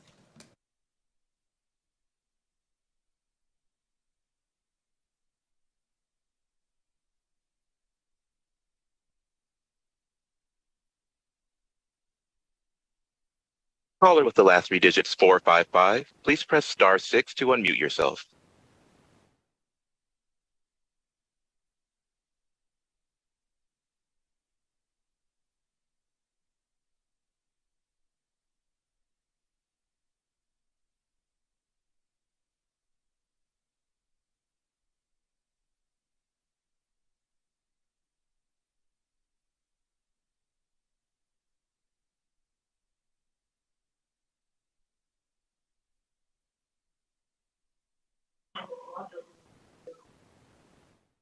Hello?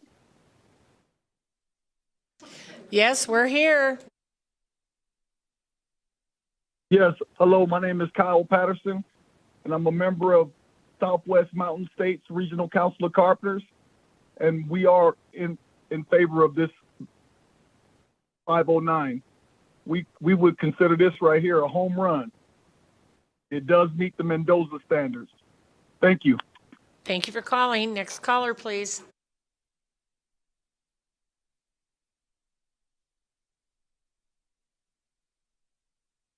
Hi, all board members. Hello? We're here. Hello?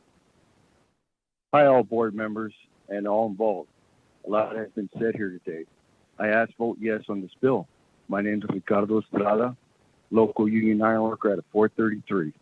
With this bill, new doors and new avenues and more will be open. Thank you guys for your hard work. Thank you very much. Next caller, please.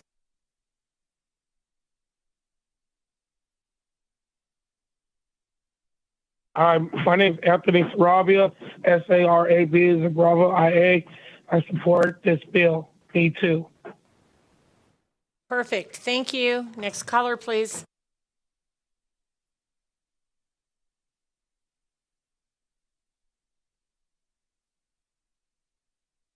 Good evening. This is Andrew Gonzalez. I'm actually calling in opposition. Should I speak now or should I wait? You should wait, sir. We are in support. We will be in opposition shortly. Okay, I can wait if you want to put me back in queue. If you have recently joined us and would like to provide support testimony for SB 509, please press star 9 now to take your place in the queue.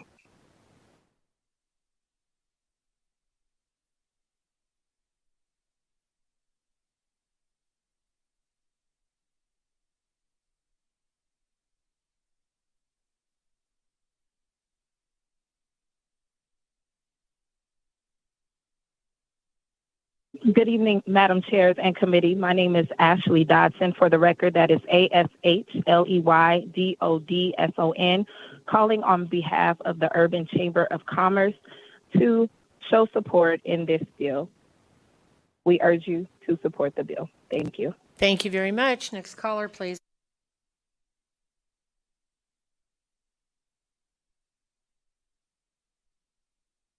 Good evening, members of the board. My name is Lucas Inman. I'm a member of 1977, local with the Carpenters. I'm calling in support of 509 and also as a Clark County School District teacher. I just got done teaching construction, so I want jobs for my graduating seniors and all of my next class graduating seniors to get a job as well. So I am in support as a teacher and as a carpenter. Thank you. Thank you very much, and thank you for being a teacher. Next caller, please.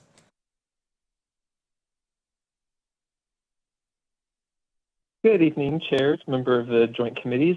Thank you for the opportunity to provide public testimony. My name is Jesse Cook. I will be testifying independently in support of this bill. Now, I will be providing overall support for this new stadium and the contents of this bill.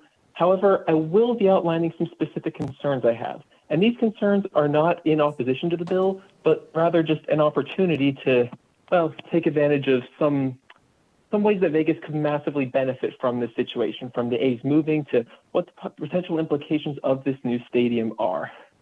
Obviously, this committee has already heard the enormous economic benefits thereof, from the creation of new jobs to everything that comes from having fans at the games for, 86 games a season. I mean, that can't be understated. This is going to be an incredible project for the city of Las Vegas.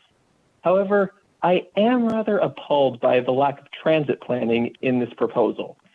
Everything to do with transportation has been entirely auto-centric. The creation of new parking structures adjacent to the stadium, and all that's in its immediate watershed is hotels, not commercial or residential or mixed-use buildings or affordable housing. I feel that the stadium could massively benefit from being in a properly urban environment and not simulated urbanism like you'd see on the Las Vegas Strip. Stadiums thrive when they are in these urban environments. Just look at some of the newest projects around the country. City Park in St. Louis being the best example I can think of, especially with the new redevelopment project going around Allianz Field in St. Paul, Minnesota. Overall, Las Vegas could benefit from a great deal of rapid transit, and at the present moment, there exists absolutely nothing. There's only one bus line that runs down the strip called the Deuce, and it spends more time sitting in traffic than actually moving. I would be far more in support of this project if it included provisions such as temporary bus-only lanes for game days, because running game day buses like we do for the Golden Knights games for all of our other sports teams, that will never be enough so long as it is always slower and less convenient than driving.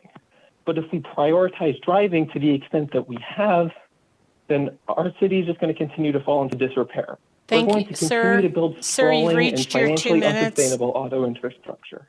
Thank you very Okay. much. Thank you very much. All right, BPS, any additional callers? That concludes callers in support at this time. Thank you very much. Is there anyone here in Carson City in opposition? Please come forward. It's your time.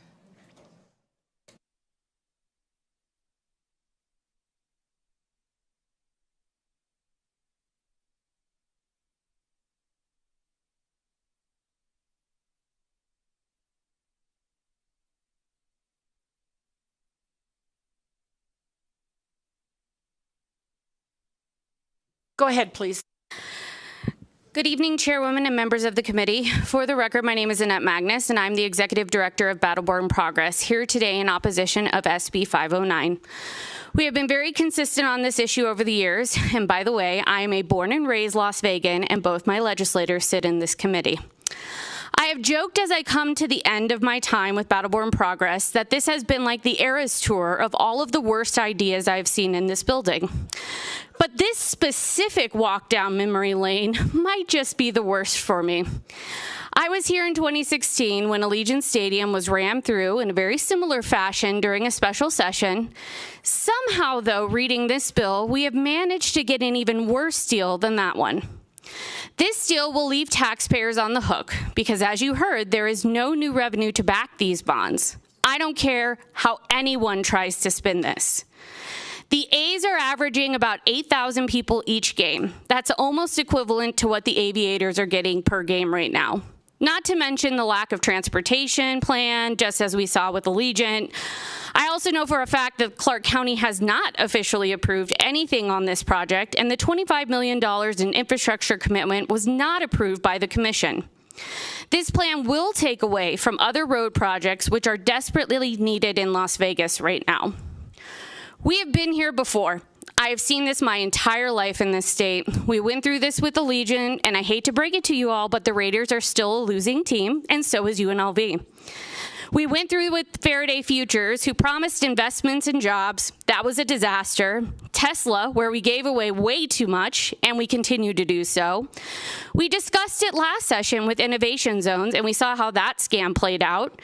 And now we are here yet again talking about giving the Oakland A's more public tax dollars on yet another stadium. I have to ask, when are we going to learn?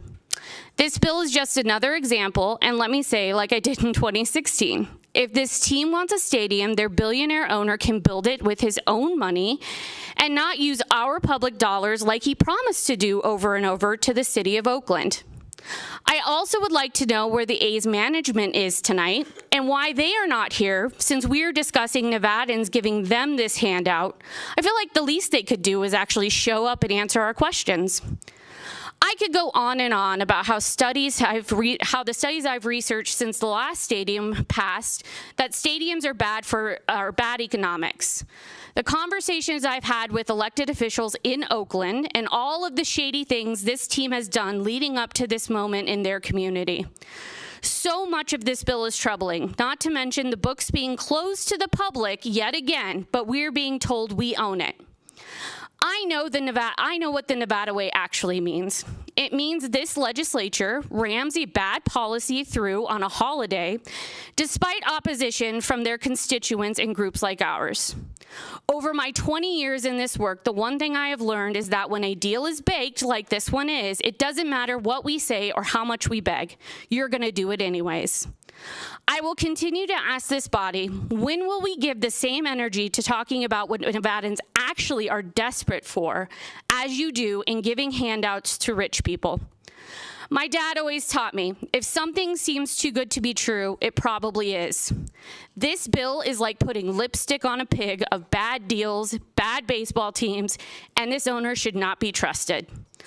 I would ask you to oppose this bill, but I see the writing on the wall already, and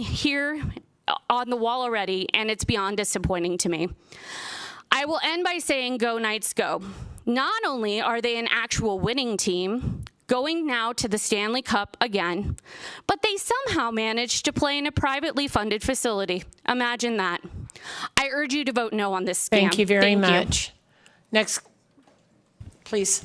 Hi, Alexander Marks with the Nevada State Education Association opposing Senate Bill 509. This hearing's about the A's, but let's talk about the whys. Why is this a priority? Why can't a billionaire do this on his own if it's so innovative?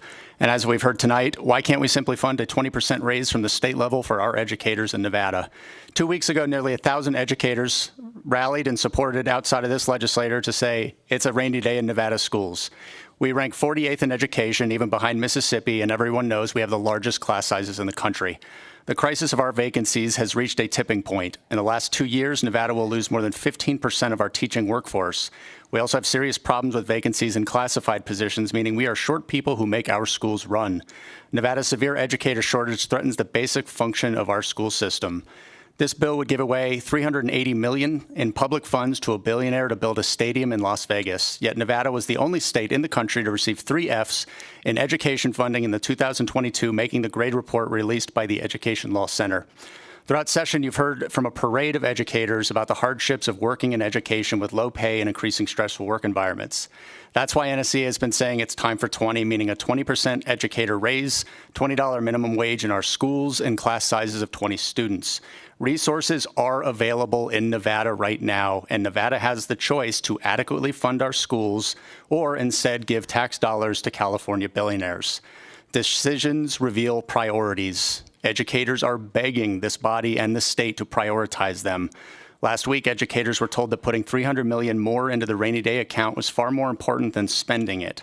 Now we're hearing from folks saying, quote, no more than $380 million, like we're getting some sort of deal with not very much investment. Nevada seems to want the A's, but that's why we get all the F's. Thank you. Thank you very much. Next caller, please. Good evening, Chair and members of the committee. For the record, my name is Cassie Charles. I'm the campaign director with the Progressive Leadership Alliance of Nevada, here in opposition to Senate Bill 509. We have spent the last few months in Carson City discussing an unprecedented state budget and the opportunity to fund education higher than ever before. And yet, once again, we are talking about a risky corporate welfare proposal that will leave Nevada taxpayers on the hook rather than allotting revenue and funding to the programs Nevadans need. The reality is that Nevadans are in crisis. Tenants are in crisis. Teachers are in crisis. Windsor Park residents are in crisis. And there are a number of bills which would mitigate this community harm that are available to be passed this session that both make a lot allocations to fund programs and create ongoing revenue streams. Taking care of Nevadans should not be reliant upon the completion of a baseball stadium and footing the bill for yet another million-dollar corporation. We are not opposed to good paying union jobs or diversifying Nevadans' economy, but we shouldn't have to be giving tax incentives and handouts to million-dollar corporations to do so. It is irresponsible of the state to prioritize new corporate development in a time of uncertainty when federal social welfare programs are at risk and states may be left to fill the gap and our ARPA funds are used up. If the A's want to come to Nevada, they are more than welcome to on their own dime, but it is time for the state of Nevada to prioritize what Nevadans are asking for. We urge your opposition of this bill. Thank you. Thank you very much. Go ahead, please. Thank you, Madam Chair and members of the committee. My name is Jeremy Koo. I'm here for myself, and to speak in opposition to the bill. I'm a resident of Sacramento, and before you stop listening to me, I'm also I grew up near the Oakland Coliseum. You have 2 minutes. Thank you. I'm 30 years an Oakland A's fan, and I can't come here to convince you not to build an MLB stadium. I mean, I want an MLB stadium in Oakland. But I do come with a warning, and it's to be wary of this ownership group. Dave Cavell was appointed president with a big rooted in Oakland message. He came here with a lot of big dreams and hopes for, and got a lot of people's hopes up. And now this ownership group, John Fisher, who has never given a $100 million contract to anyone, one of 3 or 4 teams in all of baseball to have not done that. This ownership group that continues to run the lowest payroll in the league. You can't trust these people, not this ownership group. I would love to see a Major League Baseball team in Las Vegas. I would love to visit Las Vegas and see the Oakland A's play the Las Vegas fill in the blank there. But if it's going to be this ownership group, you need to hold them down to everything. Absolutely everything, because you can't trust these people. As long as we're doing sports scores, the A's beat the Braves 7-2 tonight to snap an 11-game losing streak. They are now 11-45. I urge a no vote on this bill. Thank you. Thank you very much. Go ahead, please. Thank you, Chair and members of the committee. My name is Eric Jang, ERICJNG. I'm the Acting Executive Director of One API Nevada.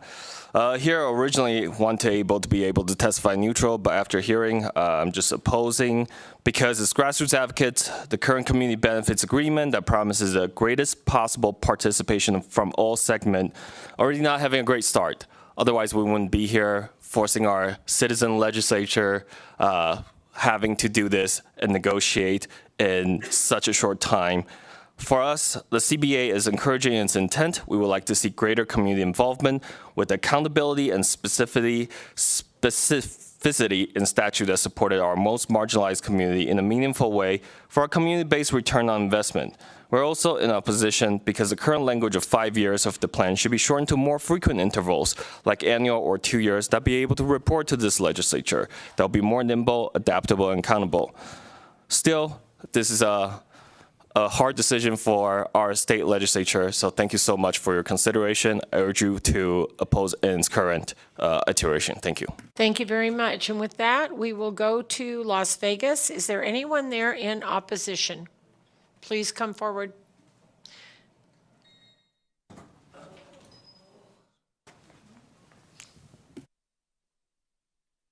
Please go ahead when you're ready.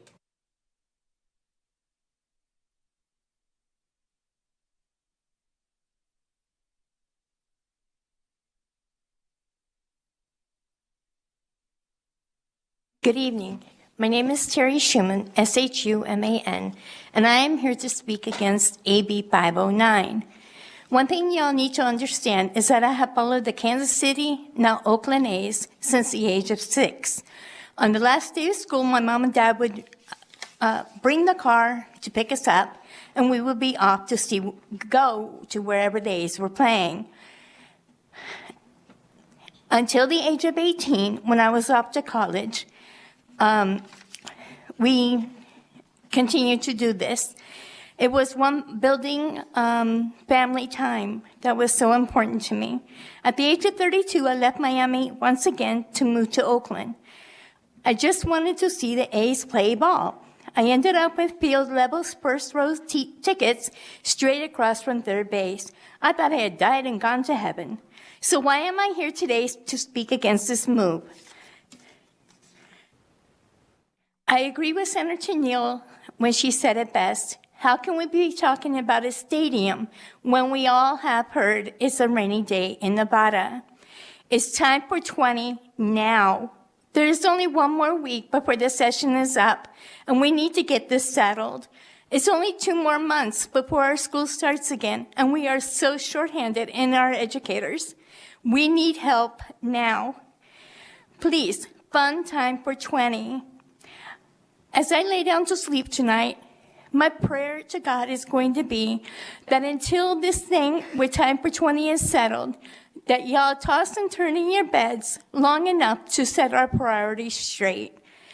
Our educators need help, and only help can come from you. It's time for 20. And then we can talk about a stadium. Thank you. Thank you very much. Next person, please. Thank you. Go ahead. Hi. Good evening, Madam Chairman and committee members. My name is Jeff Wald. That's W-A-L-D. And I have lived here in Southern Nevada for about 5.5 years. Prior to that, I lived in Fremont, California for about a dozen years, one of a number of cities in Alameda County where the A's were looking at moving. I was at a city council meeting at Fremont, California when then owner Lou Wolf and his son presented a stadium plan for a stadium that was to be called Cisco Field. They were actually looking at 2 different sites. So what we've been seeing here over the last couple of months here in Las Vegas is deja vu all over again for me. Now, I've been here, before, and I do have some concerns about the stadium. But having said that, I am, a baseball fan. And I'm actually looking forward to going to Las Vegas Ballpark on Wednesday to watch the Aviators. So I'm not opposed to a baseball stadium. I think that a baseball stadium here in Southern Nevada would be a good thing. I am concerned about the level of public commitment to the stadium. And I do believe, as other people have said, that the current ownership of the A's, as well as other owners in Major League Baseball, should pay for the stadium. It's been done before. Look what happened in San Francisco, for example. That was a privately funded stadium, and it's a beautiful facility.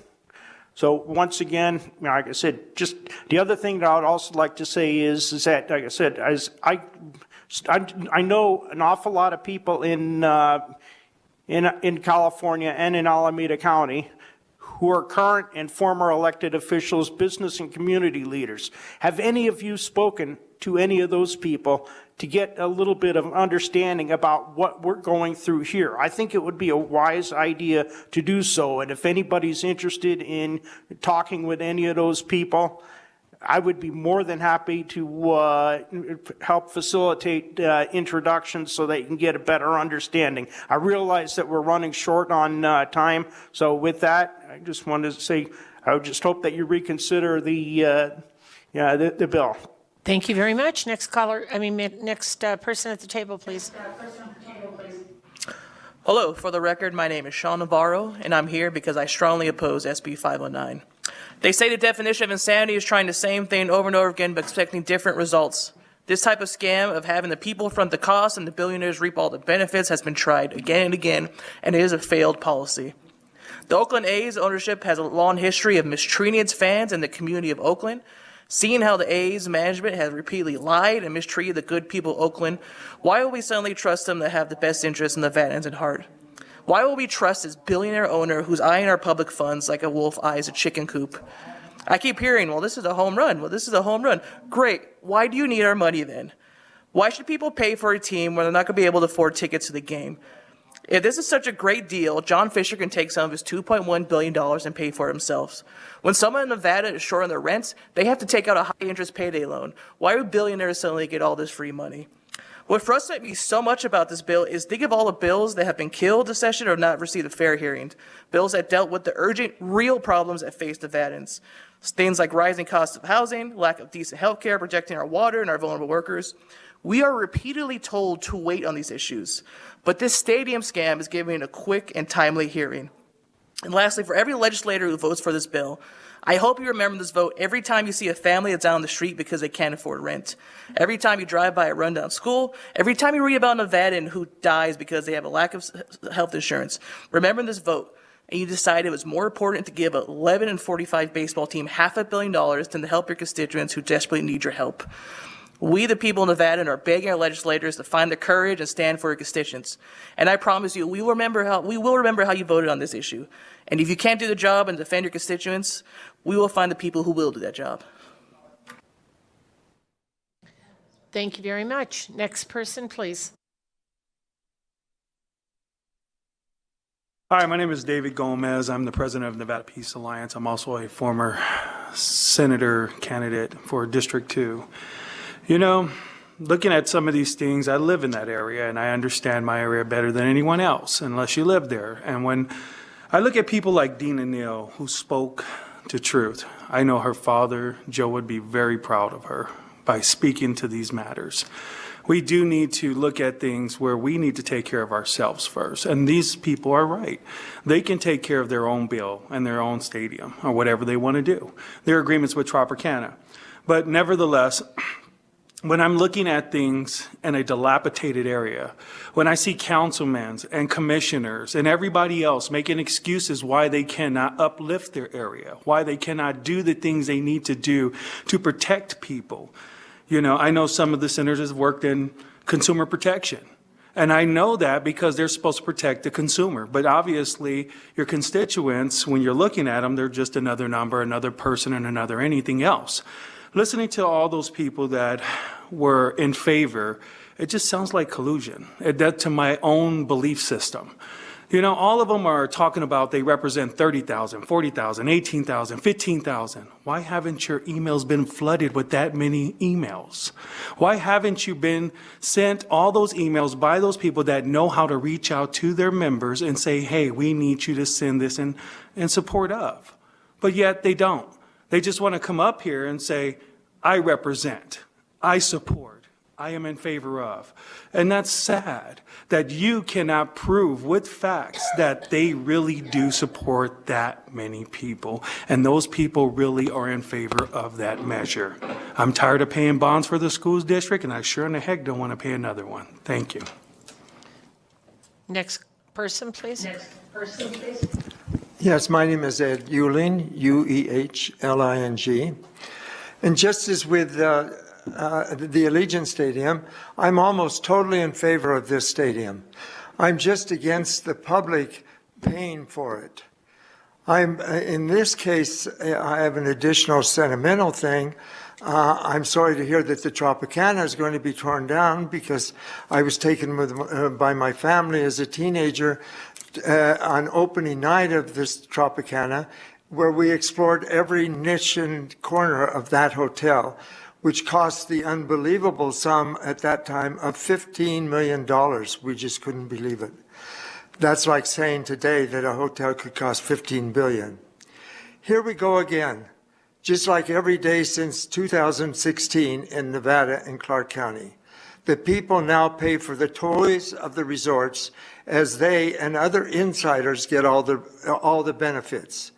This started in 2016 when the hotels formed a cartel and wrangled $750 million in public monies, and that doesn't count the $800 million for the construction of the Tropicana interchange that the public's paying for, in order to build a $1.2 billion stadium for $2 billion. Since then, the owner of the Raiders has increased his net worth more than $1 billion, and the resorts, particularly MGM, the primary beneficiary of Allegiant Stadium, have raked off countless hundreds of millions of dollars. And I'm not including here the millions which the resort spent in 2016 influencing the legislature to approve this misuse of public funds. Neither of these two parties, the Raiders owner or the resort cartel, has contributed one dime to reduce the $750 million that they were gifted by the public. But it gets worse. The hotel cartel is using its record profits to eliminate their competition. And Mr. Euling, could you wrap it up, please? I'd appreciate it. Thank you. Especially the 10,000 Clark County residents who open their homes to receive tourists. This is caused by manipulation by the cartel of room rates, and they want to eliminate the competition. And that just shouldn't be taking place. We should be helping the public. Thank you, Mr. Euling. Hundreds of millions of dollars that flow into the community. Thank you for being here this evening. Next person, please, at the table. Okay, we're done in Las Vegas. We will go to the phone lines. And please, phone lines, remember that if you want to say me too, you can. Go ahead, BPS, when you're ready. Thank you, Chair. If you would like to speak in opposition to SB 509, please press star 9 now to take your place in the queue.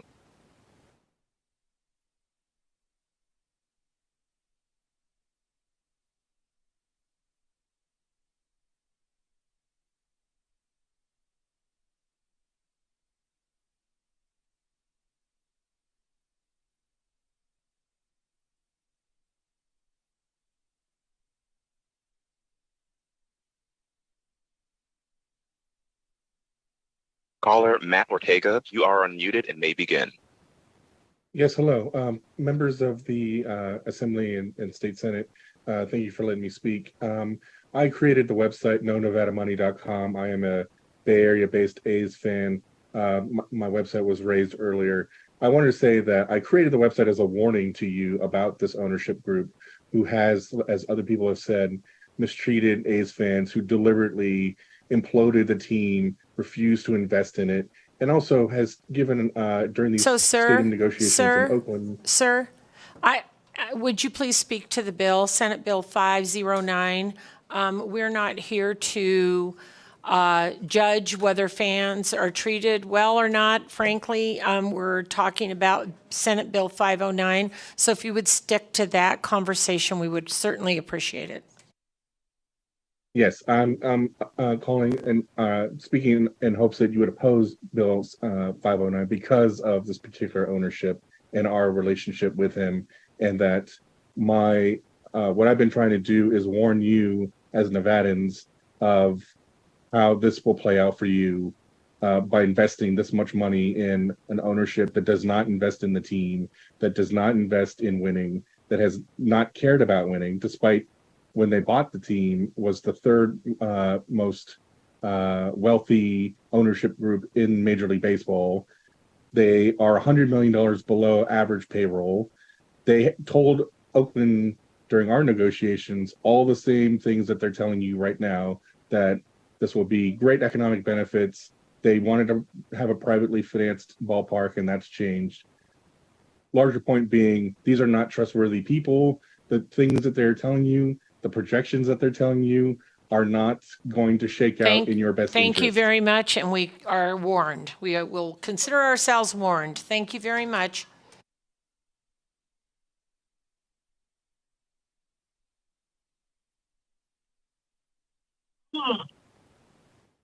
Cyrus Hojadi, thank you so much for having me here.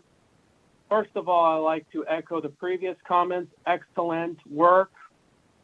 About the presenters of this bill, many of them push the commerce tax, and many of their Mr. predictions, such Sajati, as the Mr. housing crisis Sajati, about- Mr. Sajati, please, Yes. please understand, we are talking about Senate Bill 509. We are not talking about previous bills. And so if you want to say me too and agree with the previous person, that's great. We would really appreciate it. Sure. My apologies, just past predictions. I believe that investing in something like transportation, especially mass transit to the airport, would have a far greater economic output, because the Tesla tunnels are an upgrade, but they're not enough. So we are talking Taxpayer about dollars Senate where Bill others may- 509. Thank you very much, Mr. Sajati. We understand that you are in opposition. So BPS, next caller, please.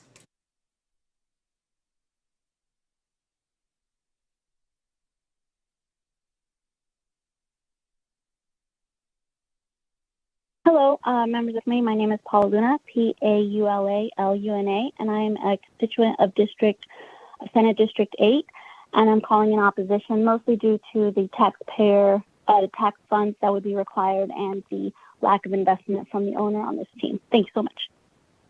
Thank you very much. Next caller, please. Good evening, Madam Chair, and both chairs and both vice chairs and the rest of the hardworking committee. This is Dora Martinez representing the Nevada Disability Peer Action Coalition. I would like to say me too, and I hope you all enjoy your evening. Thank you. Thank you very much. Next caller, please.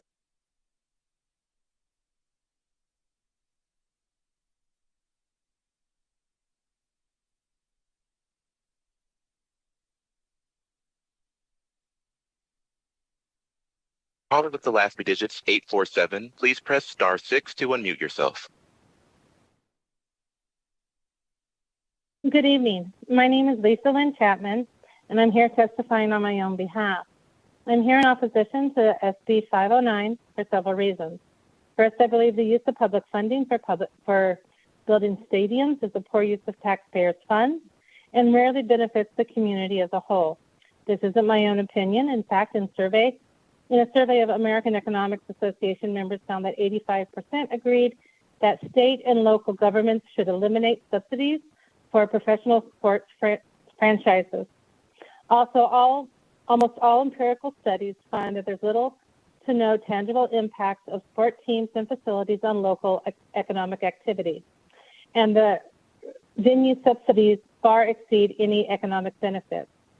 While studies show that there are important intangible benefits to hosting sports teams, these benefits don't necessarily spill over to all of the community.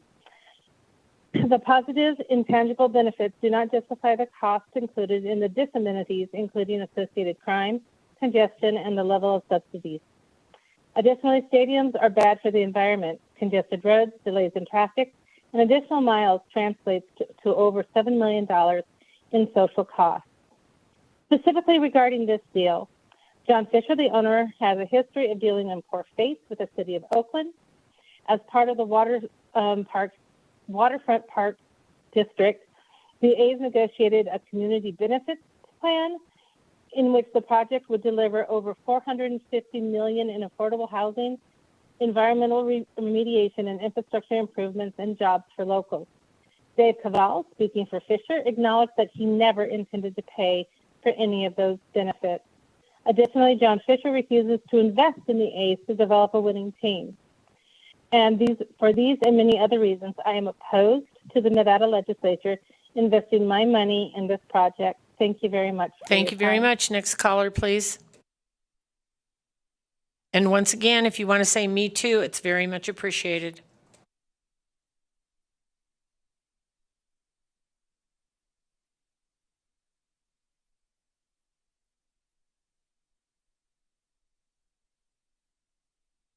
Caller with the last three digits, 238, please press *6 to unmute yourself.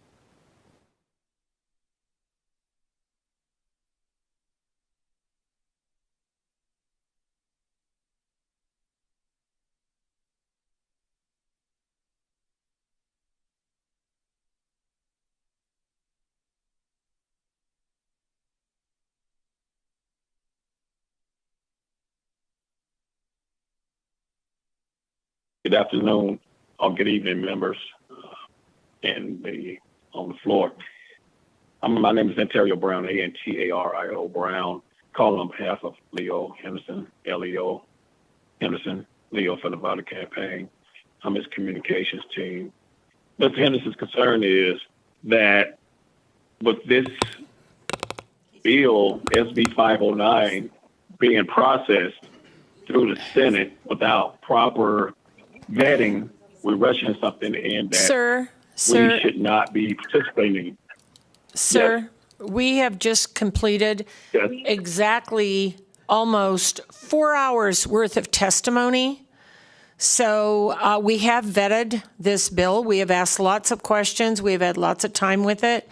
So if you're opposed to this bill, please state your name and tell us why you're opposed to the bill, but you have a short amount of time. Thank you. Yes, Antario Brown for Leo Henderson. I am saying is that the situation is similar to Wisconsin. Is a situation American Family Field. They built a new stadium for them 21 years ago. Now they're asking for the state to fund $400 million for a renovation for a 22-year-old public-owned stadium. We need to make sure we put those tax dollars to education and into the community. Thank you. Thank you, sir. Next caller, please.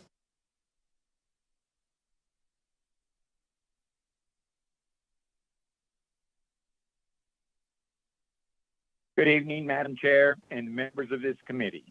For the record, my name is Stephen Horner, Horner. I'm a proud resident of Assembly District 8 and Senate District 11. I'm speaking as an individual. I am a huge baseball fan, but believe in the people, students, teachers, and support professionals of Nevada even more.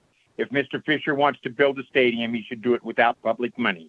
No billionaire should use public money to build anything, especially a stadium that will house a team that has, since being purchased by Mr. Fisher, has not shown any desire to win. This is a scam so Mr. Fisher can continue to collect profit sharing from the Major League Baseball. Please vote no on 509 and put Nevada's people and students above Mr. Fisher's profits. Thank you. Thank you. Next caller, please.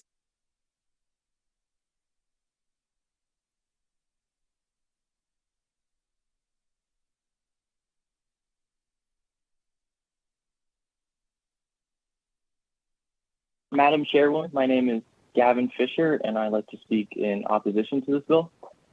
Please go ahead. I had a variety of reasons. Sorry. I had a variety of other reasons, but those were stated by other people. And I'd like to just point out a unique reason. Their numbers to support the so-called $390-ish million windfall to the state / Clark County are just ridiculous. For a 30,000 seat stadium, they expect to have 28,000-ish per game.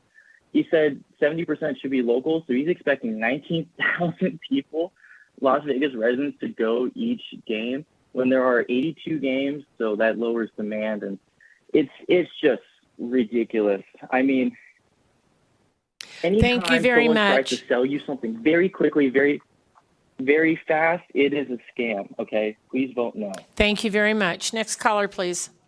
And once again, Me Too is very much appreciated.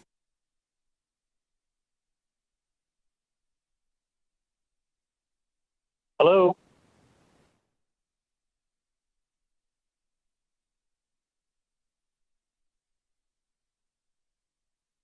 We're here. Caller 342, you are unmuted. Great. Hi. My name is Wayne Coy. I'm a resident of Henderson, Nevada, specifically Green Valley North. And I'm here to say that I've been watching this thing since the beginning as someone who moved here from the Bay Area with knowledge of the people that are trying to get this bill passed, that they're carpetbaggers, that this is a billionaire who's only in a hurry because his welfare check from Major League Baseball is in jeopardy. I'm making my point. My point is, you need to understand we're not calling people names in this classroom, so please talk appropriately.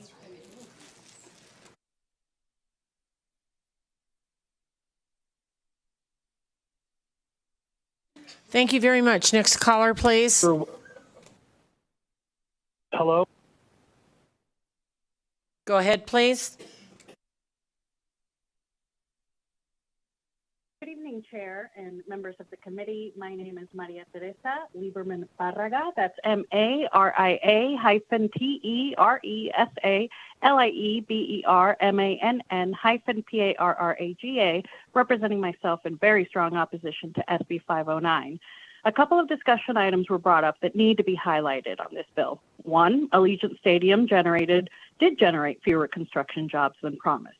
18,000 was the promise. 2,719 was the result. You can see this in a public report by the stadium contractor.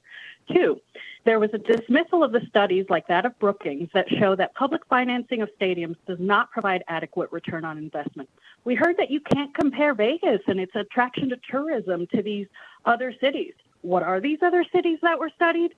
Cities like Chicago, New York, Miami, Orlando, among others. I think those cities are definitely comparable to Las Vegas in tourism. Also, I am a Nevadan, but happy to have heard from people in Oakland because they've heard the promises and lies that we are being fed. We should heed their warnings. And finally, I talked to my mom about this. She cleaned rooms on the Strip that everybody loves so much tonight as a housekeeper for 35 years. And she just asked me, how could these legislators and the state that took 6 months to process and pay my unemployment during COVID after 35 years of backbreaking work even consider giving millions in my tax money for a stadium? Oppose SB 509. Thank you very much. Next caller, please.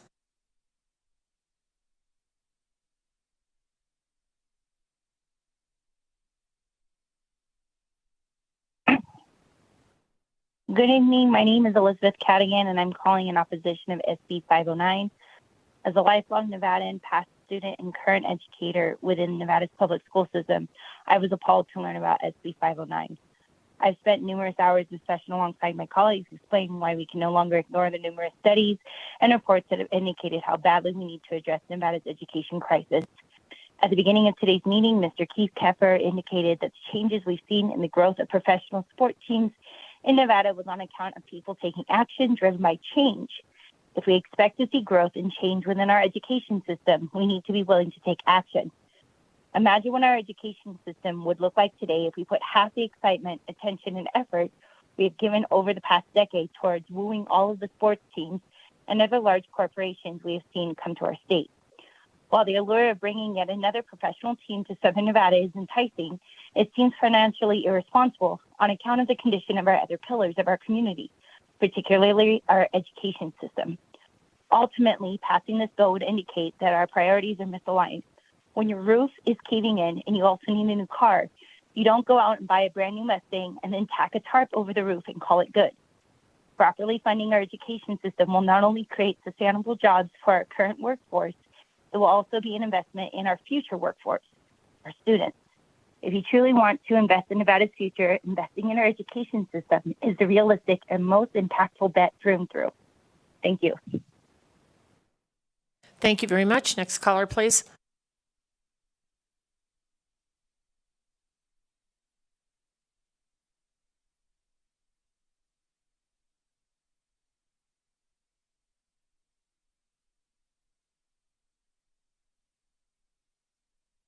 Caller with the last 3 digits, 047. Please press *6 to unmute yourself.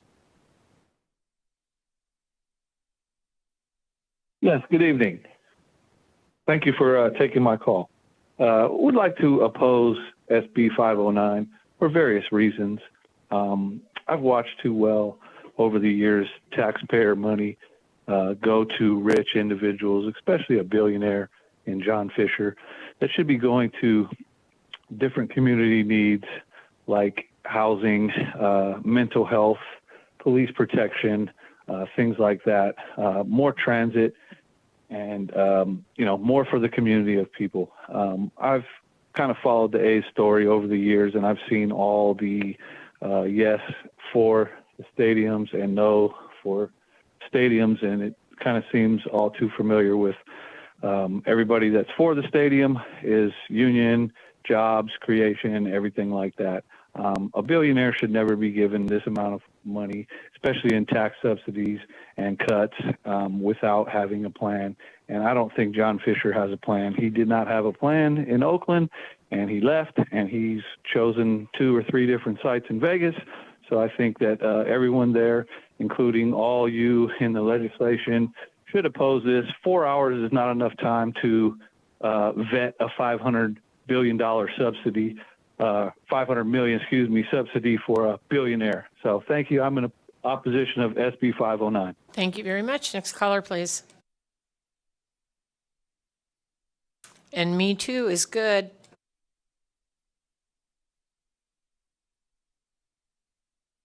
Hello. My name is Vicki Cardell. I'm a teacher in Clark County. I'm in Senate District 18 and Assembly District 4. I have nothing against sports. I think the Golden Knights have been an amazing addition to Las Vegas, but this team is not the answer. Asking the people of this state to fund a stadium for a billionaire is not the answer. Other major league teams have built stadiums without public funding, so why can't the A's? There are ways to bring a homegrown baseball team to Las Vegas, ways that will not cost the people of Nevada so much, and not allowing the residents of Nevada an opportunity to vote on this is also a problem. After being told last Friday that we need to put money away for public education more than putting money into public education, this hearing is insulting. You need to take a hard look at where you're headed. You're about to fall headfirst into a critical shortage of educators in this state. Actions like this stadium do not help us trust you. Many educators believe you prioritize everything but public education here. Is being a global sports destination your priority, or educating our children? Children are the future of Nevada. If you don't fund our future, what are you even doing? Our Time for 20 campaign gave you a chance to do the right thing, but it sounds like you've already made a decision about this stadium. And if the people of Nevada don't believe you're thinking of your constituents, the next election will have very different outcomes for some of you. Thank you. Thank you very much. Next caller, please.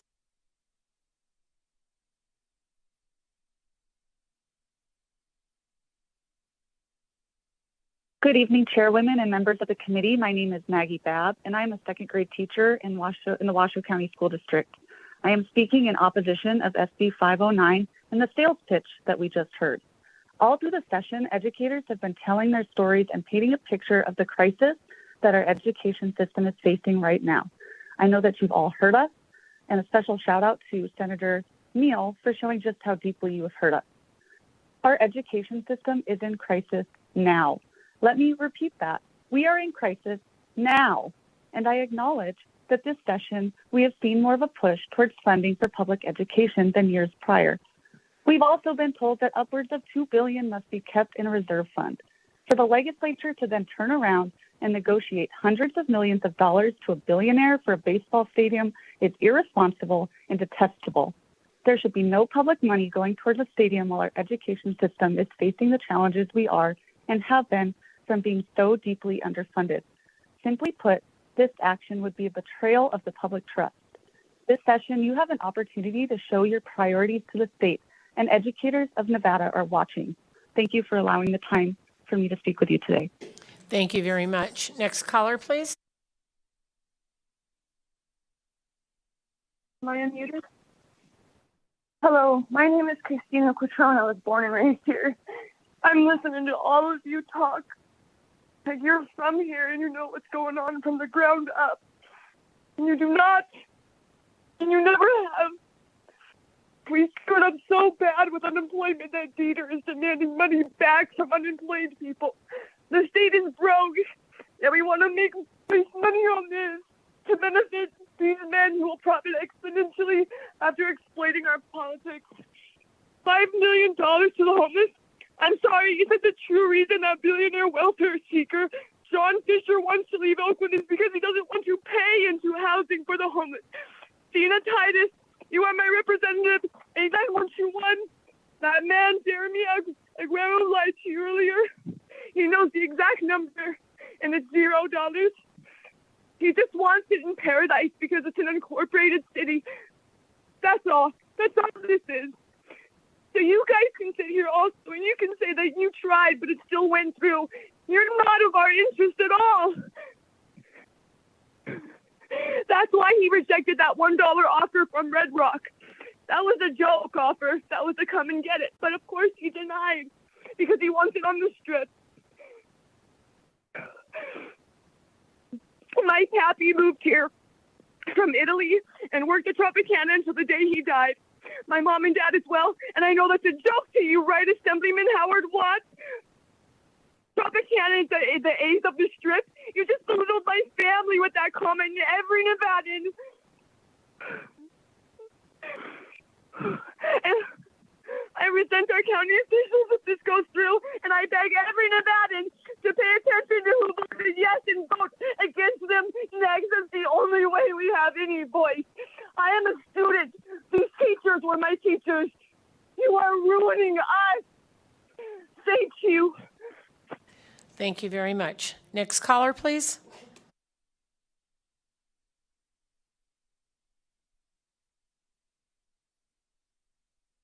You are unmuted. Good evening, Madam Chair and the committee. For the record, my name is Bethany Lee, and I'm a teacher, kindergarten teacher in Las Vegas. We are ranked 49th out of the 50 states in education, and Clark County is losing almost 2,000 teachers this summer.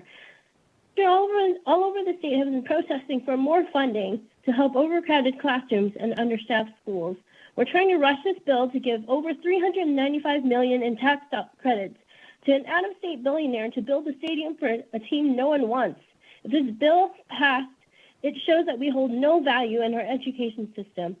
Expert polls, analysts, and reporters all say that this stadium is a bad deal for Nevada, and yet we continue to entertain John Fisher's scheme to get our money. Have any one of you seen an article that contends that this is a good deal for Nevada?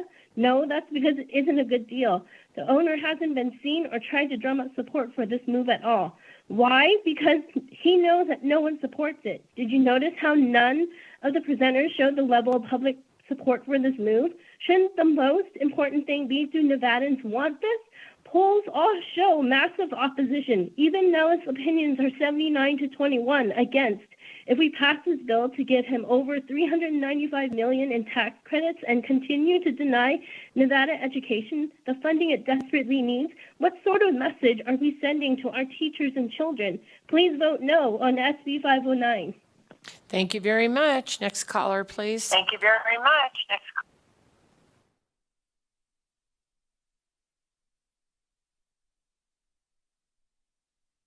Hello. Hello. This is William Kramer.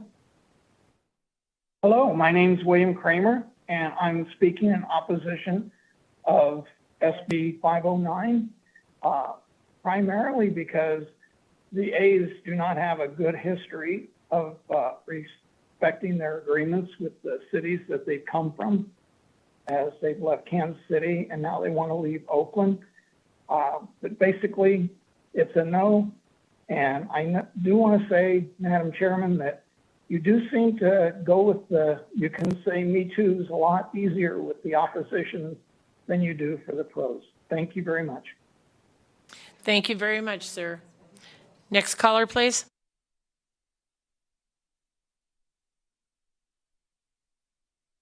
This is Stacy Wilkie, Wilke, and I am a taxpayer from Carson City for over 40 years. And in light of the time, I would just like to say, please refer to my email and Me Too in opposition. Thank you very much. Next caller, please.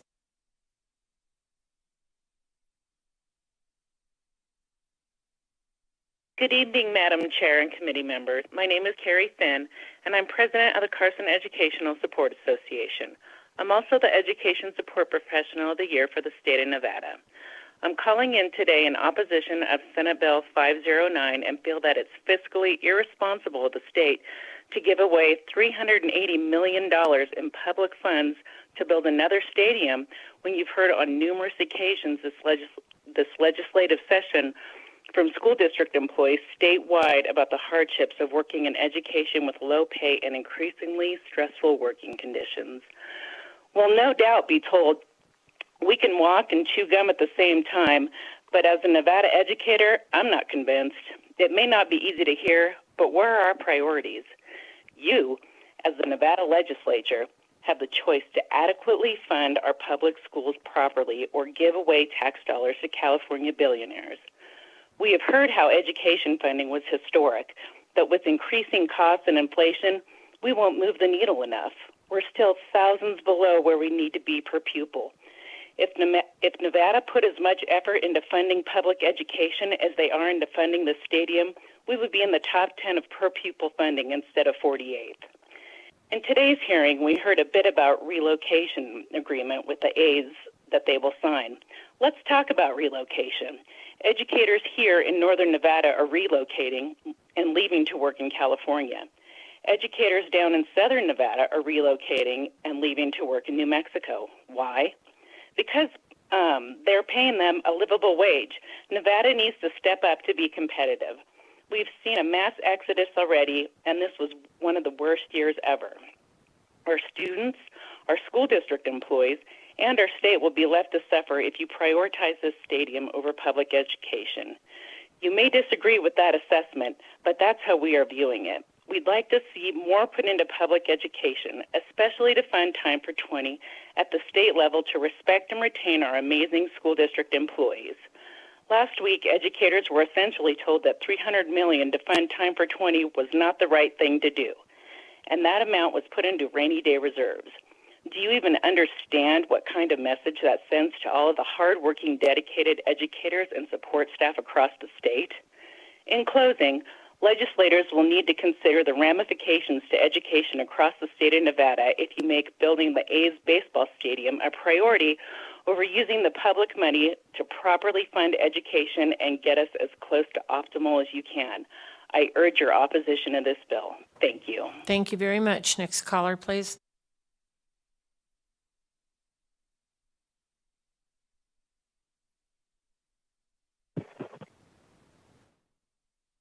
Hello, my name is DJ Rachis, R-A-C-I-S, and I've been a resident of Reno, Nevada for the last 11 years. Chicago. I love Nevada, but I don't like any tax credit. I'll call it taxes being utilized toward a guys just literally, even though it was privately funded, I believe, $150 million to build a baseball stadium already. The whole movie. Why does Las Vegas need a? You guys can invest this into more schools, as what we've just had first school built in over 2 decades in Northern Nevada, and we need classroom sizes are astronomical. My girlfriend's freshman at Reno High School didn't even have a locker to put his kind of infrastructure is that 48th, 49th. I came from a school district in the top 12 of high schools, and so public does actually work for Nevada needs to start pay more to our education.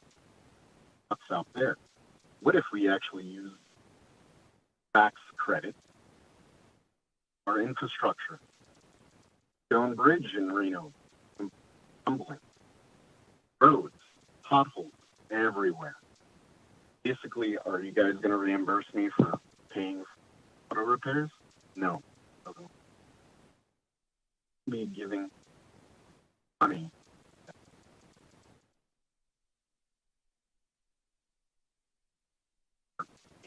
Thank you very much. Next caller, please.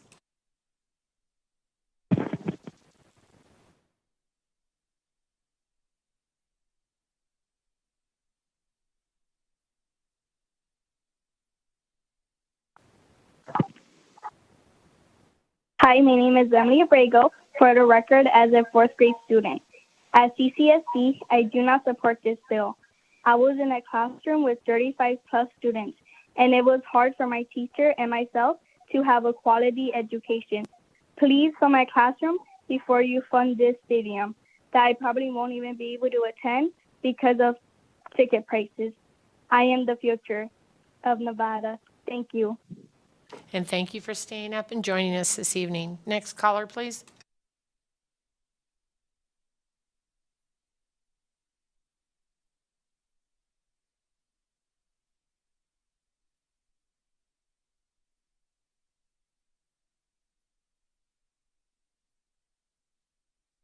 Caller with the last three digits, 115. You are unmuted and may begin. Oh, sorry. Good evening, Chair Dendera and joint committee members. My name is Brian Harris, and I'm here to testify in opposition to SB 509. I personally think that Nevada doesn't need another stadium paid for by the public, and we should really be focused on things that matter to those that live in Nevada. To emphasize how much the A's and their current ownership don't care about Nevadans or their current home of Oakland, I would like to read a quote that was stated by Dave Gavall, president of the Oakland A's. The number one thing that I want to stress to fans is our continued resolve and commitment to building a waterfront ballpark. It's going to be transformative for the A's, for Oakland in a positive way. It's a game changer. It's going to be an incredible design with the Bjork Ingles Group. It will be the kind of place that people come and visit as tourists when people can begin touring again. We are still 100% committed to that. I know that for a lot of people, it takes longer than you think now we have COVID and all these things. But we still remain laser focused on opening a privately financed ballpark in the waterfront here in Oakland. End quote. I just want to state that the A's are no longer the city that they promised they were committed to be, and I don't really believe them at all, and I please hope that you don't believe them either, because it seems like a scam. So please oppose SB 509. Thank you for your time. Thank you very much. Next caller, please.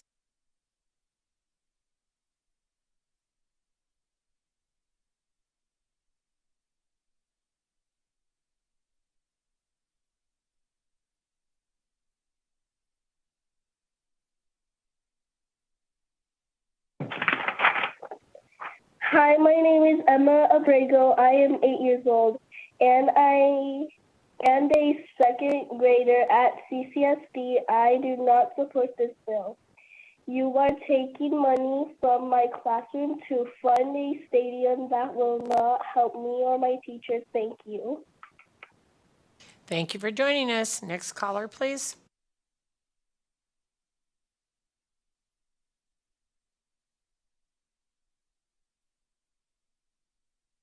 Hello, thank you, members of the legislature. My name is Gerard Baroya, resident of Clark County, speaking on behalf of myself. I want to say my opposition for SB 509. As Assemblyman Yeager and Assemblywoman Monroe Moreno alluded to, locals will not want to attend 81 games to watch their home team if it's a terrible product on the field. A venue is not enough, as we've seen in Miami. How can you possibly project attendance to be that high 5 or 10 years from now? Mr. Cavill has stated numerous times in the past that the A's need ancillary development in addition to a stadium, which he would have had before the pivot to the Tropicana. You need money to get and keep good players. Mr. Cavill has yet to address only paying for a stadium without extra revenue streams in order to field a competitive team. He has yet to explain this. Mr. Cavill has reneged on so many statements he's made over the last 5 years, including even just last month about the previous site being the best for traffic, and now he's going into a busier site with traffic issues, with 40 afternoon games, and which is going to be a burden on people who are just commuting, not even going to games. So I don't know why anybody can trust them. It's clear these are not serious sports owners nor serious people, and we should not trust them with our money. They have no plan. They have a January 2024 deadline for a stadium deal, or they will lose revenue sharing from MLB. They're just using us and expect us to roll over to fill their own pockets. We're trusting them for this investment. Why would we bet on that? Please vote no. Thank you. Thank you very much. Next caller, please.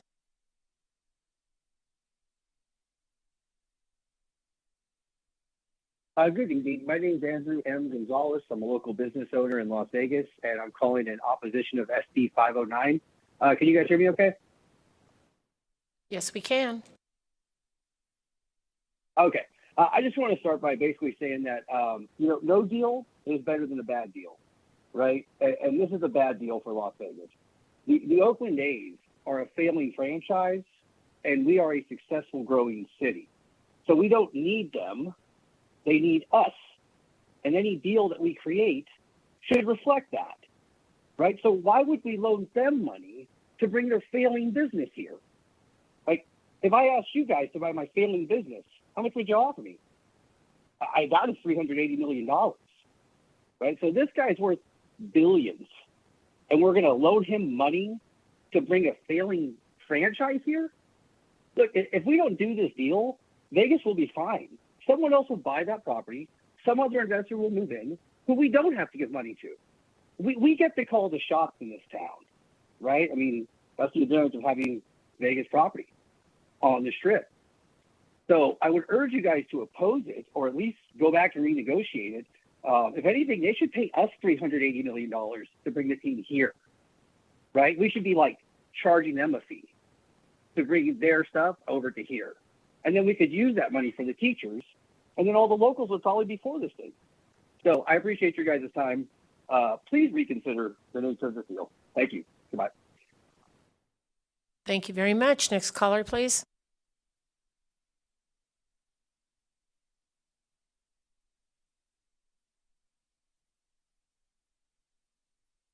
Hello?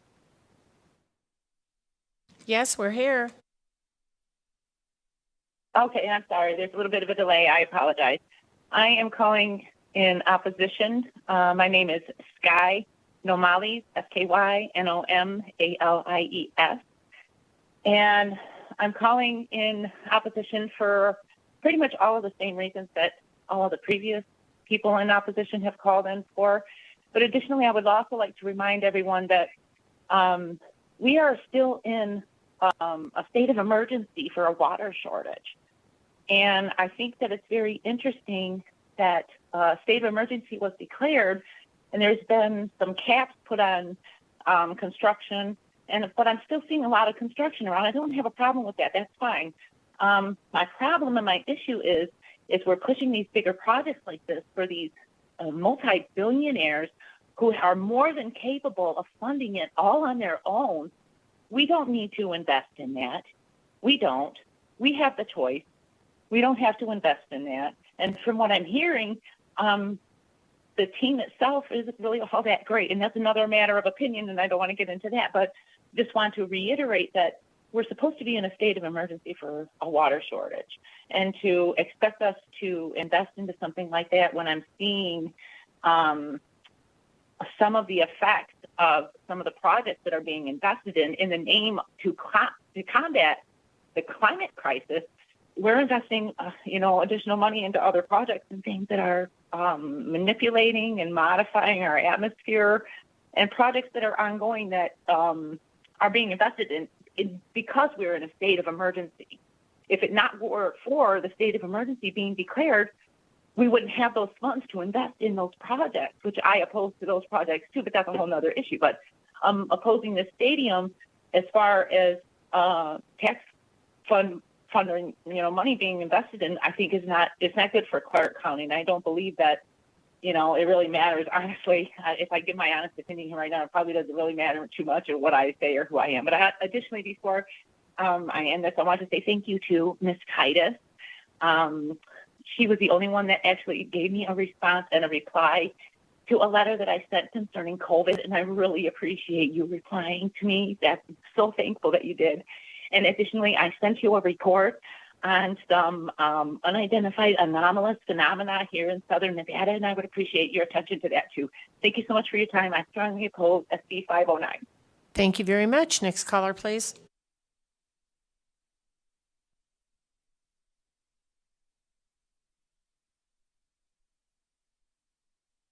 Hello, can you hear me? It's because we're We can. emergency. If it not. Okay, hello, my name is Yesenia Moya. That is YESENIAMOYA. I'm a local community organizer, educator, and artist living here in Las Vegas. I am urging the committee members to really look at and hear all of the previous testimony in opposition, to look at all of the texts, DMs, calls, emails, Twitter mentions, DMs that you have gotten on Instagram, and all of the constituents that are telling you to please stand up for us. We do not want this. I agree with the previous person that said that they should be paying us for them to come here. Please stop the endless corporate welfare. Our people have been asking for education. They need housing. We need to end food insecurity. We need to stop evictions, which I'm currently going through one. We have other priorities other than a billionaire asking us for money. I please implore you, and remember that every single one of these calls, emails, texts, and DMs turns into a constituent vote in the elections, and not just a vote in the elections, but it's also money. So this is going to cost you a vote and money if you do not defend your constituents in Nevada. Thank you. Thank you very much. Next call.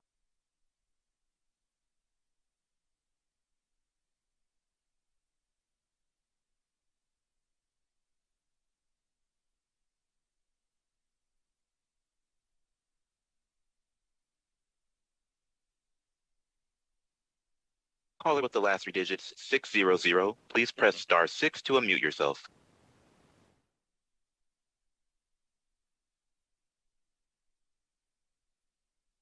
Cool, thank you. My name is Brianna Palika. Very similar to the educators that have spoken before, I'm a state employee. I work as an environmental scientist down here in Vegas. I was born and raised in Reno, lived here my whole life. I think it's very unbeneficial to spend $380 million of public money on a stadium when you could fund state workers, education, community outreach, that sort of thing. I think that's more important than a publicly funded stadium, especially when you have the Vegas Knights who were privately funded and are a great team. And the stadium could still come here, the A's stadium, and just pay it privately. Anyways, thank you. Bye.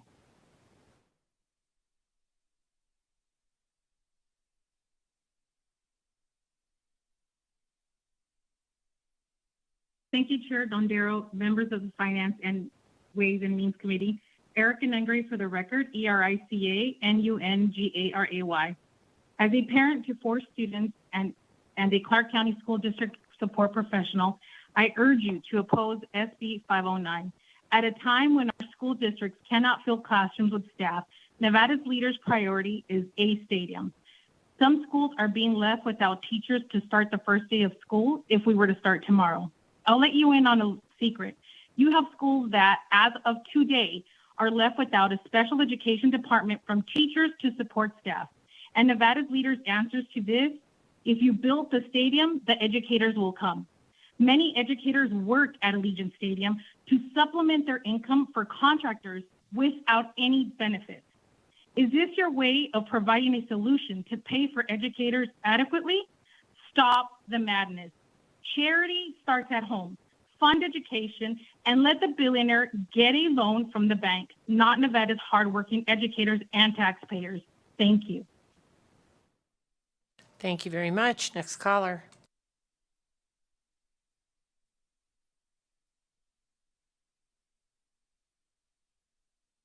Yes, my name is John Johnson. For the record, I'm a North Las Vegas resident.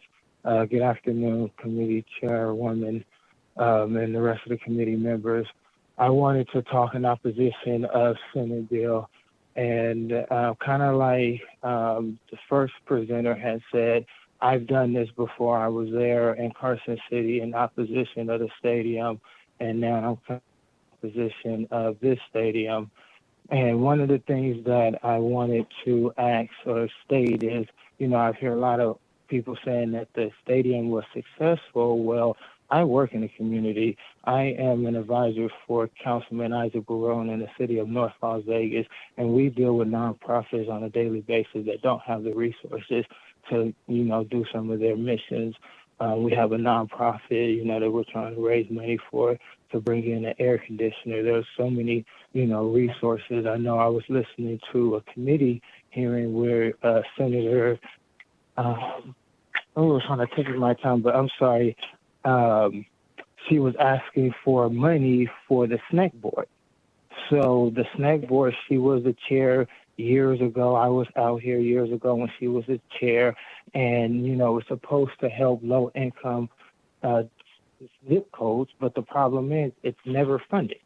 she came and presented a bill and only asked for, what was it, 500,000, to fund a project that Commissioner McCurdy wanted, because McCurdy sits on a snake board. See, I keep following the bill. It still hasn't came up for a vote in the Finance Committee. But yeah, you guys want to take a vote to fund this millionaire, and like everybody keeps saying, yes, I did oppose the Raiders, but the Raiders and the Oakland A's are two separate organizations. Like the other person said, this is a failing team. He doesn't even invest in his players. At least can y'all go back and renegotiate, and can he commit to spending money on quality players? Just because you have a good stadium don't mean people are going to come watch a bum team. Thank you very much. The benefit for the Raiders. Thank you very much for your testimony this evening. Next caller, please.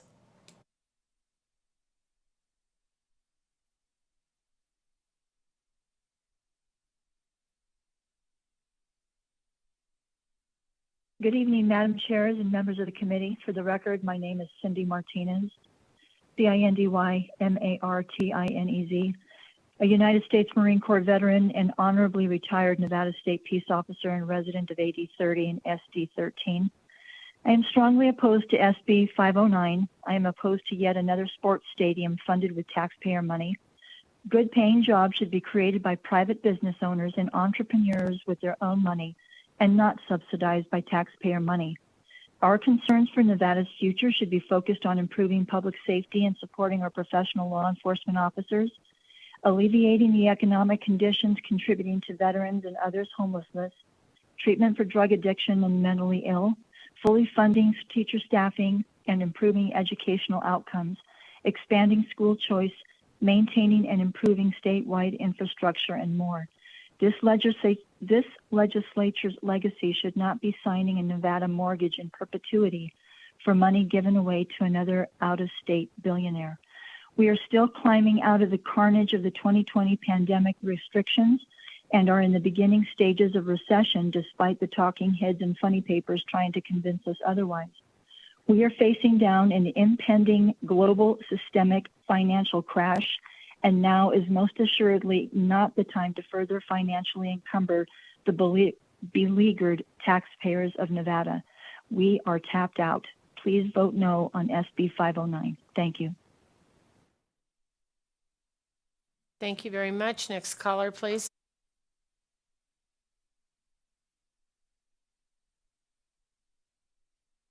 Good evening. I hope that my signal is well. I won't ask you to confirm that. This is Anna Binder for the record. I've stayed on hold for almost the whole time you guys have been in session. I think I was a couple minutes late, but I want to speak out in opposition, and I think only one other person has hit on, but no one has hit on the fact that the adults in our community that are affected by the lack of adequate funding to the educational opportunities is a direct result to the life outcomes. And it is by no coincidence that the school to prison percentage in Nevada is equal to the students that do not graduate high school in Clark County School District. This morning, Melanie Scheibel said on Twitter, paraphrasing, that today you're in session in the revered democratic process we were elected to undertake. The constituents are speaking loud and clear. But until I can go a day in this community without walking past a homeless person asleep on the sidewalk, even out here in Henderson, or not have to show up at a school to show friendship and love to a child in need, is a day that I can say, let's fund it with taxpayer money.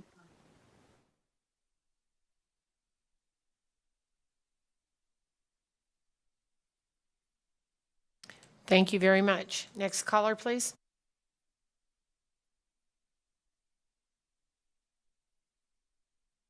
Hello, my name is Janet Carter, Carter. Thank you to the chair, to the members of the committee, for both committees, for being so patient to listen to all of us for so long. It is appreciated. My reasons for opposing SB 509 have nothing to do with the fact that the A's are a lousy team. I've been a Cubs fan for 35 years. I've been a fan of lousy teams, and I will continue to be. That's not the issue. The issue is all about the money. It's not about baseball. It's about the money. I'd love to see A's come here in my hometown team, but I'm not gonna support the money. I can't support the money. I think if the legislature can find somewhere close to $400 million, that education is certainly a great place to start. And another place to start, which has been mentioned by several people here, is some of the abysmal public transportation that we have in areas of our state, particularly in southern Nevada.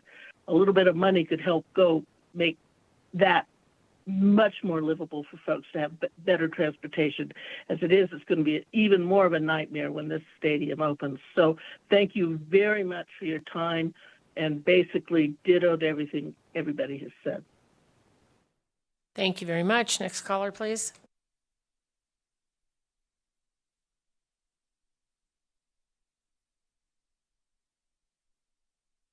Good evening, Chair and members of the committee. My name is Matthew Wilkie, Wilkie, for the record, and I'm calling in opposition of Senate Bill 509.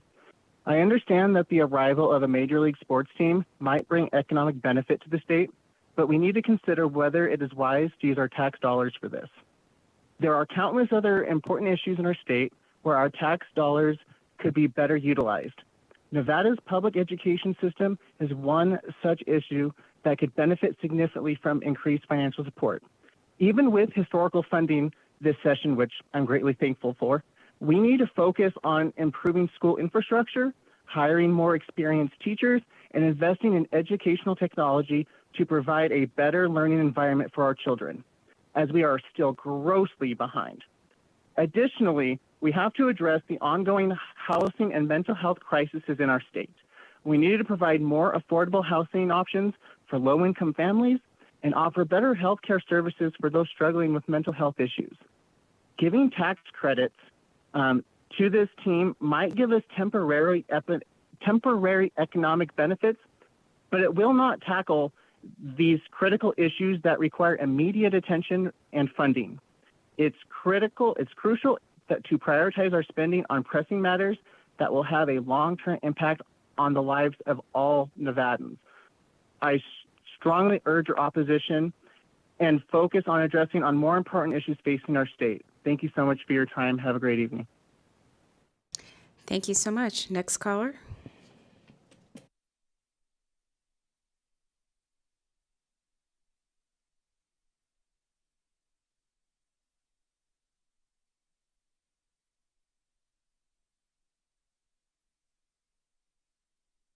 Hello? Go ahead. Yes, this is Scott. Last name is Lewis, Lewis, in opposing to SB509. Sort of kind of on the same strength that everybody else. Our education system is in a dire straits right now. In '84, nobody ever thought that Las Vegas would ever get a professional team due to the gambling. Now here we are in 2023, and I understand that times have changed and we've grown to what we've grown to. But at the end of the day, been here 16 years, leaving Detroit, and like the one caller said, I've been a Tiger fan for forever. So it's not about that, but it's just more or less about understanding that we were number 29 when I moved here. We've always been at the bottom of spending per student, which that hasn't changed. But to see the dropout rate and everything else is actually caught up, and now we're 48, that's just unacceptable. And now we're talking about not only giving a billionaire millions of dollars from us, but when our educational system is just failing year after year, and we've all, like I said, once again, we spend the least money for the third largest district in the nation, and we spend the least money per student. That's not something's not adding up with that. And then we wonder why we have all the issues that we have.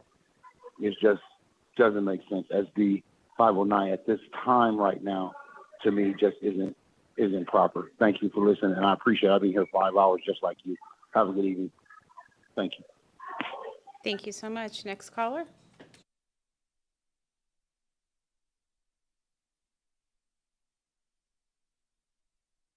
Hello, my name is Adrian Lowry. I'm a resident of Nevada. I oppose this bill because we're facing several crises in this state that need immediate funding. I believe these need to be that these needs are more pressing and will have a great economic impact on our state. Right now, our education system is on a precarious cliff as more teachers leave the field. More pressure is placed on the remaining teachers to do more with less. They may seem like superheroes, but there are very real limits to what these people can do and what they can take. Same goes for support staff. We also have a housing affordability crisis that is placing many of our neighbors on the street to suffer from homelessness. Not only is that an abominable thing to do for us to do to our neighbors, it also has many financial implications. When someone experiences homelessness, they are more likely than to experience violence, drug addiction, and mental illness. It costs much more money to address these problems after they affect the person's life than it costs to address the causes of homelessness and prevent homelessness in the first place. We need to get our priorities straight. In discussing this bill, we're only looking at one side of the ledger. We're ignoring the price we will pay if we continue to ignore the many crises facing our state. This is why I oppose the bill. Thank you.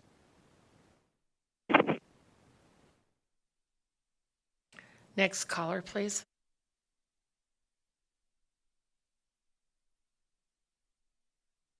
Hello, my name is Gabriel Hernandez, and I am calling in opposition of SB509.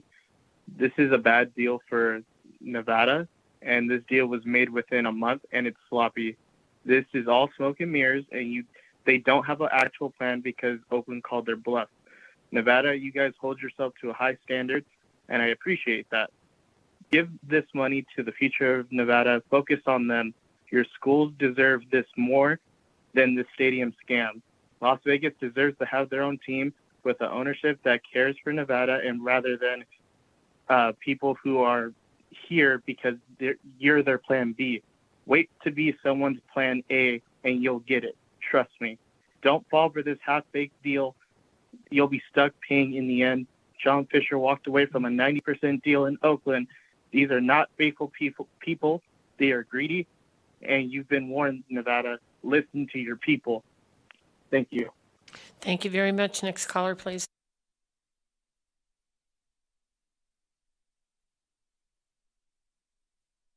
Hi, good evening. For the record, my name is Nicholas Marquardt. That's Marquart. I'm a constituent in Senator Harris and Assemblywoman Gorlow's districts. I first want to say the fact that it's almost 10 o'clock on a holiday and we're having this conversation just shows where our priorities are. And I know that you've heard everything and you're probably not even listening to this, but I do want to make sure you know I'm in opposition to SB 509. I've not ever been a supporter of moving a problem simply to solve the problem. And the problem that we have here is that the Oakland A's are a terrible team. They have dismal support. And this is all because there's an Oakland A's ownership that's not doing enough to support their team where they're currently at. Now they're not building a winning culture. They're not driving support in Oakland. And they've proven over the years that they won't invest in the team. And rather, they would rather hold cities hostage to get what they want. And that is more money in their pocket, regardless of what the effects are to the cities that their supposed teams are playing in. Moving a team here to Las Vegas has no guarantee of success. The math and economic reports are based on things, and we heard them saying, we hope that this is the case, or wishes. And I just think it's funny. I wish I could run my life and my finances based off of the same. To claim anything otherwise is not realistic. And we've already seen that moving a poor performing team doesn't change anything. And for that, all we have to do is look west across the I-15 over at Allegiant Stadium for evidence of that. The other part of this is what does happen in 20 years when the A's want something new? Are they going to start holding the city hostage at that point to say that we want something new, we want more, until they get those demands? And then we also hear people comparing them to the Golden Knights, and the difference really couldn't be greater, and that is that we didn't pay for T-Mobile. The ownership of the Golden Knights wanted to win. They came to our city in a time that we needed them, and importantly, they were really good. They weren't a bad team. The A's counter each of these points, and for this reason, I ask you to vote no on SB 509. Thank you very much. Next caller, please.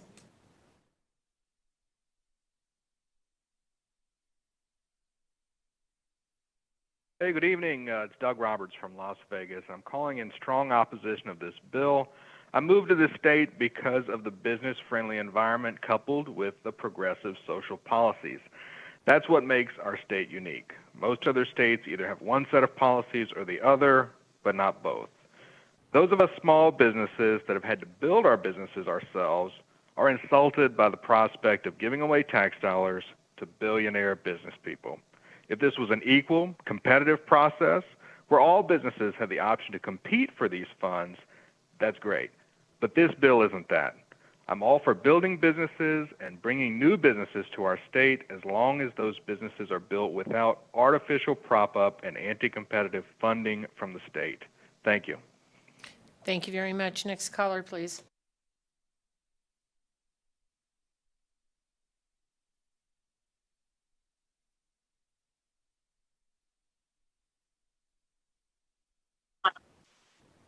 Hi, I am Cameron Rahim Kong, a 10th grader and a YouTuber under the name Cam Spam. Real quick, congrats to the Vegas Golden Knights, and I oppose Senate Bill 509. The lack of public transportation around the stadium concerns me.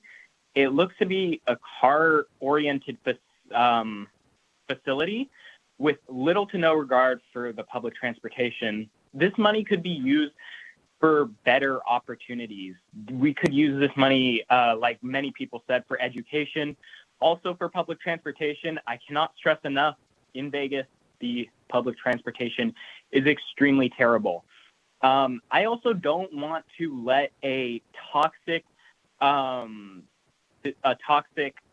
ownership group into Las Vegas that has done nothing but failed the Oakland community. John Fisher has turned his back on these hardworking people in Oakland. They are one of the worst teams in baseball right now, and they don't know how to run the team. I know that a lot of these Vegas baseball fans should know about the Las Vegas Aviators and Jonah Bride. He's probably going to be gone by the end of the season. I don't know how the A's can improve in Las Vegas, and I don't think they will. They will just bring a toxic environment to Las Vegas, especially while Dave Kaval and John Fisher Thank you very much, swimming but we're in their not money. going to not going to call out names. Thank you very much. This is about the bill, not. Okay. Thank Matt you. Ortega, you're the GOAT. Subscribe to Cam Spam. Thank you very much for your time. Thank you very much. Next caller, please.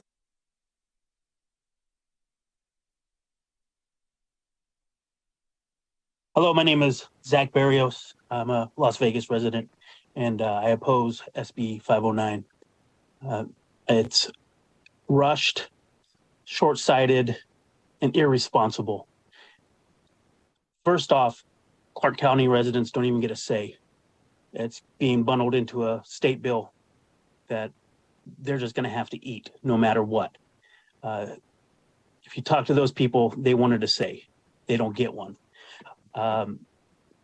Secondly, I'm a teacher, and I'm appalled that this is something that we're looking at doing right now when teachers and schools and students desperately need funding.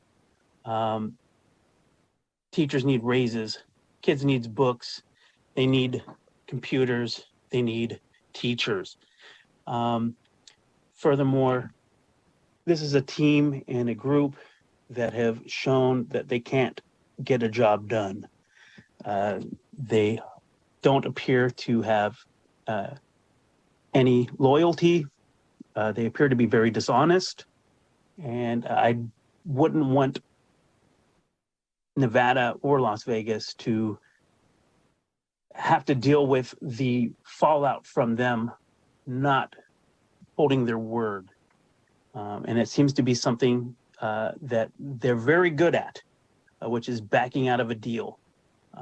I don't want anything to do with them, and I hope you won't either. And I think it sets a bad precedent to rush this bill through this process on a weekday or on a short weekend with on a holiday. It's late. We wanted to spend time with our family and friends, and thank you very much. To do something like this is duplicitous. Thank you very much. We work 7 days a week if need be. That is our last caller in opposition, and so we will go to neutral here in Carson City. Is there anyone in neutral here in Carson City? Is there anyone in neutral in Las Vegas? Is there anyone in neutral on the phone lines? BPS, when you're ready. Thank you, Chair. If you would like to offer neutral testimony to SB 509, please press star 9 now or raise your hand in the Zoom client to take your place in the queue.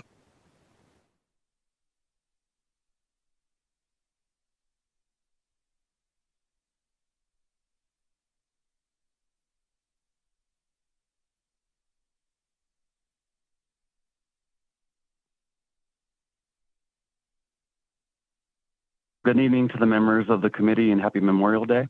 My name is Dustin Kaiser, a resident of Clark County, and I appreciate the opportunity to call in and speak in opposition to this bill. At a time of financial uncertainty, not only do I think it's absurd, I'm sorry, this but with is all due neutral. This is neutral opposition. I know, but I was on hold to speak out in opposition. I never got the opportunity to speak. Okay, go quick. I mean, like really quick. Thank you. And not only do I think it's absurd, but with all due respect, I don't think that it's responsible for lawmakers to approve giving such a substantial amount of public money, tax credits, or anything for that matter, to an ownership group that has a proven track record of negligence when it comes to dealing in good faith with their current city, county, and fans. Our teachers need help now, and we also need to stay vigilant when it comes to managing our water as well. Just because we have gambled in the past and won never guarantees future success, and that's why it's called gambling. I've done my homework, and John Fisher should not be awarded for intentionally tanking his team, pocketing his profits, and failing to invest into his current product because please make sure you stick to the bill. Please make sure you stick to the bill, please. In case you don't already know, the Athletics are on pace to have one of the worst seasons in Major League Baseball, and this is entirely by design. They have traded or failed to re-sign not some, but all of their fan favorites. And imagine if they behaved like that here with our homegrown Aviators, who eventually made it to the main roster only to be let go. Not only that, they've raised ticket prices in Oakland at a time where they flirted with the possibility of leaving their home market in combination with a blatant disregard to help fix their current facilities, hence the dismal attendance. It's like the movie Major League played out in real life, minus Charlie Sheen. Major League Baseball's commissioner, Rob Manfred's unprecedented offer of waiving the Major League Baseball relocation fee is a flat-out ploy to entice A's ownership into moving into the Las Vegas market, where the Major League Baseball does want a presence. However, with the last-minute bill and misleading renderings that are in fact inaccurate, to a complete lack of impact studies in the effort to mislead the public and lawmakers there to rush this bill is extremely irresponsible. These parties saw what the Raiders accomplished here, and they're salivating for a multi-million-dollar handout. And not only that, but most importantly, the numbers simply don't add up. The economic returns needed to offset costs do not seem to be accurately accounted for. We still have no idea how much this partial dome is going to cost or how it's going to be constructed. Will the A's be able to cover mounting costs of inflation and rising interest rates?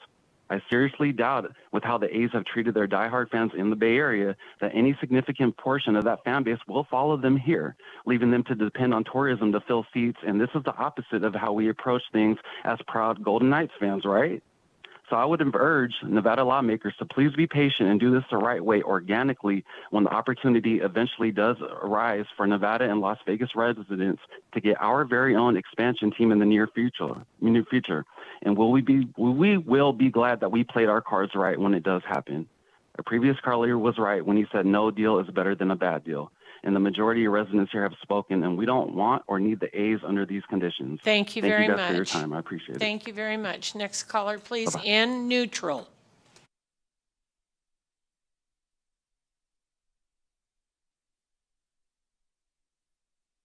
Good evening, members of the committee. Alan Garcia, UNLV class of 2023, however, representing only myself. I simply just want to bring up a few comments regarding SB 509, in which I am neutral. About 20 years ago, the city of Sacramento went through a similar deal with preliminary hearings regarding a potential Oakland A's move, and they were, the city of Sac and Sacramento County were in debt for a few years because of all the money invested in the potential A's move, to which the A's backed out of. And in the East Bay, the cities of Fremont, Dublin, and Oakland are still paying the bills for hearings, drawings, and everything that goes into a potential Oakland A's move, to which, again, the team had backed out of.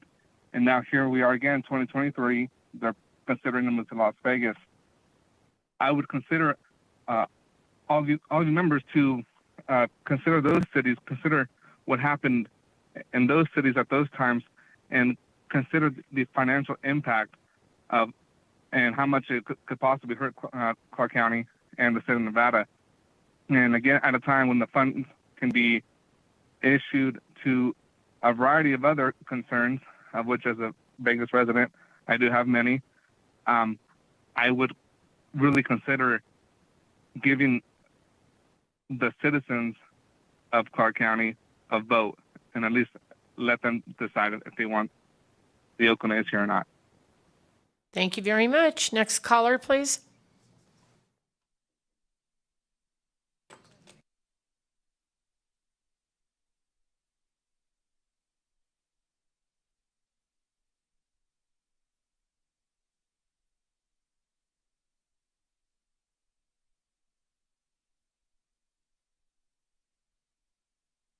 Caller with the last three digits, 850, please press *6 to unmute yourself.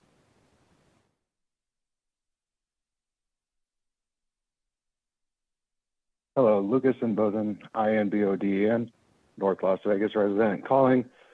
With the presentation that was presented, they had union members making in the $60,000 range up to almost $80,000. Pretty good pay, and obviously union members and their representatives wanted to push that. The problem is the middle there. They showed the sustained jobs, and that included their staff. Obviously, they're going to make more than the average, but the average came out to $54,000. Average in Nevada right now, 2020 census, $65,000, and it's gone down since 2007 overall, even adjusted for inflation. This is the problem with Nevada. We keep pushing for things that are bringing income levels down, affecting education, we're 44th in healthcare access. There's other needs for this money. Please reconsider. Thank you very much. Next caller, please. Neutral.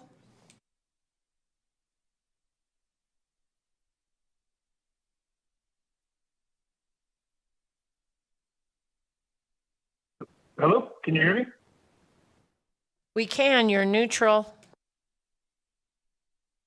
Oh, thank you. Hi, my name is Matthew McCarthy, and I'm calling as someone who's neutral to SB509, and I just want to thank you all for having this forum tonight. And the only thing I really want to see is just a lot more clarification and transparency on the numbers presented by Jeremy Aguero. And I know you guys were obviously privy to those numbers before, but I really would like to have the opportunity for us to dig down deeper into those and to meet those projections and not put the general fund at risk. It seems to appear to me that you need to fill that stadium, every game of the year, 82 times a year. And with all due respect, I don't know who's coming from Cincinnati to watch the A's play the Reds on a Tuesday night, and I'm worried that Clark County could be left holding the bag. And I think we need to be a little more realistic on these attendance projections. And I do also somewhat resent the implication that a 4-hour hearing on a holiday with a team paid propagandist is thorough enough to make a decision on this. And I will, reward you with one of your coveted Me Too's here at the end of my call. Thank you. Bye. Thank you very much. Next caller, please.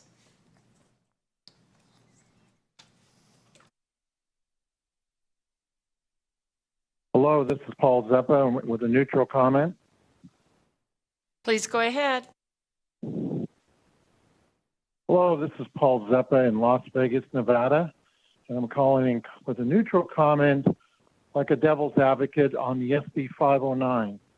Look at the Raiders and the tax revenue that is brought to Las Vegas. The Raiders wasn't the greatest team that on the face of the earth, but when they came and they built them a nice stadium, the Clark County and the state is getting quite a bit of tax revenue out of the Raiders operations.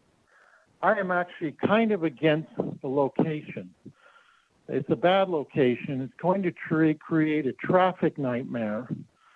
on that corner, and there's no proper parking, elevated parking, and multi-stacked garages for the property to handle the amount of people that's going to be going to the stadium. Yes, the 3 casinos on the 3 hard corners are going to see quite a bit of an uptick in residency and bookings for people coming to the game, which that in turn brings tax dollars to the state of Nevada. But the location isn't the greatest location because of the stress on transportation. Also, I think the casino owner and the owner of the A's, which I won't mention his name, needs to flip the bill for this, and not the taxpayers of Nevada. The casino owner, which I won't say, and the owner of the A's needs to flip the bill to come to our city to make profit. Of course, they're going to bring good tax revenue to the state of Nevada, but they need to pick up the tab for that. Another big thing that bothers me is if the residents of Clark County and Nevada are going to help flip the bill for the stadium, have discounted tickets. Look what a Raiders ticket costs for a man and his wife and his children to go to a ball game. I remember when the Raiders were in Oakland, you could go to a game for $60, $70 each. Here, to go to a Raiders game, it's $300. If we allow the A's to come to this property location for 5 years, they should have a system in place allowing discount ticket prices for Clark County residents and for residents of the state of Nevada. They should be giving discount tickets for a period of time. Thank you very much, So, sir. I'm Thank a you. new. Thank Okay, you for bye-bye. your comments. Next caller in neutral, please.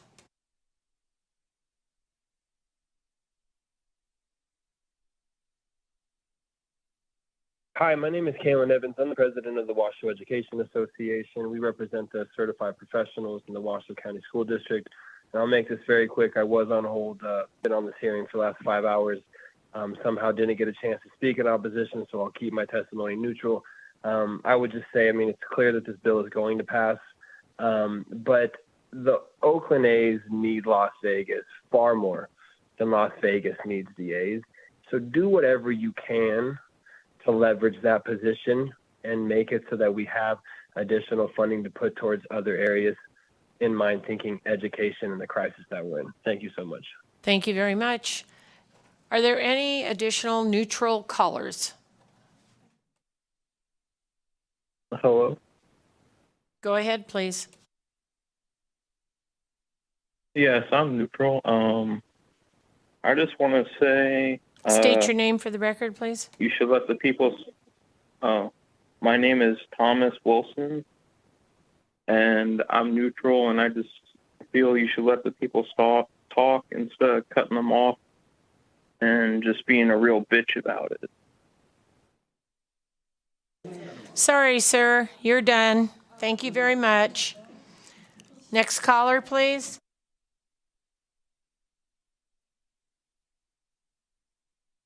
I wouldn't. I'm basically neutral about the A's stadium because no matter what, it's going to happen anyway. The big problem that we have here in Nevada in managing these type of situations is the people who are managing it.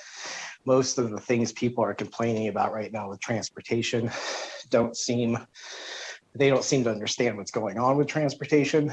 NDOT's underbuilding the Tropicana wreck, that the mess that they have right now. That's not even going to help the capacities that are currently there. RTC, there's a whole bus that's missing in Ireland that they say is at Sunset and Decatur, but it's not.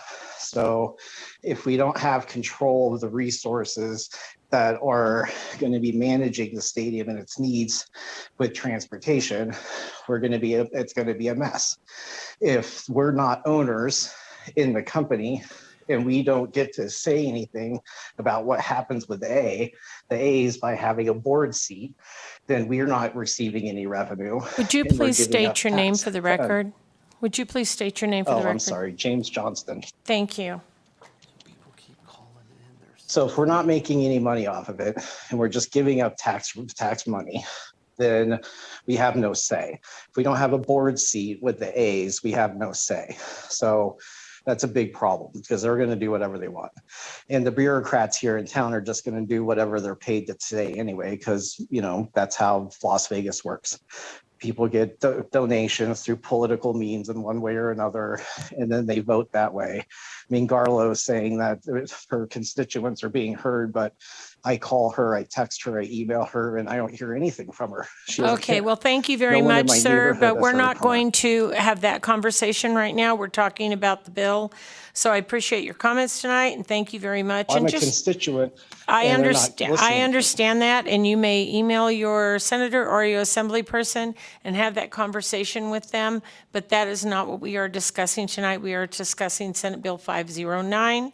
So thank you very much for calling in. And that's what I was expressing to Garlo, and she doesn't answer. Yes, but you may email her privately and tell her that on her assembly email. Thank you very much. She doesn't answer us. Thank you very much.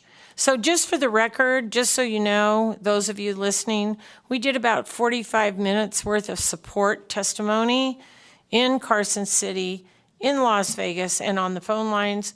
We did about an hour and 20 minutes of opposition, and we are now into about 25 minutes of neutral. So I just want to make it clear that we too have been here since 4 o'clock, and we are willing to listen to you, but it must be respectful. So with that, is there anybody else on the line for neutral? Yes, Chair, one moment.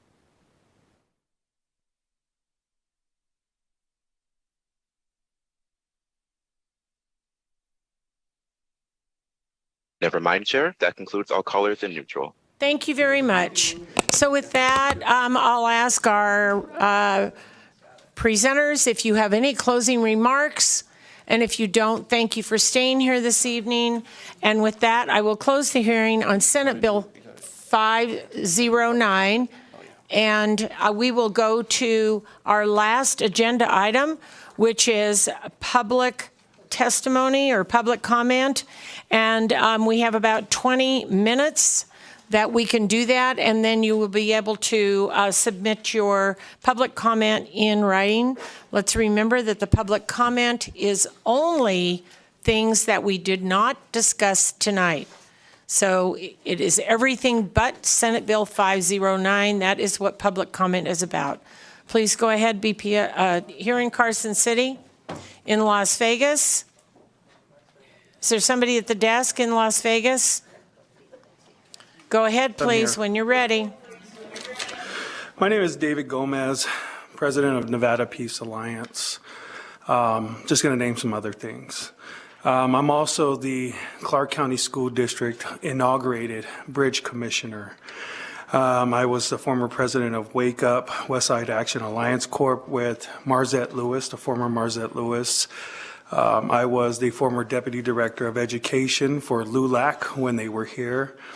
But nevertheless, I'm a father of 7, and I'm a business owner, several businesses that I own. But nevertheless, on those things, I'm just trying to get through this. I just wanted to say I didn't appreciate the comment the gentleman made, the derogatory statement towards you. Regardless of where we walk, how we walk, and where we are, no one should have to call you out of your name. That was not appreciated on this side. You shouldn't be called something that they wouldn't even call their family members. But I can't teach a turnip to be an orange. But when I look at some of the situations, I just wanted to come up here and tell you that being a LDS member, a high priest in the church, and also a member of many other things, I just wanted to let you know that, you know, Billy Graham had a story once. And Billy Graham said this. He says, you can take a pig and you can take them in the house and clean them up and make them all nice and shiny out from the mud and the rut and everything else. And you can put some Chanel number 5 on them and put a ribbon on them and say, my, is that a good looking pig there? But once you open up the door, the pig does what? Run back to his own nature. So sometimes we have to look at some of these things that spiritual advisors have given us and say, a tree, you would know them by their fruits. We and they really will bear their own fruits. We really appreciate you, and thank you very much for joining us this evening, and thank you for your time. Thank you. With that, we will go to BPS. Callers, please. If you would like to speak in public comment, please press *9 now to take your place in the queue.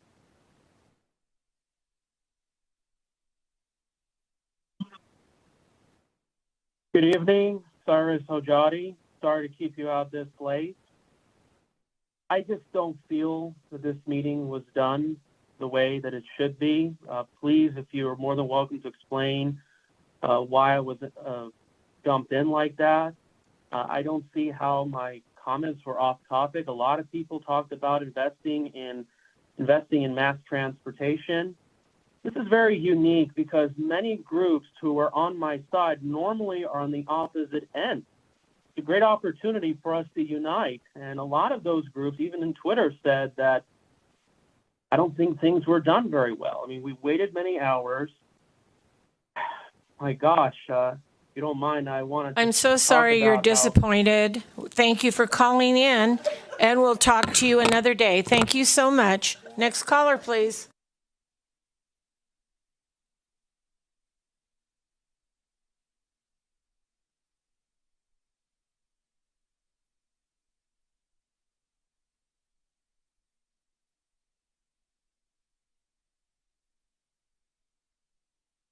Caller with the last 3 digits of 937. I can see you're unmuted. Please continue.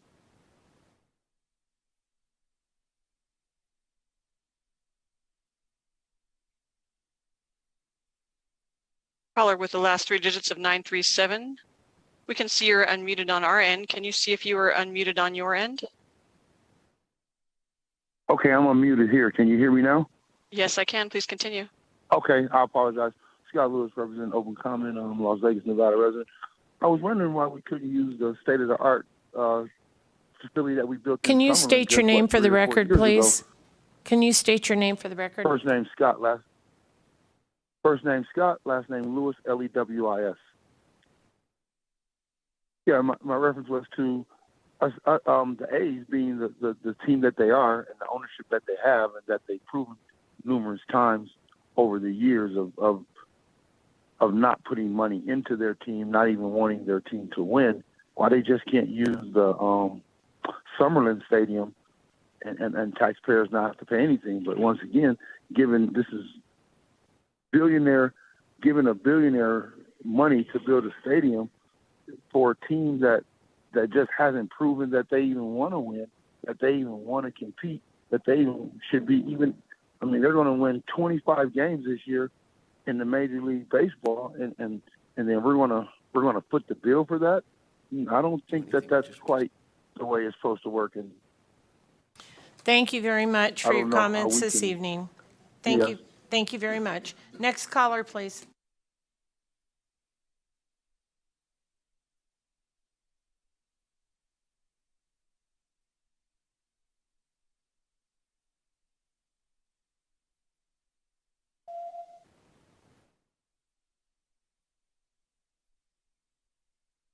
Caller with the last 3 digits of 000. Please continue. Oh, thanks very much for taking my call. My name is John Fields. I'm in Henderson, Nevada. I just wanted to make a couple of real quick comments. I believe that many of your callers are coming in from California. I've been monitoring some discussion on social media, and I think they're participating. And I think in the future, it would be good if the geography were screened, because I don't think out-of-state residents really have a standing to talk to the legislature.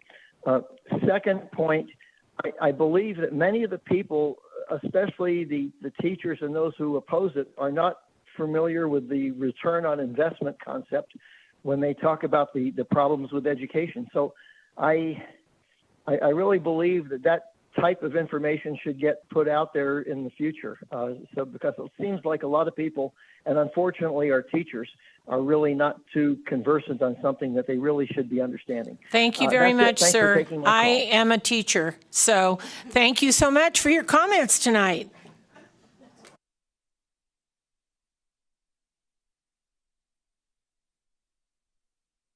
Hi, this is Andrew Gonzalez again. I just wanted to make a comment that I don't believe most of the callers in tonight were from California. They appear to be Nevada locals.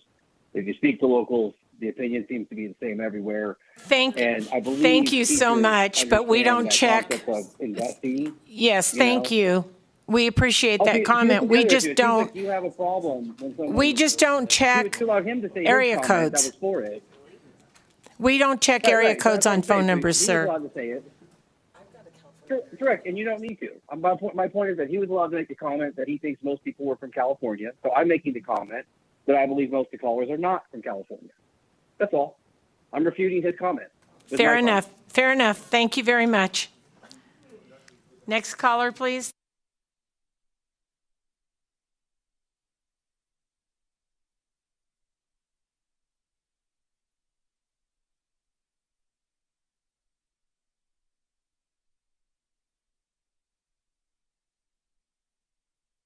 Caller with the last three digits of 346, please press *6 now to unmute yourself.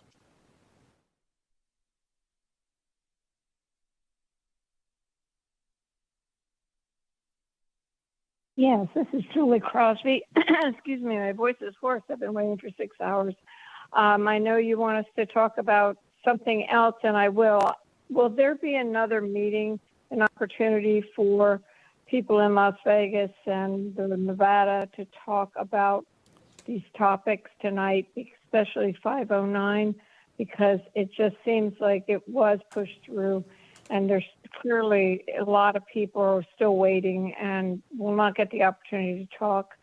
And I know everybody's tired, but will there be another chance for the public to speak on this? Ma'am, we are done at 11:59 on June 5th. So I do not believe so. We can only hear bills when they come through. And literally, this is the governor's bill and came through last Friday night. So we hear them as quick as we can right now because we only have until June 5th at 11:59. Excuse me, I understand. Well, then for the record, I do want to say I oppose it based on all the reasons other people did too, and I appreciate all your time waiting too. I'm tired. I've lost my voice. So thank you, all of you. Thank you so much for calling in. Next caller, please.